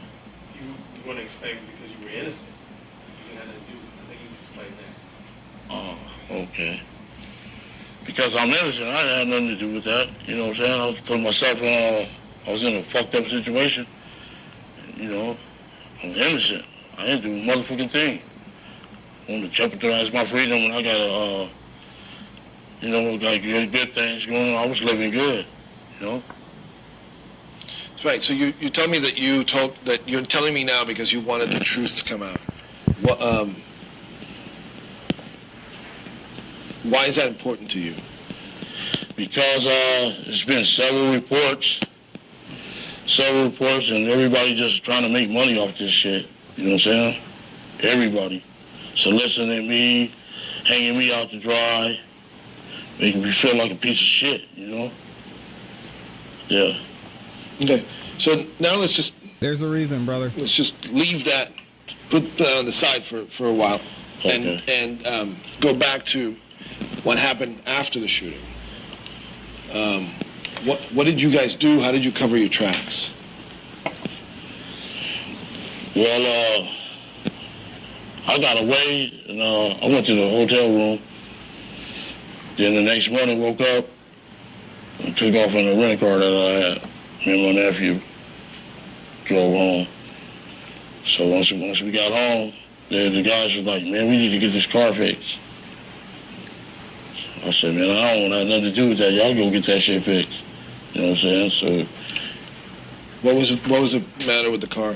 Do you remember? It had bullet holes in it. Yeah. One of What was the matter with the car? To the They shop. shot it up. Had the car painted. That's crazy. And then Orlando, I remember I read something about him giving some statements and stuff like that. Did you guys talk about what happened afterwards? Did you talk to your nephew about not saying anything? That's just the code of the streets. They know not to say nothing. Everybody, this is the code of the streets not to say nothing. When Suge had his parole hearing, Orlando testified on his behalf. Why did he do that? Damn. He paid his. Well, he paid it off. Paid us off. He the night before you want me to tell the whole truth? Well, the night before his hearing was court date, my nephew called me and said meet him up at the lawyer's office. So I get to the lawyer's office. It's Reggie, Senior, Sergeant Reynolds, and Suge Knight up to the lawyer's office. And there's two competent police. One of them was captain and sergeant. I was like, what the fuck? So I knew some fishy shit was going on there. Yeah. And he offered you how much? He gave up $60,000. Dang. In exchange for? to say that he didn't do it. For Orlando to say that? A lot of money. Yes. Just give me that in the full sentence. You're not going to hear my voice. Okay. Well, my nephew asked me to come up to the lawyer's office, and I get there, show night. Reggie Wright Sr. and Sergeant Reynolds from the Compton PD was there at the lawyer's office. And he was like trying to work out a deal where nephew wouldn't say that the guy kicked him. But it didn't work because the next day the judge said, I can see him kicking you in the head right fucking now. You know what I'm saying? Yeah. Did Orlando regret that? What's that? Did he regret it? Did he regret what? Like going to court and saying this stuff that wasn't true. It's the code of the streets, man. Shit. What's interesting about this is that does Suge know that you guys, at this point, does Suge know that you guys were in that car? Not that I know of. I don't know. Just give me a... Not that I know. You understand where I'm coming from, right? Yeah, because the newspaper article came out and said, Keffe D nephew. You know what I'm saying? And I just want to know why the fuck he say my fucking name. You know what I'm saying? Well, I figured his strategy was to kill the head of the snake. You know what I'm saying? Chop off the head of the snake, the rest of the body will fall. Right, but I'm talking about paying you off to go to court and say that Suge had nothing to do with the, he's the victim, right? You're paying him off. We're the victim. No. What I'm saying is Orlando's the victim. Yes. Yeah, he was the one who got beaten up. Beat the fuck up. He goes and says that Suge didn't beat him up, which is clearly not true. Yeah. Right? Yeah. But on top of it, you guys had shot at him. Does he? And he doesn't know that. I can't tell you because he's the only one from his crew really that know me. And the newspaper article came out saying Keffe D nephew. So I figured he said it from day one, get rid of Keffe D. You know what I'm saying? Shit. So he had it out for you. I thought we was fucking friends. I really did thought we was friends, man. He really was biting off the hand that fed him, you know what I'm saying? He didn't know that we did the groundwork, that I did the groundwork for his record company. Like, this mother was gonna beat him a nephew, a kid, you know what I'm saying? Something I wanted to ask you before, and I forgot to ask you, was the day before the fight, when you saw him. Yes. What did you guys talk about? You just said, what's up? What's up, big dog? I said, what's up? Yeah. We two major players in the game, but we got the same boss. You know what I'm saying? Shit. He just had the music industry and I had the streets. That's all. But you guys were cool. Yeah, we was cool. Yeah, we was played football since we was little kids. No, but I mean in that moment, like when you saw him the day before the fight. Yeah, he acted cool. Shit. Yeah. The other, another question I remember that I wanted to ask you is who shot the Cadillac? Because you have to get... It was pot. I don't know why they didn't even test him for powder burns. I don't know why. So I talked in the middle of it. Tell me again, please. I don't know why the police didn't check him for powder burns because he got the shooting and everything. I just ducked.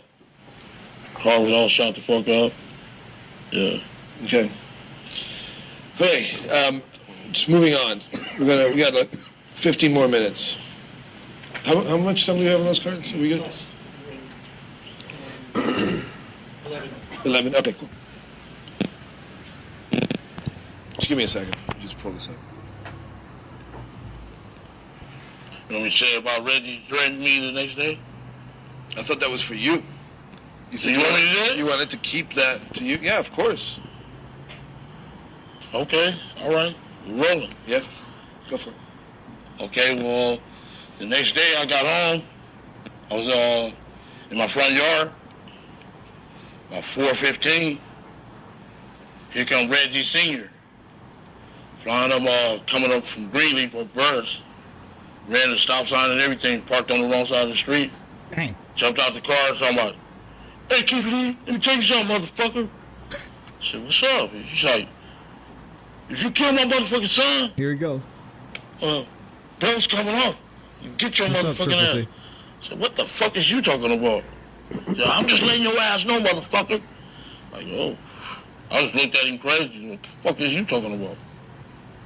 Reggie Sr., so it was bad. They was the mayor, and everybody was against us, man. Yeah, everybody, the whole town. And can you explain who? Because I don't know that a lot of people know who Reggie Sr. is a Compton police. He's a captain. They had another guy, Reynolds. They was all under the death row banner. Even the mayor, Omar Bradley, was all up under that shit. Can you tell me what?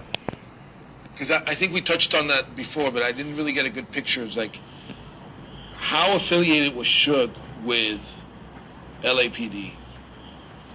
LAPD and Compton police. And Compton police, yeah. Yeah, he was shit. Most of the guys is from his neighborhood. A lot of the guys from like David Mack, Reggie Sr., Reggie Jr., Patterson, Reynolds, all of them is from his neighborhood.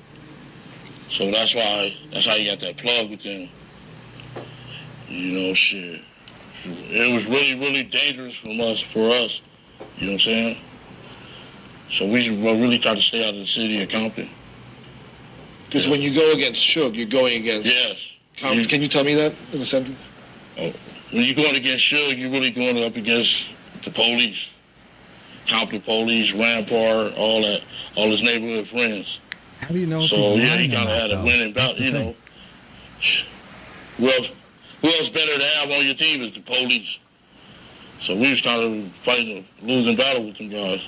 Raid our little spots, take all our guns. Yes. So that's cool because I wanted to establish that connection because a lot of people don't know that he was protected. Yeah, he was protected by the mayor, city councilmen, the Compton PD, big rank and files. Who he was paying off? Shit, he was buying police cars and stuff like that, and you know, giving out turkey drives for the city, all that shit. So he was really protected. He was in there. You know what I'm saying? So when he was talking, he was giving out turkeys to people, or like having you know shit like in the park, whatever, free food for people. That's to pay off cops. And no, they had very nice cars that they shouldn't have on no police saddles. Very nice cars. It's crazy that the record business paid for that. Yeah, I paid for that. Yeah, I started them off. Yeah, no, I hear you. So I wanted to establish that connection. I also want to ask you, what's the connection between Puffy and Zip? Because you never told me that. You told me that he introduced you to Puffy, but I don't know what their relationship is. I don't really, I didn't really know that. I didn't get deep into that. It was just shit. I was a major player. I had the bread. Right. Yeah. So it's just that Zip came to you, and then that's how you ended up meeting Puffy. Yes. Okay.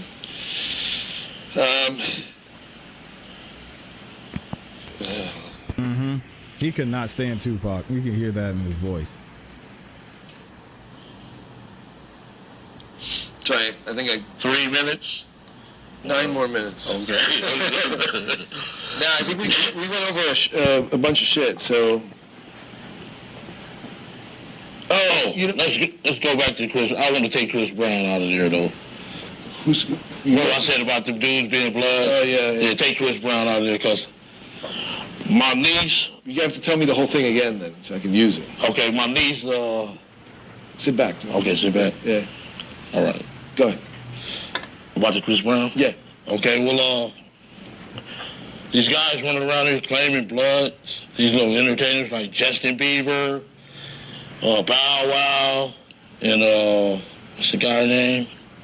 On Love and Hip Hop. We had the same question last time. Somebody came up with it. What's the guy's name? Was it? Soldier Boy. Okay.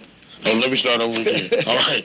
Well, as far as the guys claiming bloods, this Justin Bieber. Why does he keep talking about Justin Bieber? And Soldier Boy.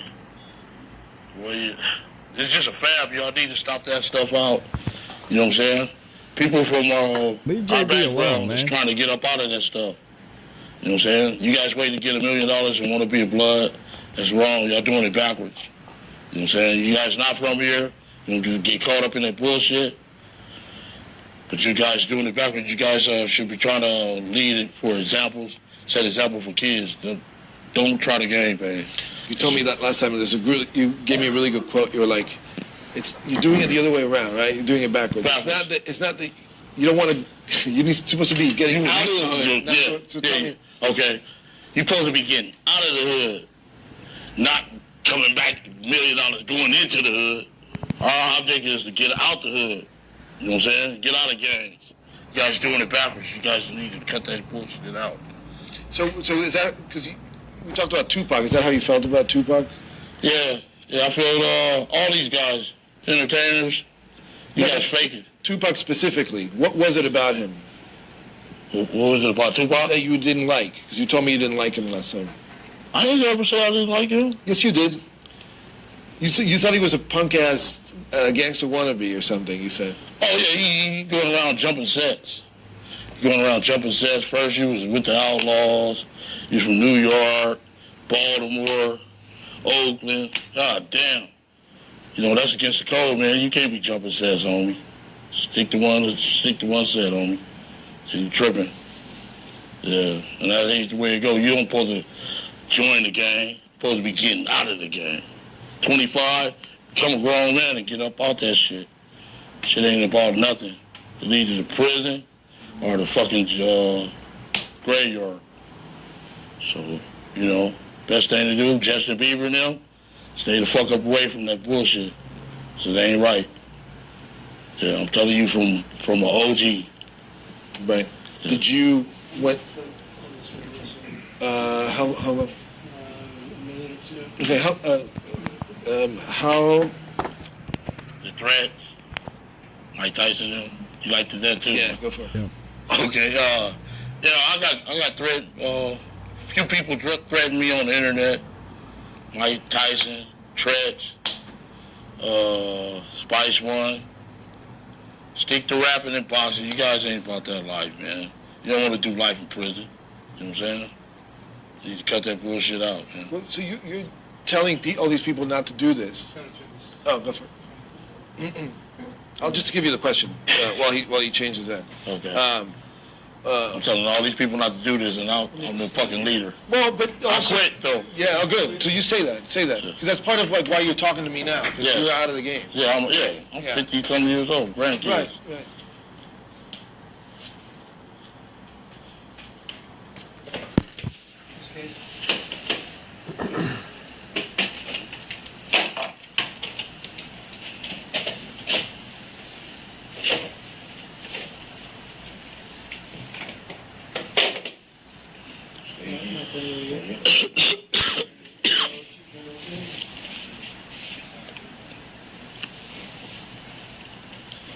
I have to say, I think the tie and the suit was better than the penguin shirt. My daughter and them said I look like a swap meet bomb. So, Daddy, if you let them put, I swear to God, that's that shit from the swap. They know. Tell the truth, homie. That's just clean today, man. I ain't gonna see that. Yeah. It was like a bird. It was like a bear. Toby, bird on your chest is what it had. Yeah, I mean, but I know. The Keffe D's over there laughing. Yeah. This is It's crazy. Versace, homie. Yeah, You know what I'm saying? that look clean, man. Yeah, man. Gave the belt 1,400, shoes 2,200. Just balling, man. That's right. Yeah, if it wasn't for me, shoes wouldn't have never had a record company, homeboy. All right, we're gonna do 4 or 5 more, and then we're done.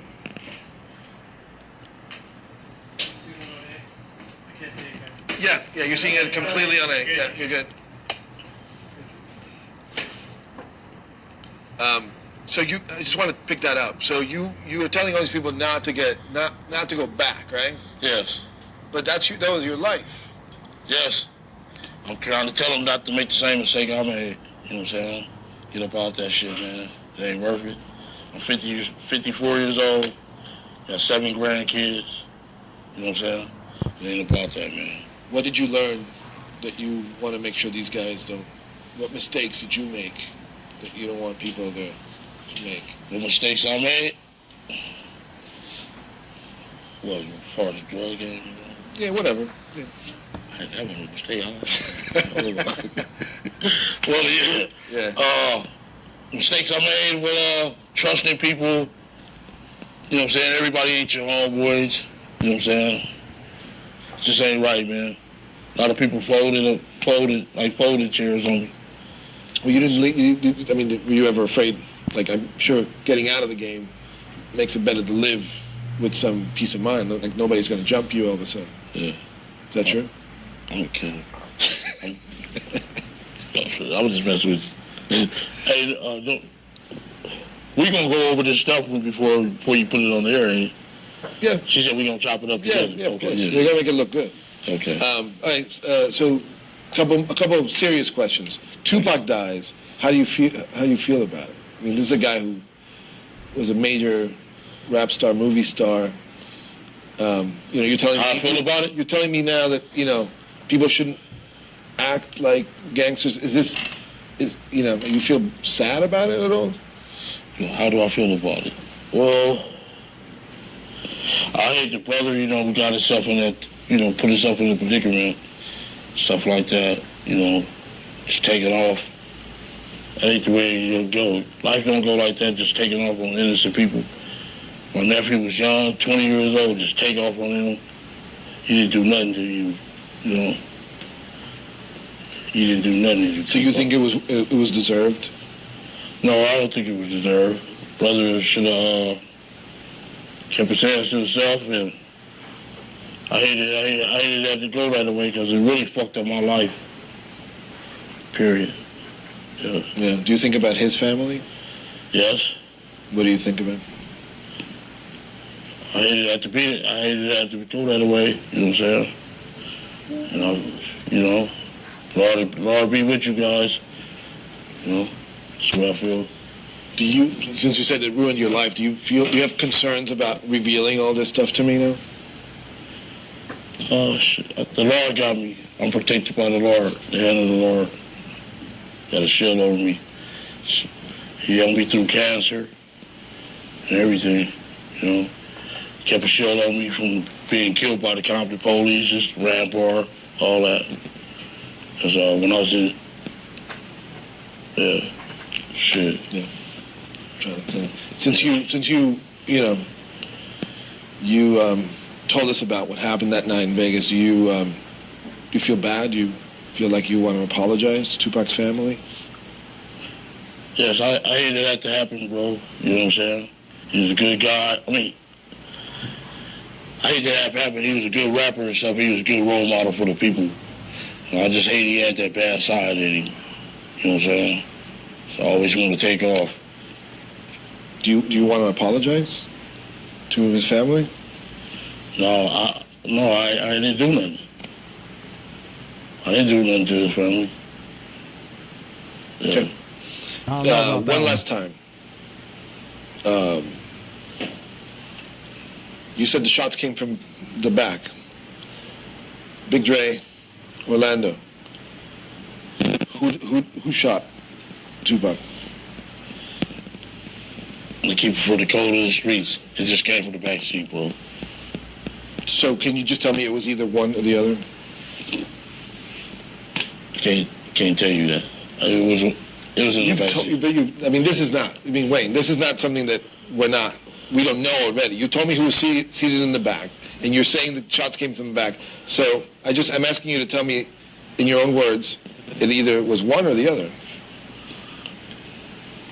I don't know who it was. It just came from the back seat. They're both dead. Yeah. What's your concern? What's my concern? Yeah, I mean honestly, like just right now, I just want. The Lord is protecting me, so I really don't have no concern. I'm in the hands of the Lord. Yeah. All my people is religious. No, I mean your concern in revealing who shot Tupac. What's my concern? Yeah. I don't have no concern. I just won't be saying I'm a fucking rat running around like that, dude. So this is about your code, right? It's too This is late, about- man. Yes. Can you tell me that? It's too late, Keffe D. Oh, this is about the code.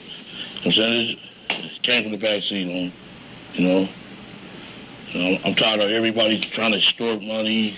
You know what I'm saying? Everybody just out for the money, being greedy. You know what I'm saying? It's a bunch of bullshit.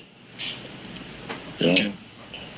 Soliciting us. They've been soliciting us for years, man. Yeah.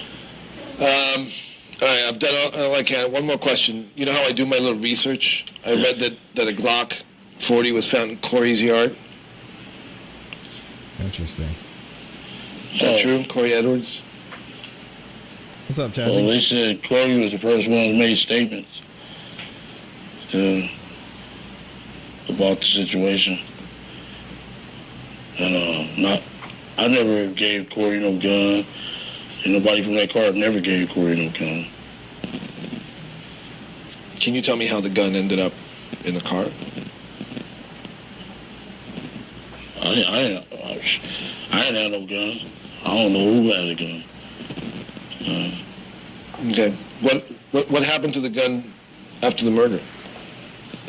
What'd you do with it? I have no recollection of what happened to that gun. So. Okay. There's it. He said, I don't recall. So you know about Corey snitching me out like that? No, I mean I just read that I didn't know about the snitching. I knew that the gun was found in his backyard. Yeah, his neighbor got killed.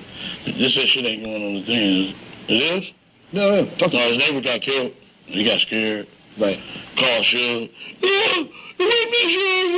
know what I'm saying? Oh, man. Yeah. All right, man. Well, do you think somebody tossed the gun to frame him? The one that was found in the backyard? That was bullshit. Yeah. Corey was just trying to get out of trouble. Right. Yeah. We'll pick it up in Vegas then, yeah? Yeah. Oh, man. That's what he said. Told you. I mean, that's what Tara wants, too. It's not just me. Thanks, man.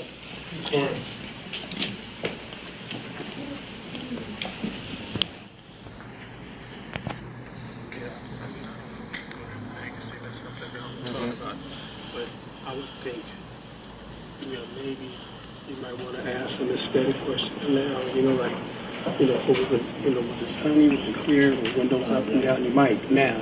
Oh yeah, let's get that real quick. Yeah. Just in terms. I mean, it's actually it's nighttime, so. Yeah, but you might want to mention it. They say it happened at night. Right. Yeah. Let's just do it real quick. Just sit there. Just a setting. 3 minutes. My sister gonna kill me, man, if I don't go cook that food. It's your lawyer who's asking. But just setting. This will be super quick. Why I'm saying it when we leave. Because it helps the description. Yeah, let's keep rolling. Sorry, guys. Randy, do you have anything? I have one thing. I'll tell you. You can tell me if it's important. Okay. I'm just gonna stand right here. Okay. Just so that we can sort of paint a picture about that night. Just tell me, was it cold? Was it warm? It happened in. It was warm. It was kind of warm. September 7th. It was warm. It was warm and shit. They wanted. What else? Was it? Were you guys drunk? Because you. No, we weren't drunk or nothing. You knew fucked up our eye. For the fuck up our eye, we finna go get our drink bottles and smoke some weed and stuff. You knew what you were doing. You weren't under the influence. Never mind. Were you driving fast? It sounds like a police How fast were you driving? How slow were you driving? I was never driving. I was in the passenger. You were in the car, so. We took it. We know not to burn rubber. That put us on. From being in Compton, not to burn rubber and stuff like that. Shit. How long were you driving around till you saw them? How long did you drive around until you saw them? Oh, well, no. We just left the liquor store. It took about 5, 10 minutes. Just seen them. And what were you doing before that? You just driving around? Just tell me that. No, we was going back to the we was leaving the liquor store, going to the hotel, to our hotel room. So you were not out there looking for them specifically? No. You just happened to see them? Just happened to see them. So it was a bad luck? Yeah, it was bad luck. If he wouldn't even been out the window, we would have never seen him. He was hanging out the window like he was in the parade. Tupac, the ladies was out of Tupac. Just going like this, hanging out the window. Okay. Any other details that are important? Oh, yeah. Did you see, well, you just told me. It was dark. Nighttime. Keffe D loves saying that. They were like, what time was it? About 9 o'clock? At nighttime, yeah. Yeah. Dang, cool, yo, where you, man? Did you guys have the windows down? Was the radio playing? Yeah, the radio playing. We should go get out and have some fun. So. Okay, Randy, what you got? You can ask him. Well, I just think there was. Yeah. I got you. There was word on the street that Orlando, after the shooting, was taking credit for it. No. Can you speak to that, react to those sentiments? Orlando would never go around bragging about no stuff like that. You know, why would he incriminate himself? Just Keffe D was. You know what I'm saying? If he did some stuff like that. Orlando would never do no stuff like that. You know what I'm saying? Never in his life. So to the best of your knowledge, there was no chatter in the streets between the two gangs about that? No, not to my knowledge. I heard they had a hit out on me for $100,000. Dang. So I'm worried about that. You know. Describe that. What did you hear about this hit? What's that? What did you hear about this hit? I was they had a meeting at Lucas Park and they said they had a hit out on me. I just started laughing. Who had a hit out? The fucking Death Row, Pyros. Maybe the police. That's the only person I was worried about was the police. Because they can handcuff you and pull you over and kill your ass. You know what I'm saying? Shit. Yeah. You good? Yeah. Can I move? Can everyone sit still for 15 seconds while we gather room?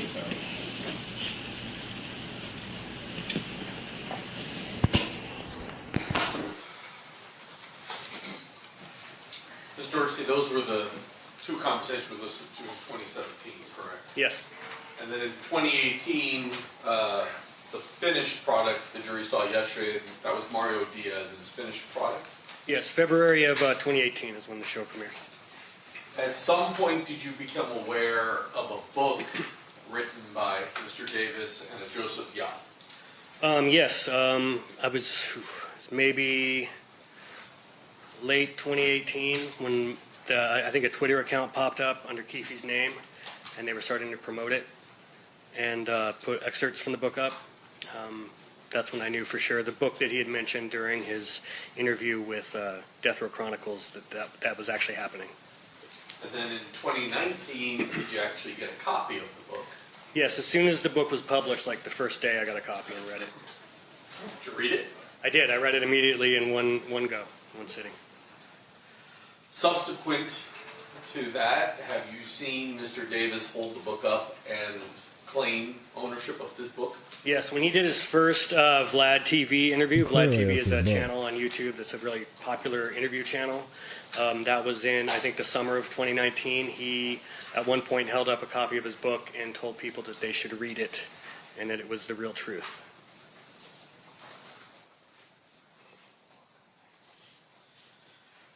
First, I'm going to show you State's Proposed Exhibits 67 and 68. Actually, take a look at those. Yep. Do those appear to be the front and back cover of that book that Mr. Davis was displaying and taking ownership of? Yes, they do. Move to admit. Any objection? No objection, Your So admitted. Honor. Showing you what's been marked as 127. Just briefly flip through that.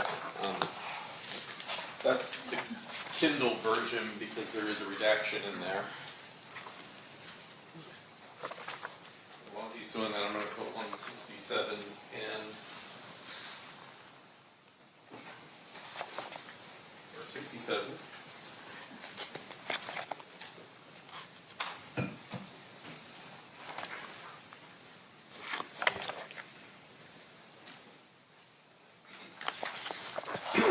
Yes, it appears to be the Kindle version of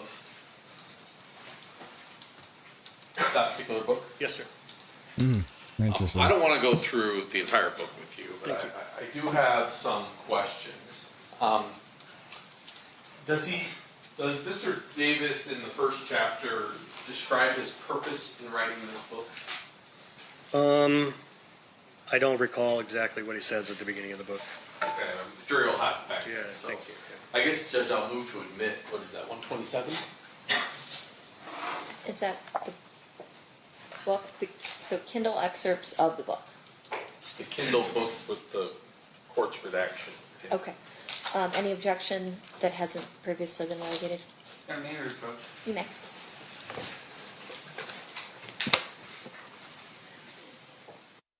Oh, he wants to look at it, or they're going to sidebar?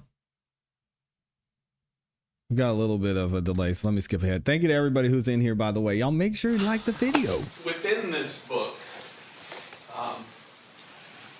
does the defendant, well, let me ask you this. Do you know Is who Flag Michael going to Duro is? testify? That would be something. Yes, Michael Duro Jr., street name was Little Owl. He was Orlando Anderson's best friend. That would be something if I Flag understand, going back to testified. when they were toddlers. And in the book, does Mr. Davis claim that he had some little homies in Las Vegas, and that's how he learned about the 662? Yes, he said that there were people that were locals there that had heard the advertisements that the concert was happening that night with Tupac. Judge, I'm going to ask you to take judicial notice of State of Nevada versus Michael Duro, 96C 13644 in the 8th Judicial District Court of Nevada, that Michael Duro was bound over to district court on June 13th of 1996 for trafficking in a controlled substance and transporting a controlled substance, pled guilty. Sounds about right. August 20th of 1996 was remanded to boot camp and was in boot camp at the time of the homicide. Give me the case number again. 96C 136488. 13649. 96C 136488. 488. Okay, perfect. Give me 1 second. Durrogh, D-U-R-R-O-G-H. Yes, ma'am. Let me check judgment of conviction.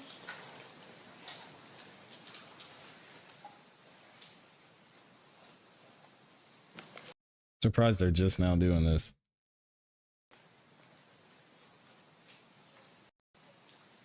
There is a judgment of conviction from a plea on 2/3/97 showing that. Judicial notice is taken. Thank you. And specifically that he was remanded to the custody of NDOC on August 20th, 1996 and remained there through the time of the homicide. August 20th, there was a hearing, status check on a 120-day evaluation. And then he was ordered committed.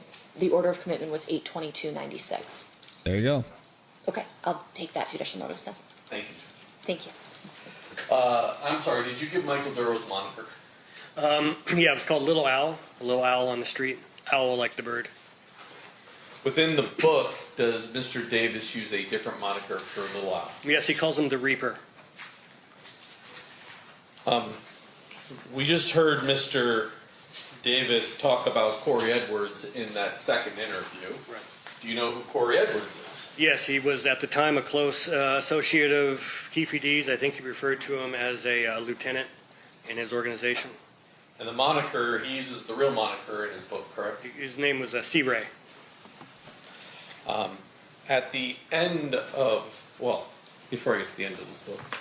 Yeah. Early on, does the defendant describe his early criminal career that ultimately resulted in some convictions that sent him to prison? Yes.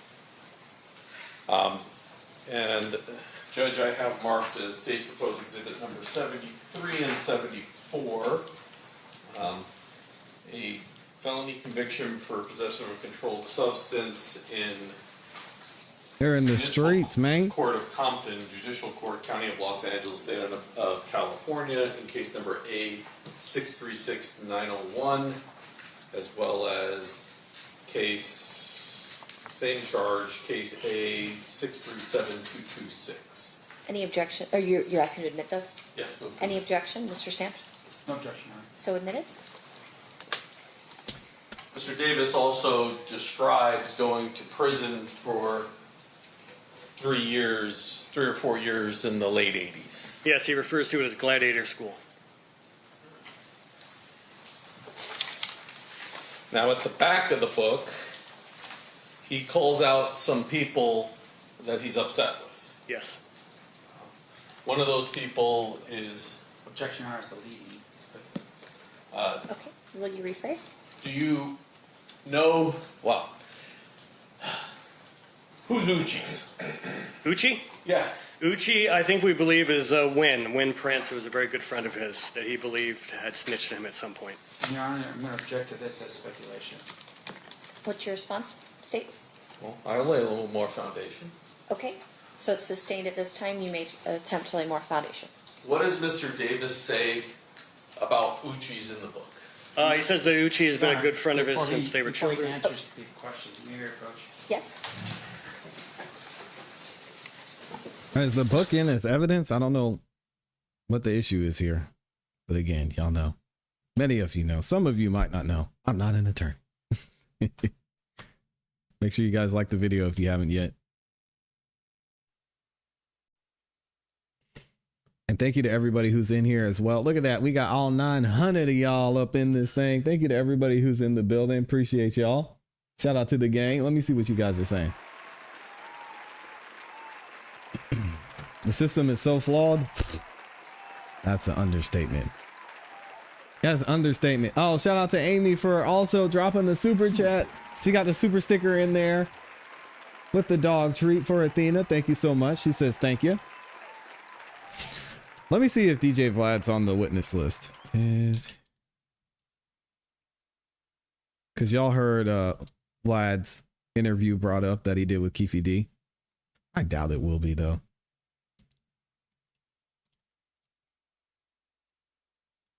DJ Vlad is not on the witness list for the Keffe D trial. Good. I mean, we heard that guy talk so much. We're all good. And I mean, they're all readily available on YouTube, so. Vlad declined to turn over the unedited files or cooperate with the investigation. He's not participating or taking the stand in the courtroom proceedings. That is correct. That is correct. And we're still waiting to hear if they can ask about the book. Crazy, man. All right. You're to disregard the last answer to the incomplete question. State, you may proceed. Thank you. Can you describe for me what the defendant describes about Uchis in the book? Sure, he says he's one of his oldest friends, describes him as his right-hand man, and says that he is dead, that he's been killed. All three of those things line up with Win Prince. Rest in peace, the next Uchi. question, which is, what do you know about Wendell Prince? Not a whole lot other than just he was really tight with Keffe. There's a great photo of them together. There's actually several photos of them together over the years.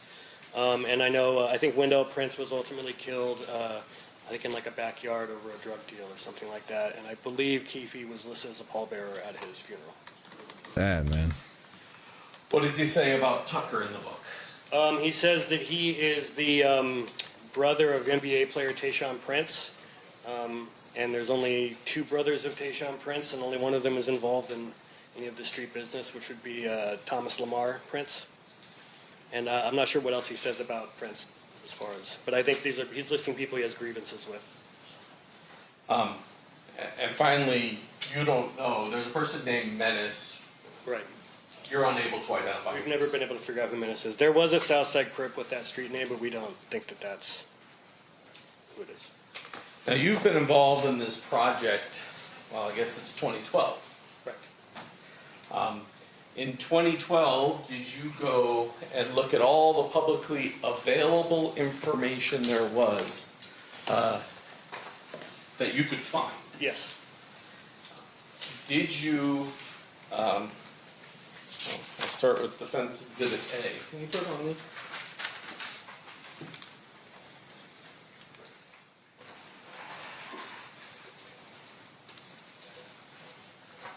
I would do this actually like this, but Mr. Davis in 2008 said that the girls. Objection, Your Honor, to leading. I'll rephrase. Okay. What did Mr. Davis say in 2008 about the girls on the corner? He said that after the shooting happened, that they drove forward and hit the right turn on the Koval, just like he was in the white Cadillac, and that they almost collided with each other. He referred to them as stupid bitches and said that they shot back at them and the girls stopped. As of 2000, I'm sorry, I shouldn't laugh at when that. statement was It's made. crazy. Was there any public information of a car chasing the Cadillac? There was not no public information about the girls in a Sebring chasing a Cadillac, no. Nor about them almost colliding with each other. I'm going to object, Your Honor, as the foundation. How does he know about public knowledge? What? Sustained. In the public information you were able to find, were you able to find any information? That's correct. I've never seen that before 2008 printed anywhere, that there was a near collision between the girls in the Sebring and the white Cadillac as they were fleeing the area. Once again, I'm going to object as to foundation. Public knowledge as to how exactly is he talking about? If you could lay more foundation about what he's reviewed to ultimately state this. Sure. What did you review? The definitive book for a long time on this case was Kathy Scott's book, The Killing of Tupac Shakur. Probably dozens of news articles from back then that I went back through. I went to UCLA's archives and went through their newspaper archives looking for articles about this. I read the Labyrinth book by Randall Sullivan, which was primarily about Biggie's murder, but also covered Tupac's murder to some extent. It just isn't anywhere that I could find.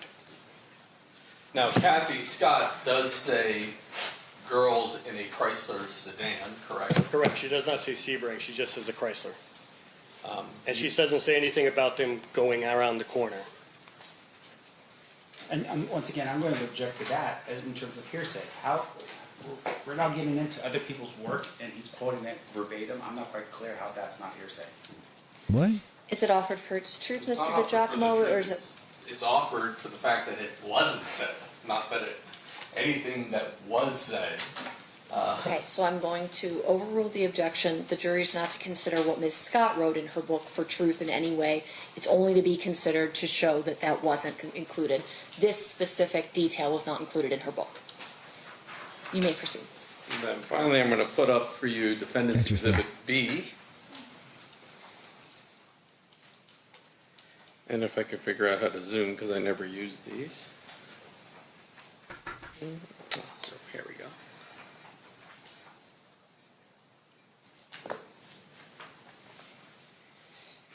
I want you to read that to yourself.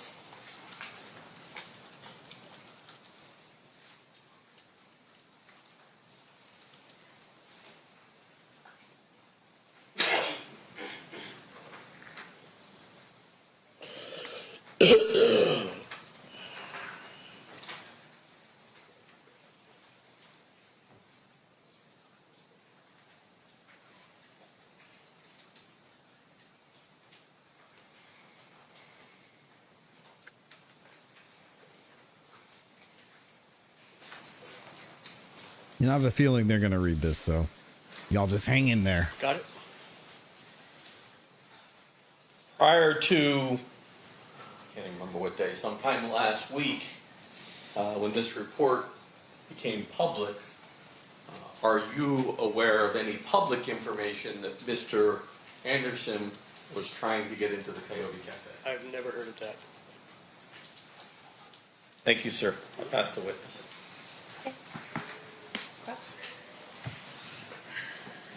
Mr. Dorsey, Are you a detective with the Metropolitan Police Department? Nope.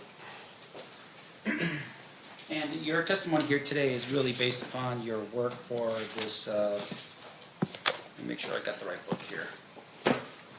Murder Rap? No, I had nothing to do with the writing of that book. I don't care about the writing of the book, but you're here because of the Chronicles, the Death Row Chronicles thing that you did, right? Let's make sure we're talking about the correct things. I did not write that book. I had nothing to do with it. I made the Murder Rap documentary that came a few years later that was based on that book. And then I was a consultant on the Death Row Chronicles series that we've been playing interview from here. Do you recall when the state asked you that you were first involved with this in 2012? Yes. In what way were you involved in this in 2012? Yes, in late 2012, I came across an article about Greg Kading's Murder Rap book, and that's what first alerted me that the book even existed. And I reached out to Greg, asked if he wanted to make a documentary. He sent me a copy of the book and said, read it, and if I'm still interested, he's interested. And we went from there. And your job really was, for the next couple of years, was to, do your own independent research? Combination of doing my own independent research and also having Greg explain to me, a 3-4 year long investigation that he had conducted. Your testimony to the jury was that you spent a couple of years doing that. Correct. And in terms of the books that you had mentioned that you used was Murder Rap, which is this book right here, right? Yes. Written by Greg Kading. Correct.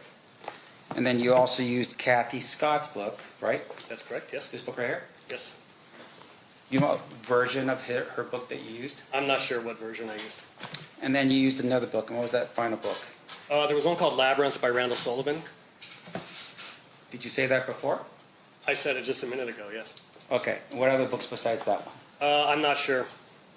Any other books? Not that I can think of off the top of my head, but there might have been some others. How about Welcome to Death Row by Lee Savage? No, I've seen the docuseries that he produced, though. How about this book here by Frank Alexander, who was present on the night of the shooting? I've read excerpts from that. Excerpts? Yes, sir. Not the whole thing? No. Okay. How about this book here? I think you had mentioned this before, Original Gangsters? Yes, I've read that book. That's the one you said before. No, I don't think I've mentioned that one yet, but I have read that. I know the author. And then how about this book here? Looks like it's an autobiography, Only God Can Judge Me by Jeff Pro. Yes, I've read that. All right. Now, fair to say that when your job here and what you've done is talk to us a little bit about you or your work in a documentary, right? That's what you're doing here today. Sure, and what I learned in the process of making a documentary, yes. Right, and what you learned in the process of making a documentary. And I just want to make sure we're clear for the jury. Documentaries really is a business, right? Sure. It's not a very good business, but yeah. Yeah. In fact, you can do a lot better than sitting up here today talking about or testifying about a murder that took place 30 years ago, right? I could do better, business-wise? Yeah. Sure. If I was running a show for Discovery like I do in the past, yes, that pays very well. Sure. And with regard to what you do with the business, and I want to make sure the jury understands, there's a project. All right, let's break it down. There's a sort of an idea that's out there that's formulated, and then at some point there's a discussion as to whether or not it's marketable or not, right? Correct. And then maybe you go out and you farm it out for people to invest in the project and maybe provide money and funding for the project. Sometimes you do, and sometimes you just do it yourself. Right. And the idea behind it at some point is because you want to be able to sell your product to the viewers, right? That's part of the idea, but that's not the only reason I make it. Sure. Now, in this case, though, when you are looking through your documentary, you're doing a documentary here on the Death Row Chronicles, right?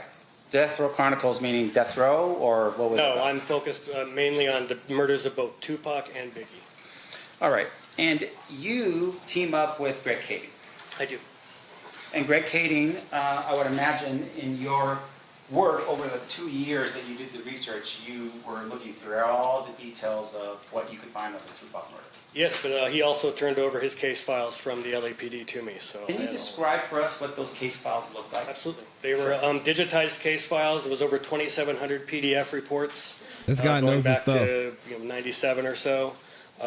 Probably over 100 hours of audio of interviews with witnesses and potential suspects, photos, crime scene photos, mainly of the Biggie case. that kind of thing. Anything else? Off the top of my head, that's mainly it. You got, there was some video of from the Biggie shooting. There was some home video that was entered into as evidence. All right. And when you were doing your research, the 2 years of research you did on this particular project,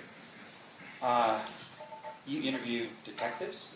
I did. I interviewed Greg Kading. I interviewed Kelly Cooper, who was one of the original detectives out of Wilshire Homicide on the Biggie case. I interviewed, well, those are the two main detectives I interviewed for the case. All right. I just want to hear something to do with Las Vegas Metro. Did you interview any detectives from Las Vegas Metro? I did not. You do understand that the homicide of Tupac Shakur was the responsibility of Las Vegas Metro? 100%. And as of right now, you're telling us you interviewed a guy by the name of Greg Kading, who's from California, and some girl from California as well. No, Kelly Cooper's a man, but yes. Oh, fine. Kelly Cooper's a man. Yes. But both of those people are in California. Yes. All right. Now, in addition to that, can you tell us, for instance, who the detectives were that were the lead detectives from Las Vegas Metropolitan Police Department that handled this investigation? Sure. Please don't interrupt. Okay. Go ahead. You're done? Okay. Sergeant Manning, there was I believe a Detective Becker, a Detective Long. Anybody else? That's all I'm aware of off the top of my head. Okay. Are you aware of a Detective Mott? Yes, the current or most recent detective, yes. Now, when you finally put this project together, I'm assuming at some point you called Metro and said, hey, we got the guy who's confessed now to the crime, right? I do once Death Row Chronicles airs. I'm sorry, what? After Death Row Chronicles airs, I reach out to Metro Police, yes. Yes, you reach out to Metro Police. Who was it that you spoke to at Las Vegas Metro? Well, first I got on their website and just emailed their general info@homicide email address. And a while later, Detective Mogg responded to me, and we started going from there. So you know who Detective Mogg is? I do, yes. Now, in fact, you were given an interview at some point in the future by the Sun from England. You recall meeting with a reporter? Yes. James Desborough? Desborough, yes. Okay. And in that interview, you had told Mr. Desborough that you had to send out 100 emails to Metro. Eventually, once we're going back and forth, yes. Okay, those emails were all concerning the Tupac case. Yes, correct. Now, and that was over the course of several years. Fine. Okay. But once again, you had said, hey, we have information, please look at my documentary, right? Something along those lines. No, that's not what I said. I said watch Death Row Chronicles. Oh, I apologize.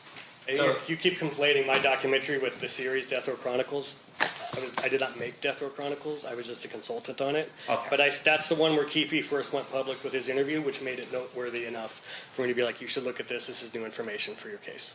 And when you sat down to actually start working on the project Death Row Chronicles, yes, we are listening to audio of those two interviews that happened, right? Correct.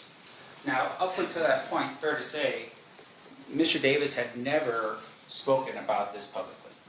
To my knowledge, he had never spoken publicly about this case. No, that's what made it significant. Right, and you had been aware, of course, that according to your understanding of the proffer of 2008, if he didn't say anything to, like, say, a media source, then the proffer would still be protecting him. That's how I understood it, yes.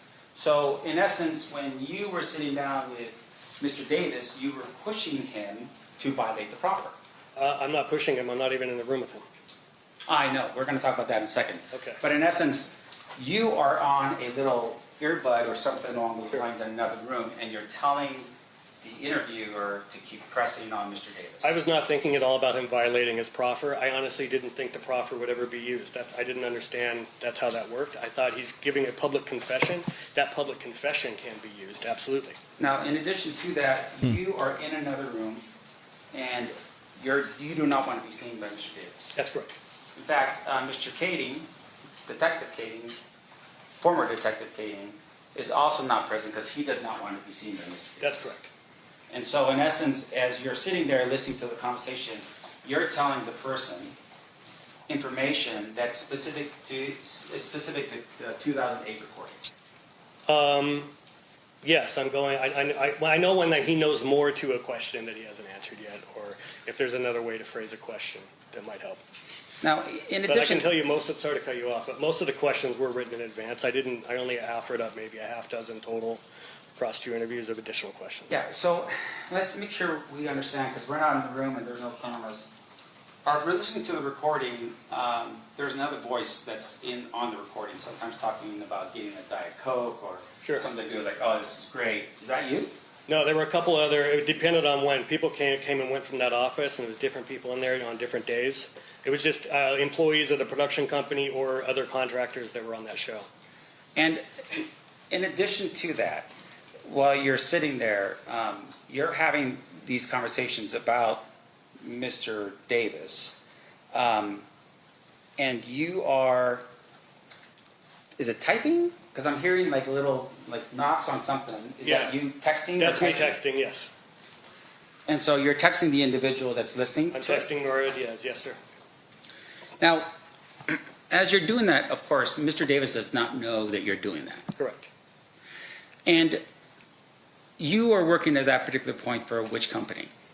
I was a contractor for Entertainment One / Creature Films, the production company. So you are not an employee, you're an independent contractor? Correct. All right. Technically working for yourself? Sure. All right. And the contract that was between Mr. Davis and whoever on the show would have been who? You? No, it would have been with the production company. All right. So the production company meaning who? Again, Entertainment One or Creature Films. I'm not sure who he dealt with. Okay. So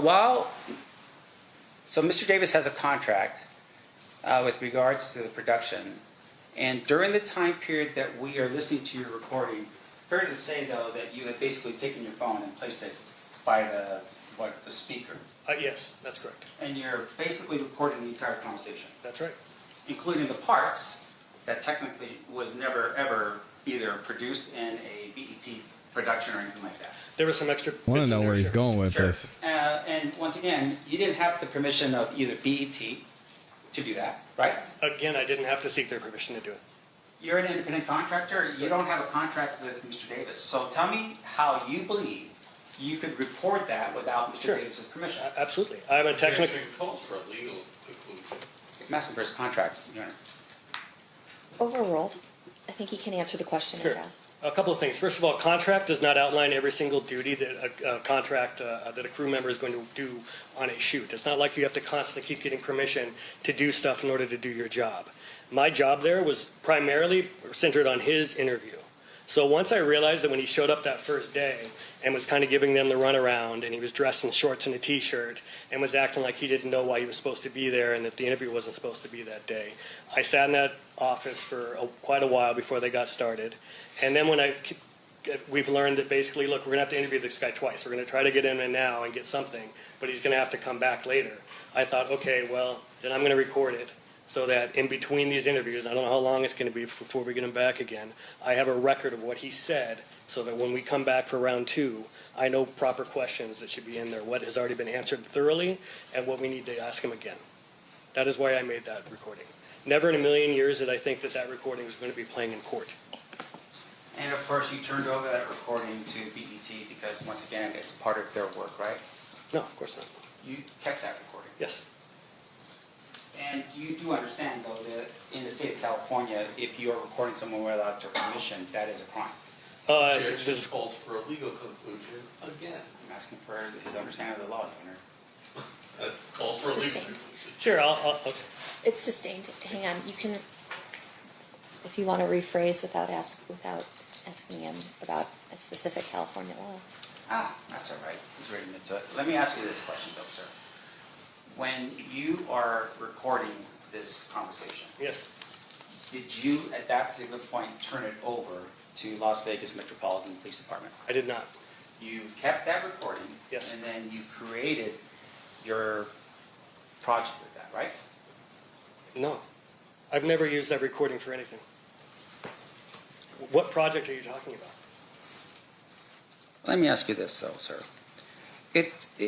In terms of who's responsible here to solve the Tupac murder. That's not your responsibility, right? It can be anybody's responsibility. Okay.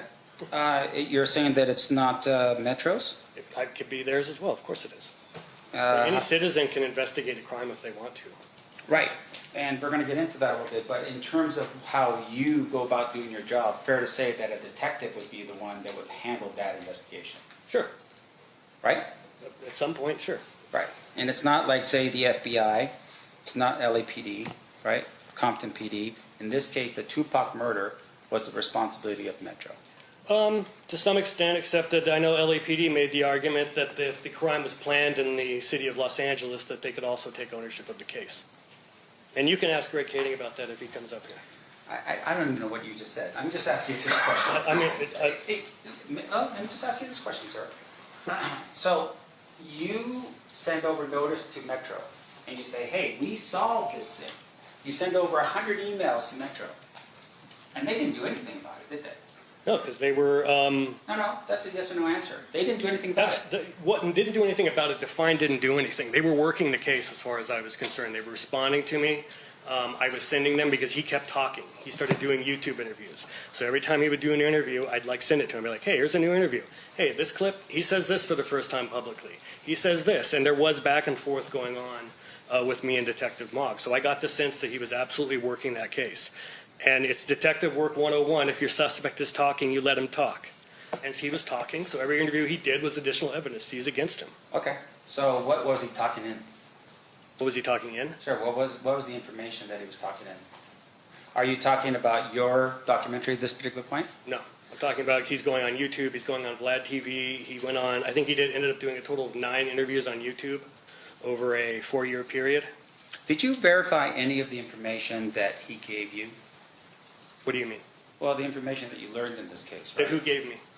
Well, the information that you learned from either the listing of the 2008 proper or in the interview with Mr. Davis. Did you go out and conduct your own investigation to verify the information? Sure. I went through, well, again, I had unfettered access to the case files, and there's lots of corroborating evidence in those case files. Now, when you say the case files, and I want to make sure I'm clear here. Sure. You're talking about Greg Kading. Yes. And you're talking about Greg Kading, who's former LAPD. Well, I'm not just talking about Greg Kading. I'm talking about every detective that came before him. Answer my question, please. I am. You're trying to phrase it in a certain way. Not just Greg Kading. It's not just his files. In fact, the majority of them are from detectives that came before him, including Las Vegas police files. All right. What detectives are you talking about before Greg Kading? Sure. A lot of the biggie detectives had gathered evidence. Don't shake your head. A lot of biggie detectives gathered evidence. Jeez, man. A lot of biggie detectives that gathered evidence that pertained to the Tupac case because the two cases it became known or believed were connected. So they had informants coming forward to them on the biggie case that were saying, hey, these two things are connected. Okay. So once again, evidence or information that would have gone to the detective, right? Eventually to Greg Kading and his team of detectives, yes. Once again, you got to understand, Greg Kading was not responsible for the investigation of the Tupac murder. Correct. He was part of the task force specifically for the Biggie Smalls murder. That's correct. And you are aware at some point he's removed from that task force, right? Yes. And one of the things he does is he steals the Tupac file. I object to the word steals. I'm sorry, he borrowed.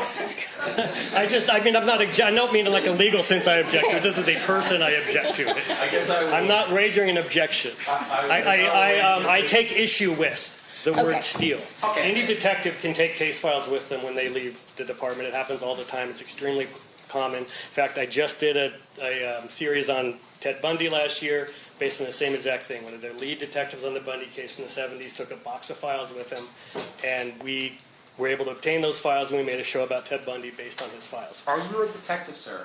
No. So you can't sit here and tell us what a detective can and cannot do. Fair? You're not a detective. Like legally, I can't say that. I can say based on my experience as a true crime producer for the past 20 years, it's very common in my line of work to come across files that detectives have taken home with them. That's fair.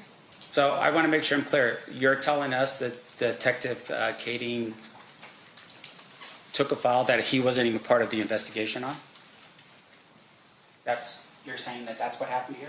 Well, Judge, I assume the fact, not evidence. No, I think he mentioned that, Judge. What do you mean? He took a file that was not a case he didn't work? Yes. As soon as Keffe confessed to the It's getting Tupac's spicy murder, in that they took ownership of that case. And again, you're going to have to ask him that question because I was not there for that. So, once again, that's something you're saying that Greg Kading should come here and testify to. If he wants to, sure. And once again, based upon your research of this file for the 2 years prior to the documentary or the project that you were working on. Yes. Apologize for that. Murder rap, yes. You learned, of course, that Greg Kading was basically had issues with credibility. Objection, Judge. Reproach. Yep. Uh-oh. He said, "Don't shake your head." Oh my goodness, he was not feeling that. Don't shake your head. Hey, shout out to Mike, man. He's up there standing on business. He is not scared of this attorney. He wants to be an attorney himself. He said, "I object." I object, Your Honor. I don't like that question. Can we approach? No, sir, you can't approach. You're not an attorney. Shout out to Mike for standing on business, though. How are y'all feeling? Oh, I need to update the banner, too. We are not still at lunch. So let me fix that. How's everybody feeling in here? Y'all doing okay? We're about to keep hearing from this, hearing this spicy testimony that's going on right now. Good grief. Yeah, Mike is not, he is not having it. Let me see what y'all are saying in the chat. Amy's over there cracking up. Kitty Cat said, "I'm going to clip some of this from the Twitch stream later." This is hilarious. Now it's getting interesting. Oh yeah, it definitely is. We need Greg to bring, oh yeah, shout out to Greg. We need answers. We need gifts, bro. Yep. Don't shake your head. Yeah, and they all said he was talking too much. That seems to be a consensus here that Keffe D just couldn't help himself. If y'all haven't yet, please like the video. Thank you to everybody that's done that so far. Shout out to everyone that's in here as well. Ooh, 500 of y'all have liked the video. Wow, I might need to stop asking. You guys are doing great. Thank you. Thank you for the love. Let me see. Let me see what else we got here. What do y'all think so far? I need to look and see what you guys are saying about this poll that we have in the chat. When it comes to Keffe D and whether he'll be found guilty, it looks like y'all are saying, okay, so we got a little bit of a difference now. 25% of you say yes, Keffe D is going to be found guilty. 31% of you say no, he will be found not guilty. I'm sorry. I asked you, will Keffe D be found not guilty? My bad. The way I phrased this question was weird. 25% of you say yes. 31% of you say no.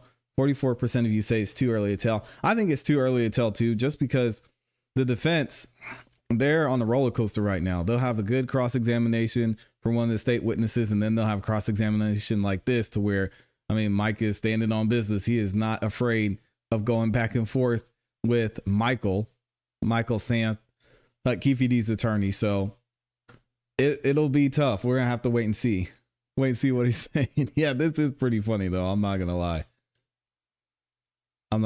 He is not worried. You said Mike is eating his, you know what, up. Oh my gosh. Hey, relax. Here we go. Let's get back into cross-examination. All right, we're going to take a recess at this time. During this recess, you are admonished not to talk or converse amongst yourselves or with anyone else on any subject connected to the trial, or read, watch, or listen to any report of or commentary on the trial of any person connected with this case by any medium of information, including without limitation, newspaper, television, the internet, and radio, or form or express any opinion on any subject connected with the trial until the case is submitted to you. We'll have you guys back here at 3:30. Please rise for the jury. So they're taking 15 minutes. I wonder if they're actually going to be having conversation while the jury's at recess. Let's see. Because we should be able to hear some of this.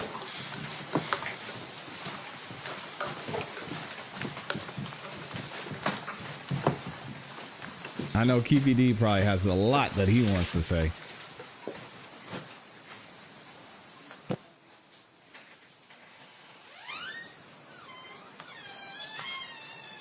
All right, for the record, the jury has exited the room. So going back to our initial first issue Here we go. regarding, can we actually have you step off the stand for a little bit, sir? Thank you, Mr. Dorsey. Regarding what can be questioned regarding Greg Kading. That was the initial objection.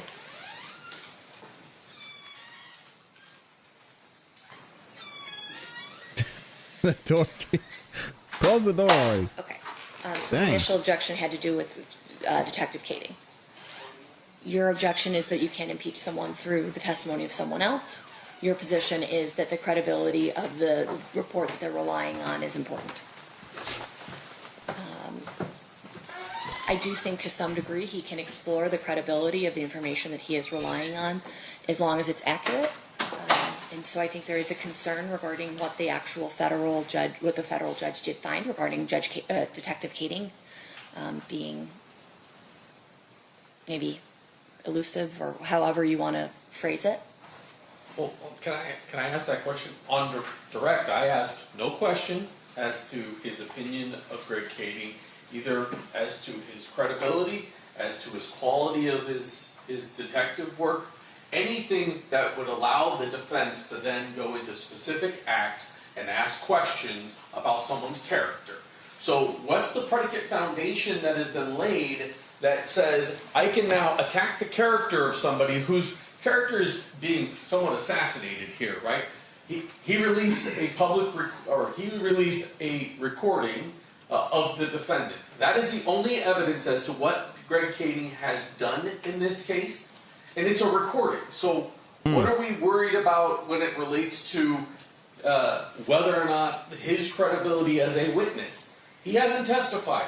No other fact has come in from this case as it relates to Greg Kading other than he published a book and he made a documentary, and that's how the 2008 recording came out to the public after he was a private citizen.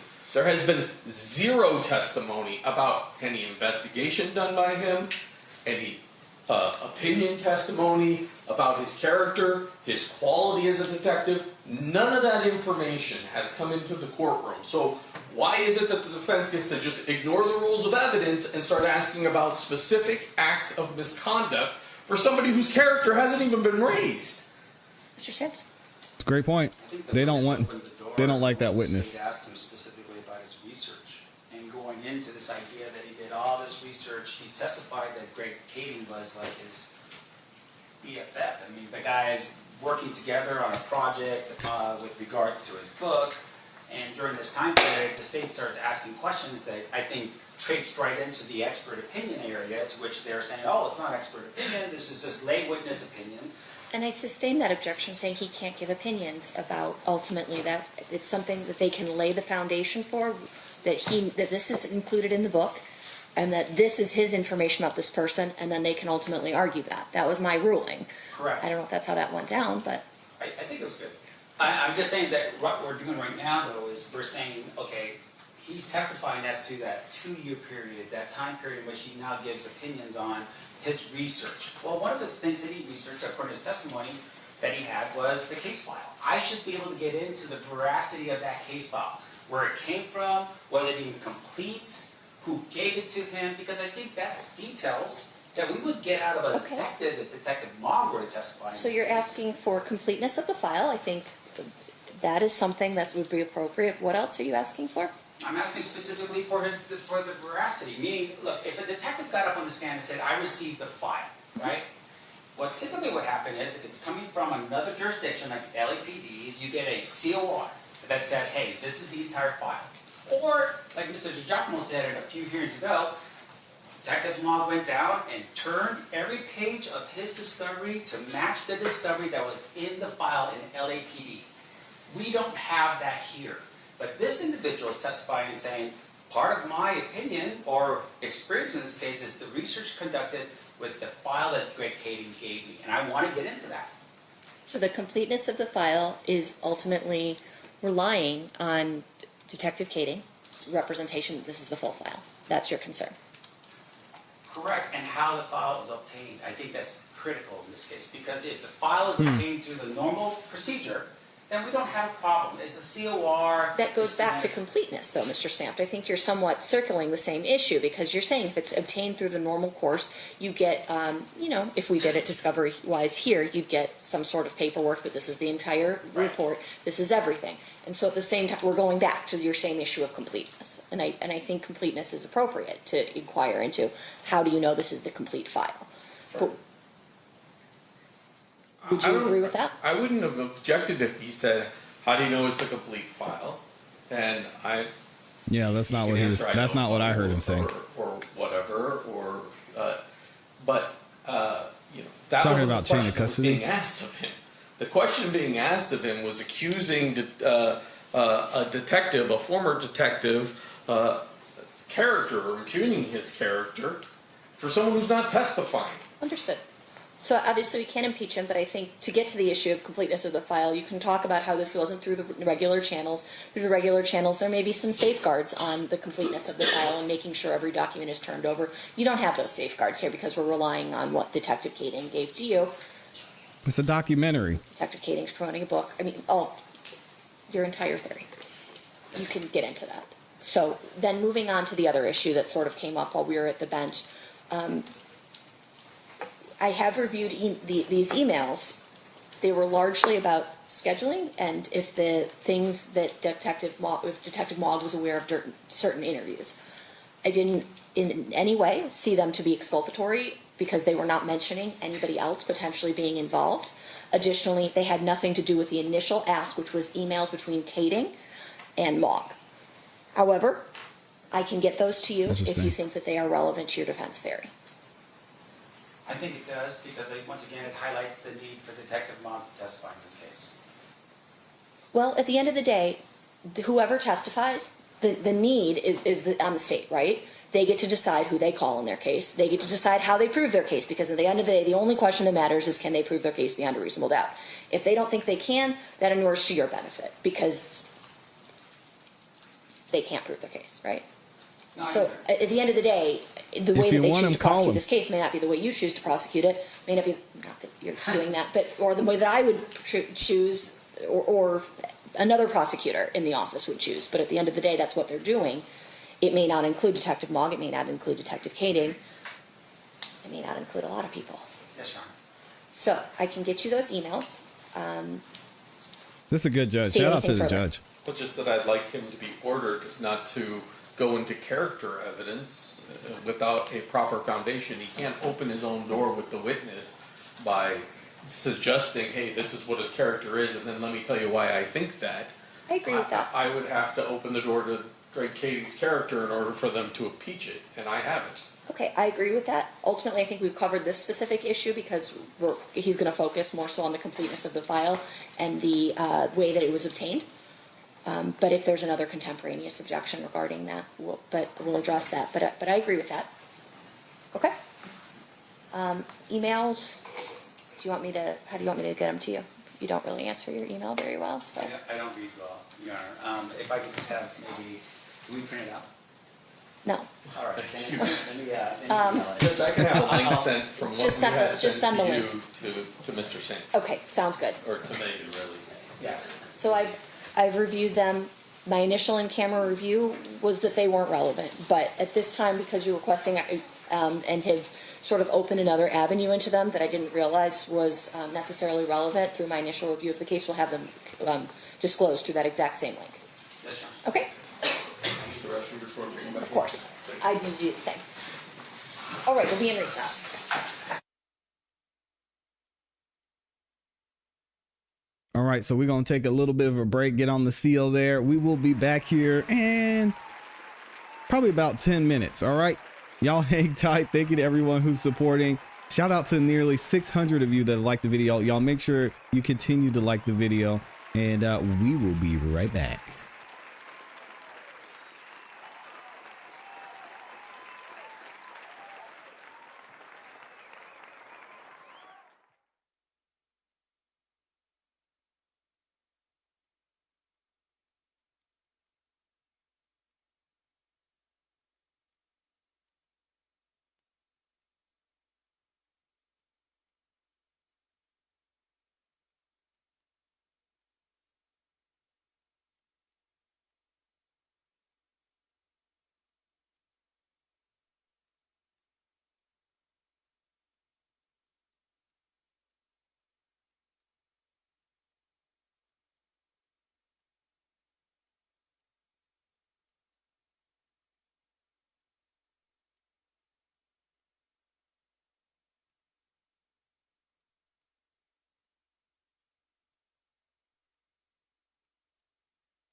research and also having Greg explain to me, a 3-4 year long investigation that he spoke.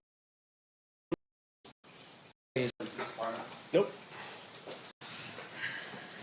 Mr. Dorsey, are you a detective with Metropolitan Police Department? Nope.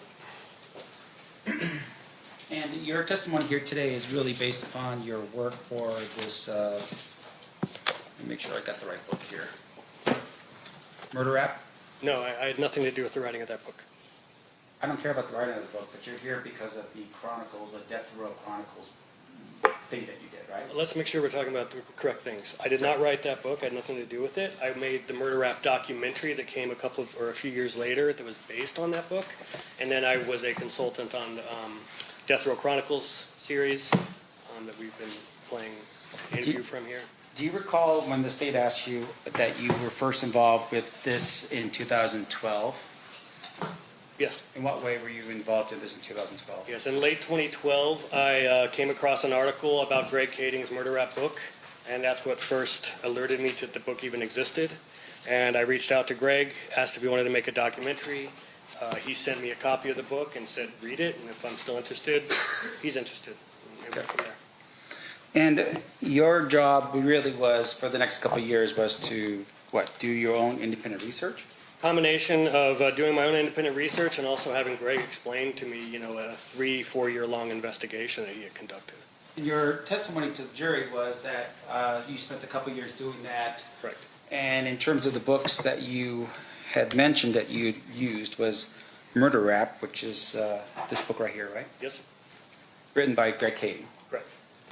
And then you also used Kathy Scott's book, right? That's correct, yes. This book right here? Yes. You know what version of her book that you used? I'm not sure what version I used. And then you used another book. And what was that final book? There was one called Labyrinth by Randall Sullivan. Did you say that before? I said it just a minute ago, yes. Okay. What other books besides that one? I'm not sure. Any other books? Not that I can think of off the top of my head, but there might have been some others. How about Welcome to Death Row by Lee Savage? No, I've seen the docuseries that he produced, though. How about this book here by Frank Alexander, who was present on the night of the shooting? I've read excerpts from that. Excerpts? Yes, sir. Not the whole thing? No. Okay. How about this book here? I think you'd mentioned this before, Original Gangsters? Yes, I've read that book. That's the one you said before. No, I don't think I've mentioned that one yet, but I have read that. I know the author. And then how about this book here? Looks like it's an autobiography, Only God Can Judge Me by Jeff Crow. Yes, I've read that. All right. Now, fair to say that when your job here and what you've done is talk to us a little bit about you or your work in a documentary, right? That's what you're doing here today. Sure, and what I learned in the process of making a documentary, yes. Right, and what you learned in the process of making a documentary. And I just want to make sure we're clear for the jury. Documentaries really is a business, right? Sure. It's not a very good business, but yeah. Yeah. In fact, you could do a lot better than sitting up here today talking about or testifying about a murder that took place 30 years ago, right? I could do better, what, business-wise? Yeah. Sure. If I was running a show for Discovery like I do in the past, yes, that pays very well. Sure. And with regards to what you do with the business, and I want to make sure the jury understands, there is a project, there is a sort of an idea that's out there that's formulated, and then at some point there is a discussion as to whether or not it's marketable now, right? Correct. And then maybe you go out and you farm it out for people to invest in the project and maybe provide money and funding for the project. Sometimes you do, and sometimes you just do it yourself. Right. And the idea behind it at some point is because you want to be able to sell your product to the viewers, right? That's part of the idea, but that's not the only reason I make it. Sure. Now, in this case, though, when you are looking through your documentary, you're doing a documentary here on the Death Row Chronicles, right? Death Row Chronicles meaning death row, or what was it? No, I'm focused mainly on the murders of both Tupac and Biggie. All right. And you team up with Greg Kading. I do.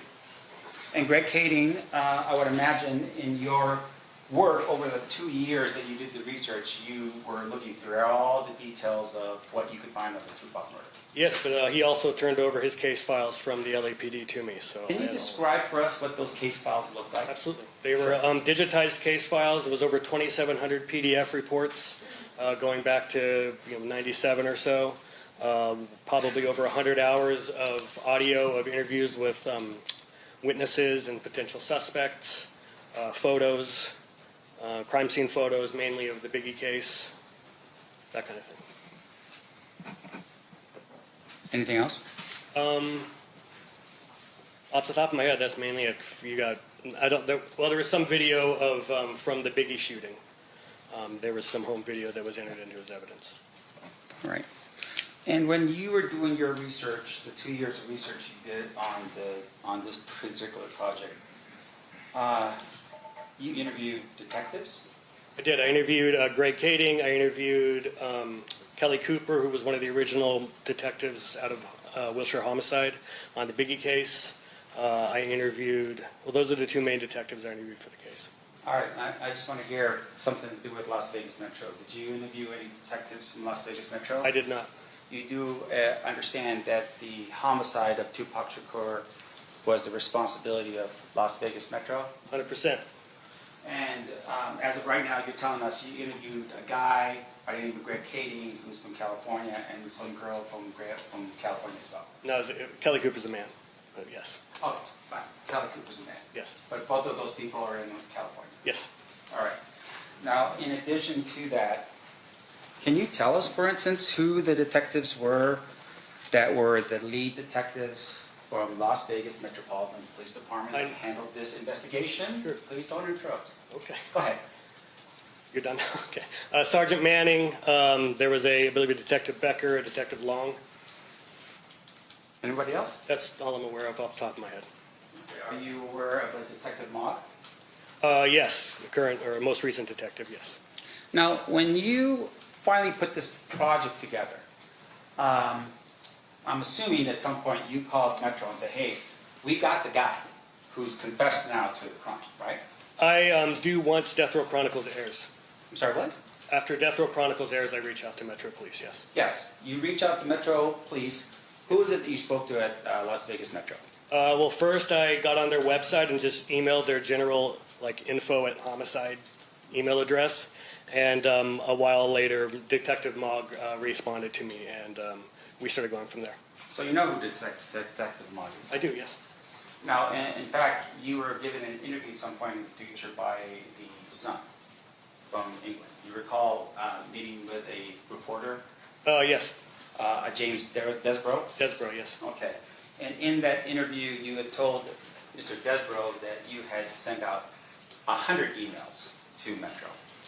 Eventually, once we're going back and forth, yes. Okay, and those emails were all concerning the Tupac case. Yes, correct. Now, and that was over the course of several years. Fine. Okay.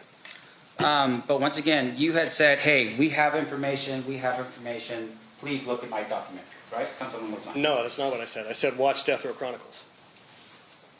All right, guys, we're going to get back into it. Thank you to everybody that's in the building. Good to see y'all in here. Let's go ahead and skip ahead and see what we're getting into. I'm surprised the judge is still going.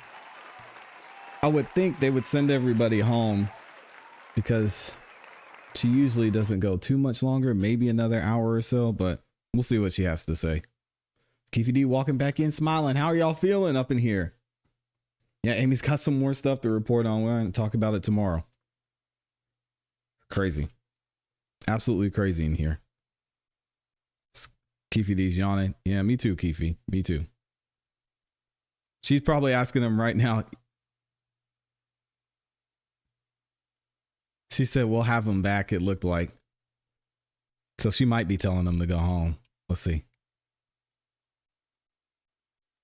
Skip ahead a little bit.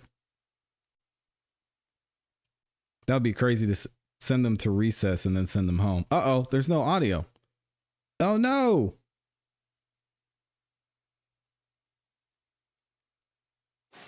Back on record in State versus Davis, C377407. Mr. Samt has some more material for tomorrow, but may still go into his cross-examination in the morning. We've checked. This witness is available to come back tomorrow if necessary, so we'll just go from there. So anything else we need to address outside the presence before we bring the jury and Mr. Dorsey back in? Okay, I wonder how much longer she's gonna let them go. We'll see.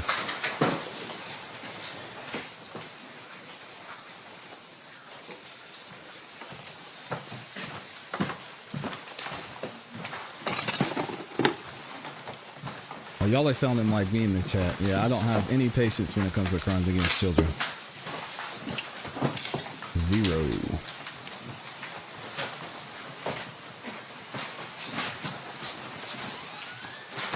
So I'm with y'all on that. We'll probably go for another hour or so. 45 minutes maybe.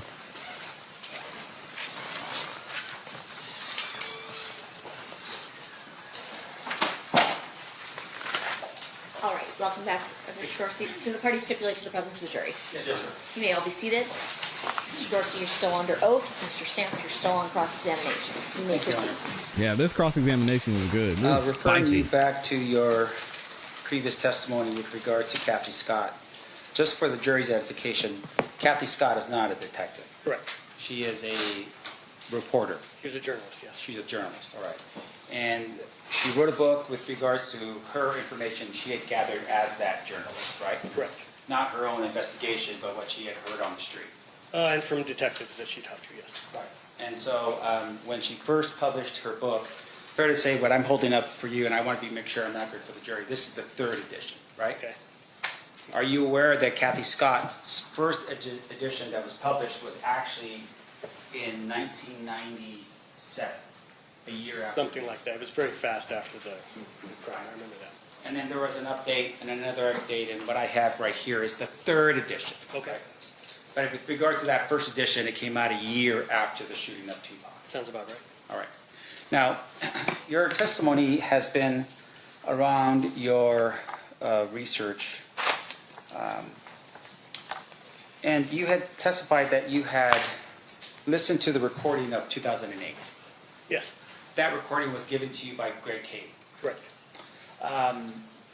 Did you ever compare the 2008 recording to the 2009 recording in this case? I did not have the 2009 recording. Right, because Mr. Cady did not give you a 2009 recording. That's correct. And that was not information that was public, right? Correct. Now, with regards to your 2008 recording, did you compare that against the 1998 recording in this case? Was that like a federal investment? No, I did not. And once again, Greg Cady did not give that to you because he did not have that information. I don't know if he had it or not, but he didn't give it to me. Okay. So the proffer that you have, or at least the 2008, is a interview in which Mr. Cady is in the room. Correct. Along with Mr. Dupree, or Detective Dupree from the LAPD. Yes. As well as... Not to be confused with Jermaine. I believe so, yes. As well as the United States Attorney. I believe so. And as well as maybe somebody from the DEA. I don't know. Okay. And his attorney. And his attorney, yes. Fine. In terms of those other individuals who are there, do you have any reports that you can share with the jury about what any of those other agencies did after the 2008 proffer? Not that I can recall now. All right. And once again, that wasn't in the information that Mr. Cady had given to you. Again, it might have been, but I don't recall. Okay. Now, let me ask you this next question. You had gone through... I wish they would stay at the podium. Said that you had done some research on this case. Are you aware that there was a lawsuit by the Tupac estate against Death Row Records? I'm not sure. A civil lawsuit for breach of contract for royalties? I mean, there's lots of lawsuits like that. I don't know. I can't recall. All right. So you don't have that information for us? Again, I don't know. I might. That's fair. Are you aware of a lawsuit by Orlando Anderson against the Tupac estate for injuries caused in Las Vegas? I am. All right. Are you aware that there was a settlement in that case? No. There was a counter lawsuit for wrongful death filed by the estate of Tupac against him, and I thought that all went away when he was killed. No. Well, that's what you think, right? Did you? That's what I believe, yeah. But you don't have research for that? I don't think so, no. You didn't go to the courthouse in LA County and look up the case or do anything like that? No.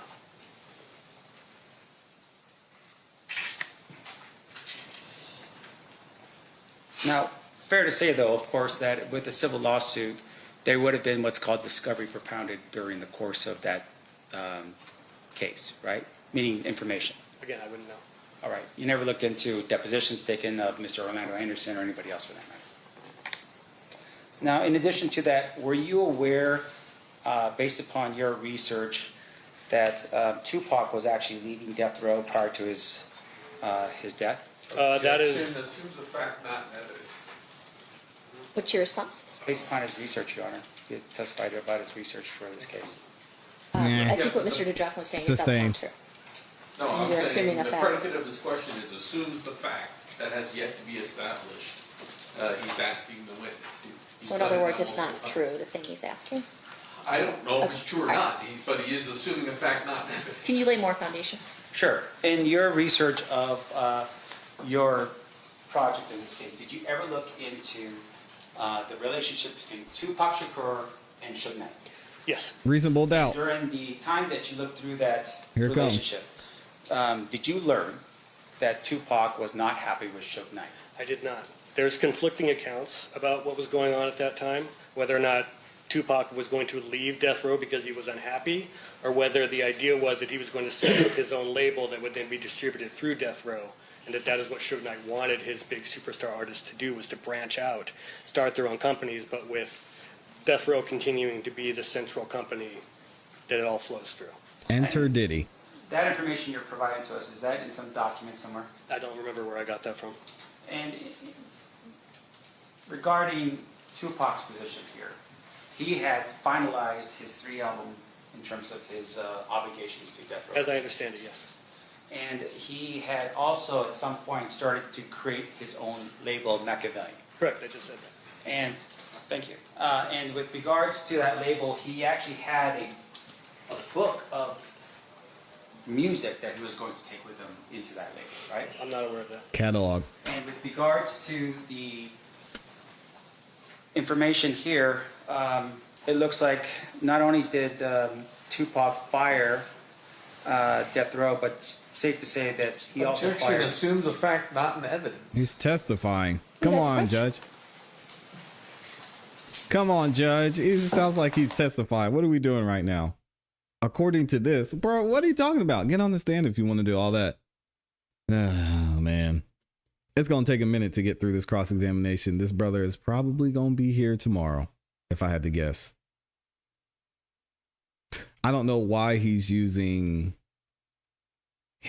why he's using Mike to make this point, because, I mean, find somebody from the record label to speak to that. I don't know, but it's interesting. It's interesting that he brings that up. Let's see.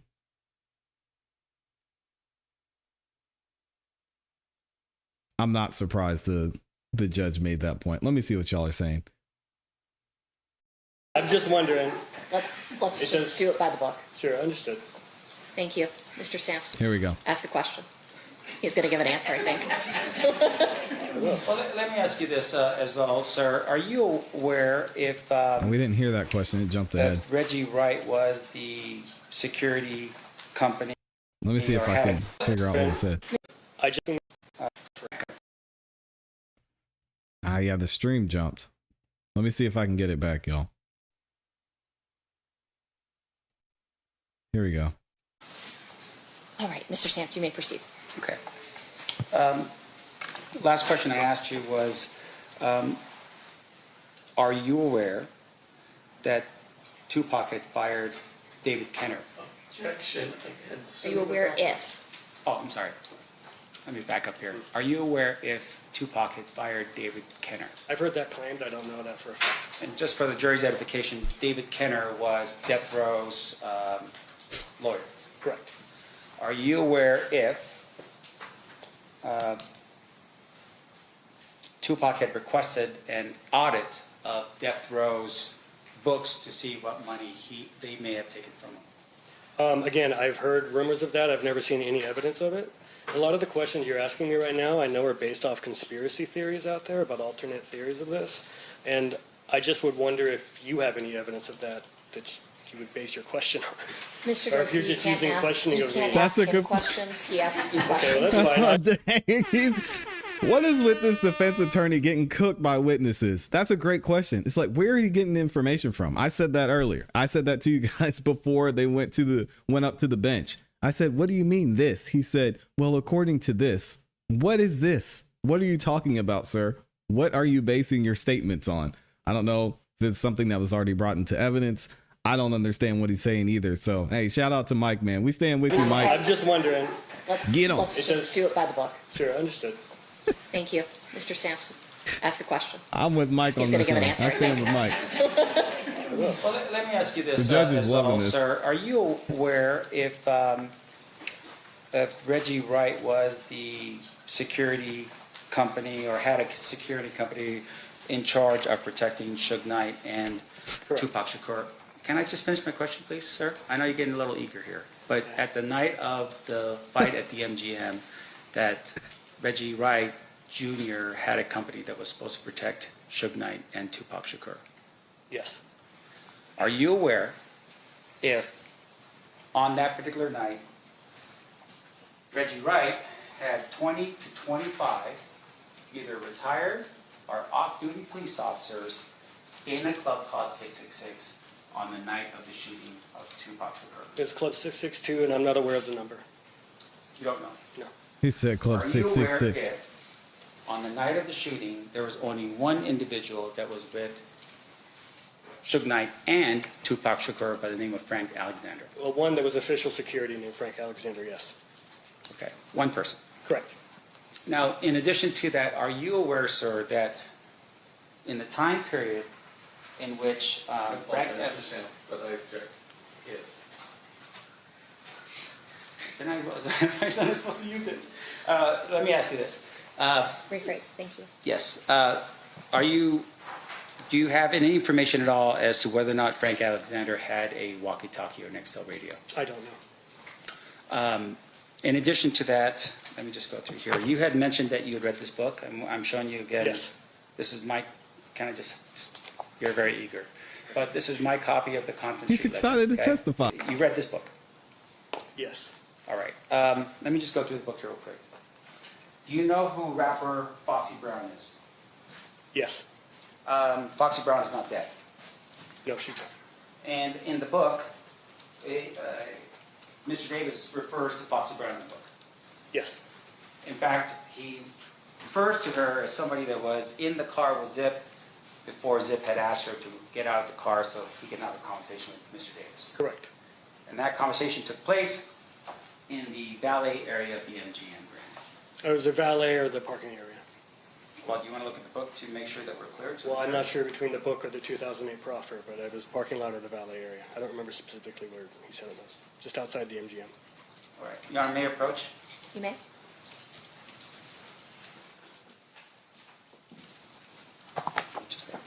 Are you refreshing recollection? or I are am you refreshing his impeaching? recollection, Your Honor. I don't want him to read it, but just read He it. didn't say he didn't remember. Oh, he did say he didn't recall which of the two accounts. Okay. Yeah, he says, while we were waiting at the... Hold on, no, there's no question pending yet, sir. You're so eager. You're so eager. You can keep calling me that, but just trying to answer your questions. We're going to keep your own. So with regards to the question is, this conversation or at least event occurred at the MGM at the valet area. That actually is ambiguous in that book. It says while they were waiting for their cars at the valet, Zip called them over to his car. It does not state where his car is parked. Right, so Zip could be anywhere on property. Correct. Wait until I'm done with my question. Including, it's a multi-level parking structure, right? You're saying that that's big. Yeah, I don't know if it was in a parking structure. I'm just saying it could have been anywhere in the parking area of the MGM Grand. Did you verify that Foxy Brown was actually in Las Vegas on the night of fight of September 7th, 1996? I did not.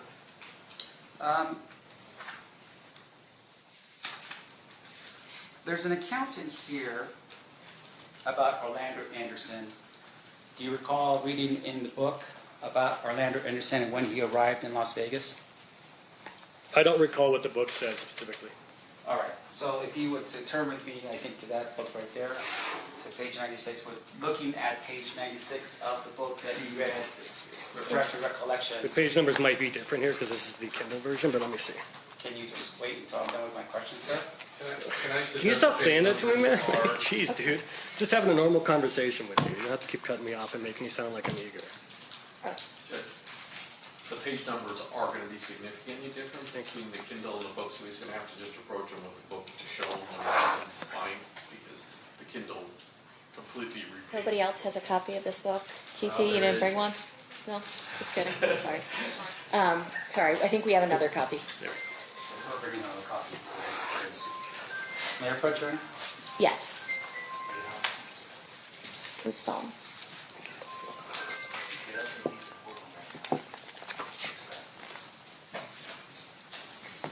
Okay, page 96? Yes. Are you aware, or to refresh recollection, are you aware that in the book, when Baby Lane, meaning Orlando Anderson, arrives in Las Vegas, he purchases a tuxedo? Let me see, hold on.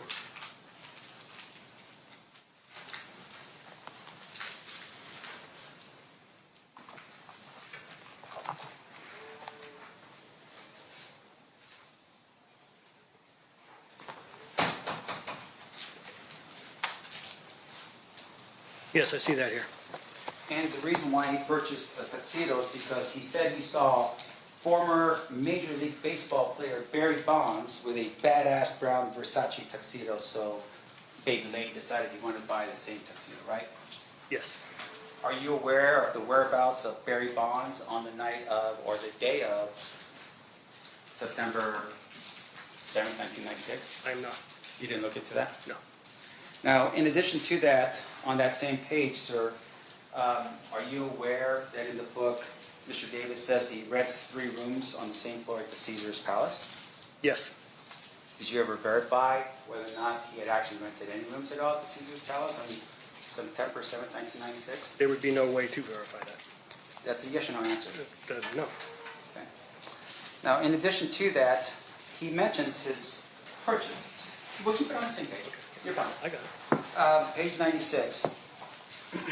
Mr. Davis says that he goes to the Versace store, and while he's there, he purchases himself a $3,000 blue suit with white pinstripes and some additional Crocs, I guess, or shoes from the Gucci store and a white shirt. Call that? Yes. Did you at any point ever determine whether or not Mr. Davis actually owned a $3,000 blue suit with white pinstripes? No. Now, page 97. Mr. Davis says he sat on the second row of the fight, not far from some of the celebrities. Do you have any proof at all in your research or your investigation as a citizen in this case indicating that Mr. Davis sat on any row in the fight? No.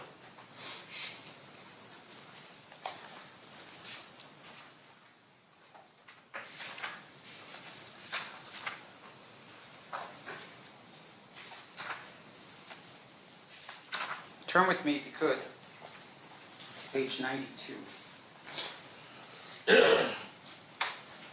There are 2 pictures that are there. You see those pictures? Yes, sir. The picture to the left there, underneath the caption reads, "Me and my sister at the fight." Do you know who it is that's standing next to what proposes to be Mr. Davis? I don't. Do you know when that picture was taken? I don't. And do you know where that picture was taken? I don't. All right. Now over to the right, you have another picture underneath that says, "Me and my nephew, Baby Lane." You see that picture? Do you know when that picture was taken? No. All right. And with regard to that picture, fair to say the 2 individuals that are standing there look like they're wearing some type of overcoat. Is that right? Yes. And hats. Yes. And in formal wear with suits and ties. Yes. In your review of what Mr. Caden had sent to you, did you ever review any of the surveillance video from MGM? Yes. Did you at any point see any individuals that were dressed exactly like these 2 individuals in your review of the MGM surveillance? Not that I can recall. All right. And fair to say that once again, based upon your research, that September in Las Vegas would be a relatively hot month. Correct. Now, in addition to that, you had But can I say that this is not, he does not claim that this is a picture of him at the fight on September 7th, does he?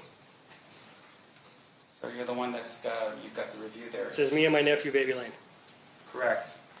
And just to make sure we're clear, the jury can look at that photograph later, so. Okay, sure. They're fine. Okay. And once again, you just didn't do any research on that at all, did you? I did. This is not how Baby Lane is dressed in the video at the MGM Grand, so that's clearly not from that night. All right. Now, in addition to that, you had also reviewed this idea that they were waiting at Club 662, and at some point they decide that they're going to leave and go back to where they were supposed to come from, right? Is that a yes? Yes. Or no? Is that back to the Caesar's Palace? They were going back to the Strip. They were going back to the Strip. Yes. And they were going back to have fun. Correct. Now, they stop, right, to get liquor, and it seems like Mr. Davis is very specific about his liquor.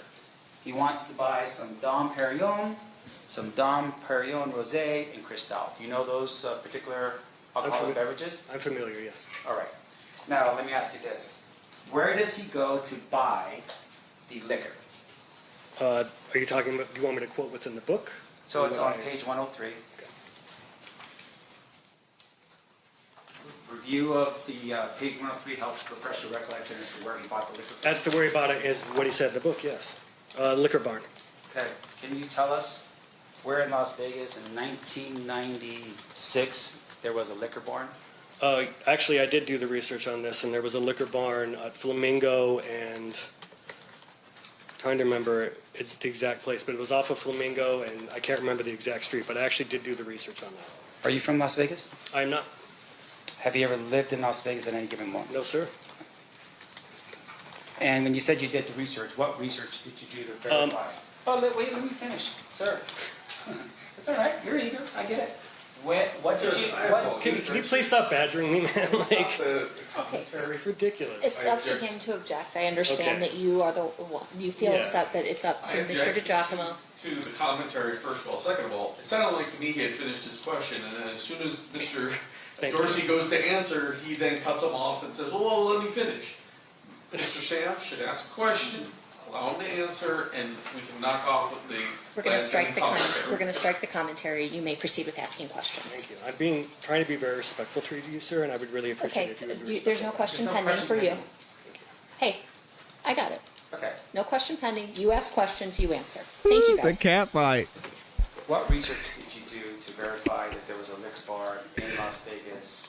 I can't remember now, but I think... Once again, I'm not done with my question, sir. I'm sorry, you just asked it. You're repeating the question. I apologize. Go ahead. All right. What information did you pull or research did you conduct to indicate that in 1996 in September there was a liquor barn in Las Vegas? As I recall, I think I looked up old news articles and looked for advertisements. He's getting and cooked right now. I maybe even found one that was like currently at that location that showed that it was still there, that it had been there up until very recently. And it lined up with where he said it was. Did you ever conduct a investigation of the Secretary of State website to indicate whether or not there was ever a liquor barn in Nevada? No. Did you ever look up licensing in Clark County with regards to whether or not there was ever a liquor barn in Nevada in 1996? No. Just the newspaper articles? Yes. Now, in addition to that, there was some discussion here in the book, once again on page 103, about certain individuals that were in the band that Mr. Davis says that he was in at some point and then transfers over to the vehicle. You remember that? Wait, say again? There's information about individuals that were in a band that followed what is the vehicle and Mr. Davis was in. Do you recall who was in that vehicle, in the band? I'm reading from the book here.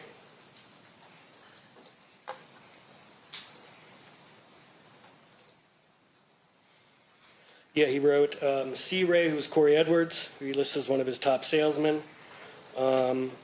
His cousin Trey, and BMF's Big Meech out of Detroit. Are you aware that BMF's Big Meech out of Detroit is still residing in Detroit? I'm not familiar with where he's located. Did you at any point do any type of research or private investigation on your own to interview Mr. Meach, Big Meach, out of Detroit to see if this was true? No.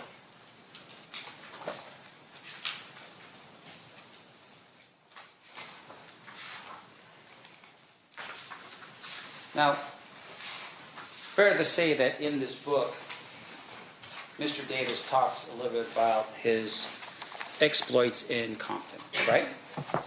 Yes. And he talks about his work that he was doing as a drug dealer.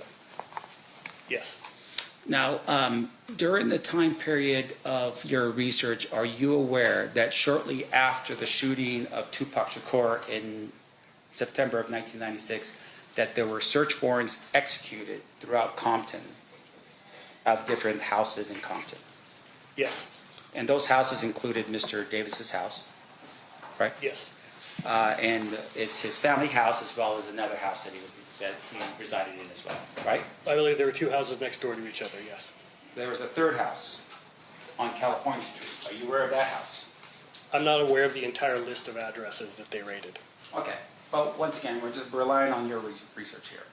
Now, in terms of your research, fair to say that in the searches of those houses, we don't ever find a .40 caliber gun, right? I actually don't know that for a fact. Okay. And in terms of the searches of those houses, we don't find any information that would say that Mr. Davis was actually in Las Vegas on the night of September 7th, 1996. I'm not aware. That would be something for another detective, right? Sure. Do you know who the detective would be that would testify to that?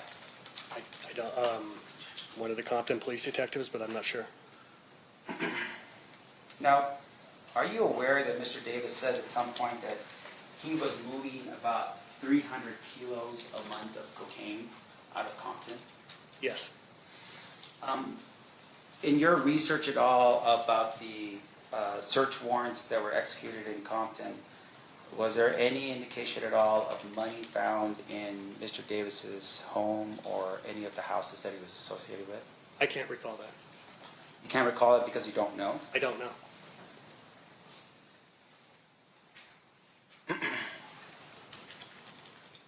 Now, in addition to that, I want to make sure I'm clear here.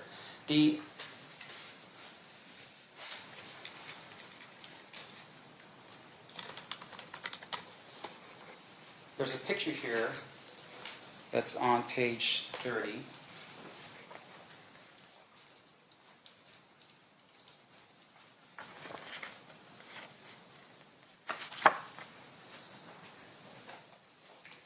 It looks like a Pop Warner picture, maybe something like that. Football picture? Yes. Okay. Is this true?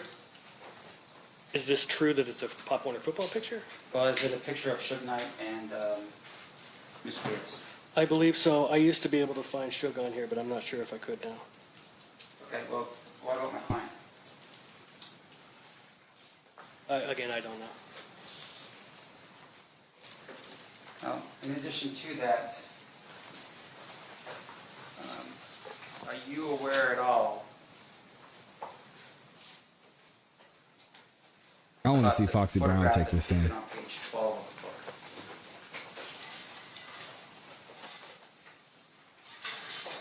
Only in that it's in the book.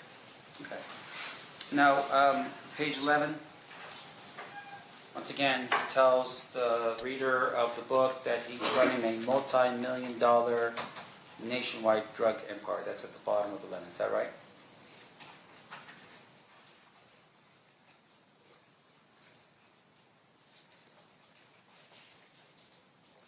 Yes. Do you have any proof of that? Actually, yes. I've interviewed 3 former Compton gang unit detectives, and across the board, they told me that Keffe D was a high-level drug trafficker, and that basically by the 90s, they rarely saw him on the streets anymore because he was effectively too big for them. They were only running into his soldiers at that point. Okay. So you're telling us something that somebody else said. Who are the detectives? I interviewed Bobby Ladd and Reggie Wright Sr. and Ray Richardson. This guy did you his aware research. that Shout out to Reggie Mike, Wright man. Sr. was a member of the Compton Police Department? Yes, sir. And are you aware that in 2000, the Compton Police Department was dissolved because it was corrupt? Objection. That assumes the fact, not an evidence. Can you rephrase? Are you aware that they were dissolved? Well, yes, Your Honor. Let me ask you this way then. With regards to the Compton Police Department, are they currently Compton Police Department as of today? No, sir. Why not? Well, there's conflicting accounts of why it was shut down.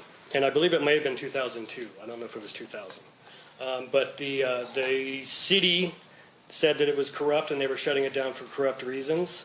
Of course, if you talk to the police that were there, it was their contention that City Hall was corrupt and they didn't want the police department investigating them. And then once they shut down, the Las Vegas Sheriff's Department took over policing for the city of Compton. They took over the contract, and I know that many of those Compton police officers were just immediately hired by the LA Sheriff's Department and continued to work in Compton. Now, in terms of your evidence here today, or the things that you have, fair to say that what you're telling us is basically based upon what other people have told you? Sure. Do you have any physical evidence that we can look at to help us determine whether or not Mr. Davis was actually in Las Vegas on the night of the fight? Physical evidence? No, I don't. And with regards to the raids in this case, and I want to make sure I did not miss this point, were there any indication at all of very expensive $6,000 suits in any of his homes? So I can't recall because the search warrant and the return on the search warrant is literally dozens and dozens of pages long, just lists after lists after lists of guns, ammunition, jewelry that were seized from these. I mean, it was something like 30-some addresses, I think. Like 2/3 of them, I think, were actually Piru blood addresses. The other third were Crips. I can't recall from memory. I don't have a photographic memory of every single item that was recovered, so I can't answer that question. All right, but fair enough. Your research is This guy should have been a Mr. detective. Davis, but in terms of your recollection, you don't recall what was actually in his homes. Off the top of my head, I don't recall that, no. And that information would be better served by a member of Compton Police Department? Sure, they could probably do that. But again, it was 30 years ago. They would probably need to be given a heads up so they can look it up before they come here and testify. And just one final point, and then I'll just let you go. This witness is hilarious. Your testimony here is that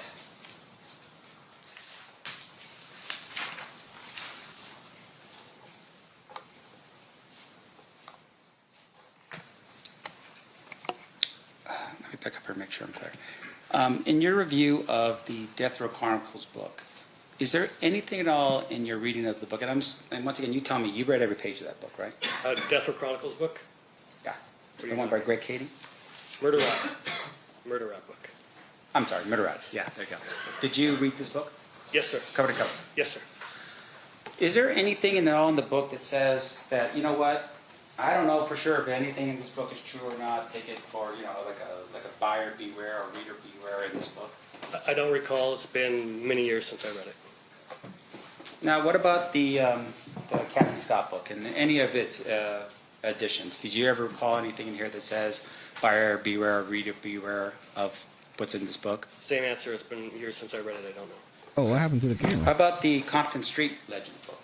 Do you have anything at all in here that would indicate to the reader that, hey, we can't verify the information that's in this book? I don't recall. Okay, if you turn with me inside this book to the table of contents, you see that? And on the left-hand side, there is a portion that's in there, correct? Yes. And in that portion, does it say that even though the authors and publishers have made every effort to ensure the accuracy and completeness of the information contained in No, this he's book, a producer. we assume no responsibilities for errors, inaccuracies, omissions, or any inconsistency herein? Yes, sir. And you didn't read that in any of those other books, right? Again, I don't recall. It's just typical legalese disclaimer. Do you know how much Mr. Davis was paid for his interviews with the project that you were on? Death Row Chronicles? Yes. No, sir. And fair to say that would have been a contract between himself and the company that you were working for as an independent contractor? It could have been a contract between him and BET. Typically, talent contracts are with the channel, not necessarily the production company. So I don't know. Your Honor, I have no further questions. Redirect Mr. Jaffa. That was rough. Just briefly, Mr. Sanft Dang. Started out talking about you providing your recordings Yes. to us.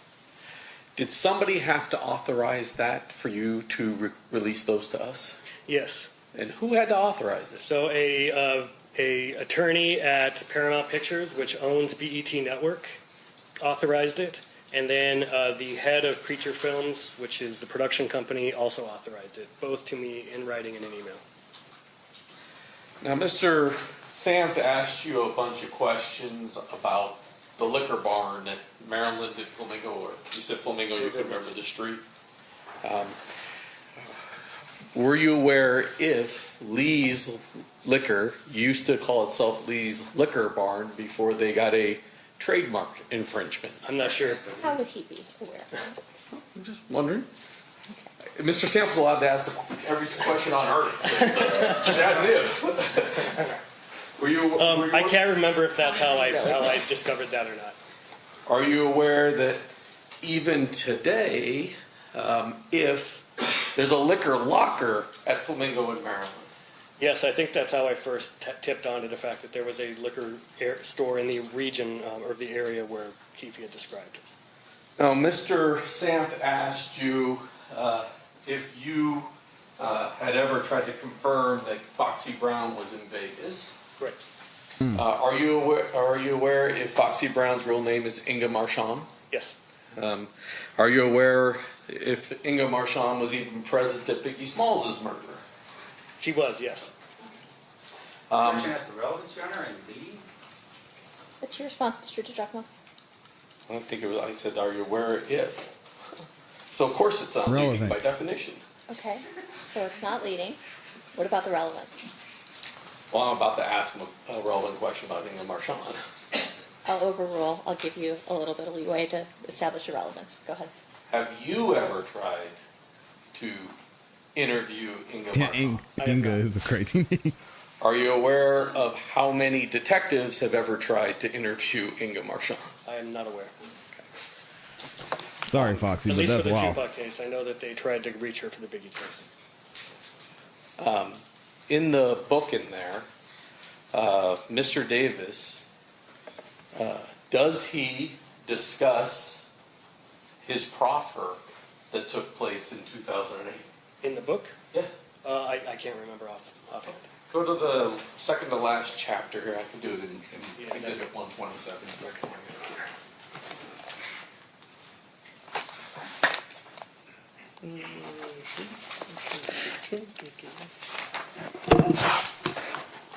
Sorry, I gotta get to the page.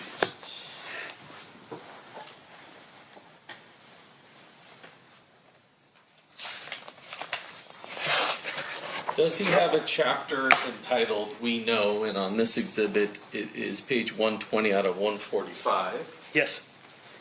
And if you briefly review, I don't know, maybe the first 4 or 5 paragraphs.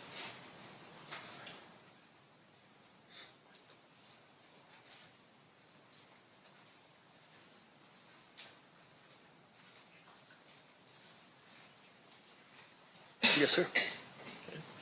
Have you got to the part yet where he talks about the decision to go down and speak with the police about this event? Not quite yet. 1 second.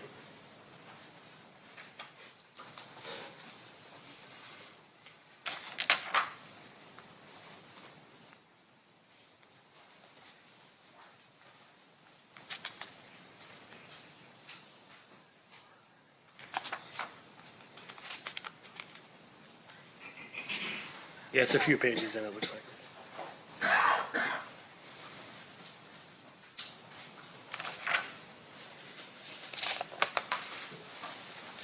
Yeah, you can keep reading, but that paragraph is talking about that subject matter. Is that fair? Yes. Or that chapter, I should say. Correct, yes. The task force and how they got him.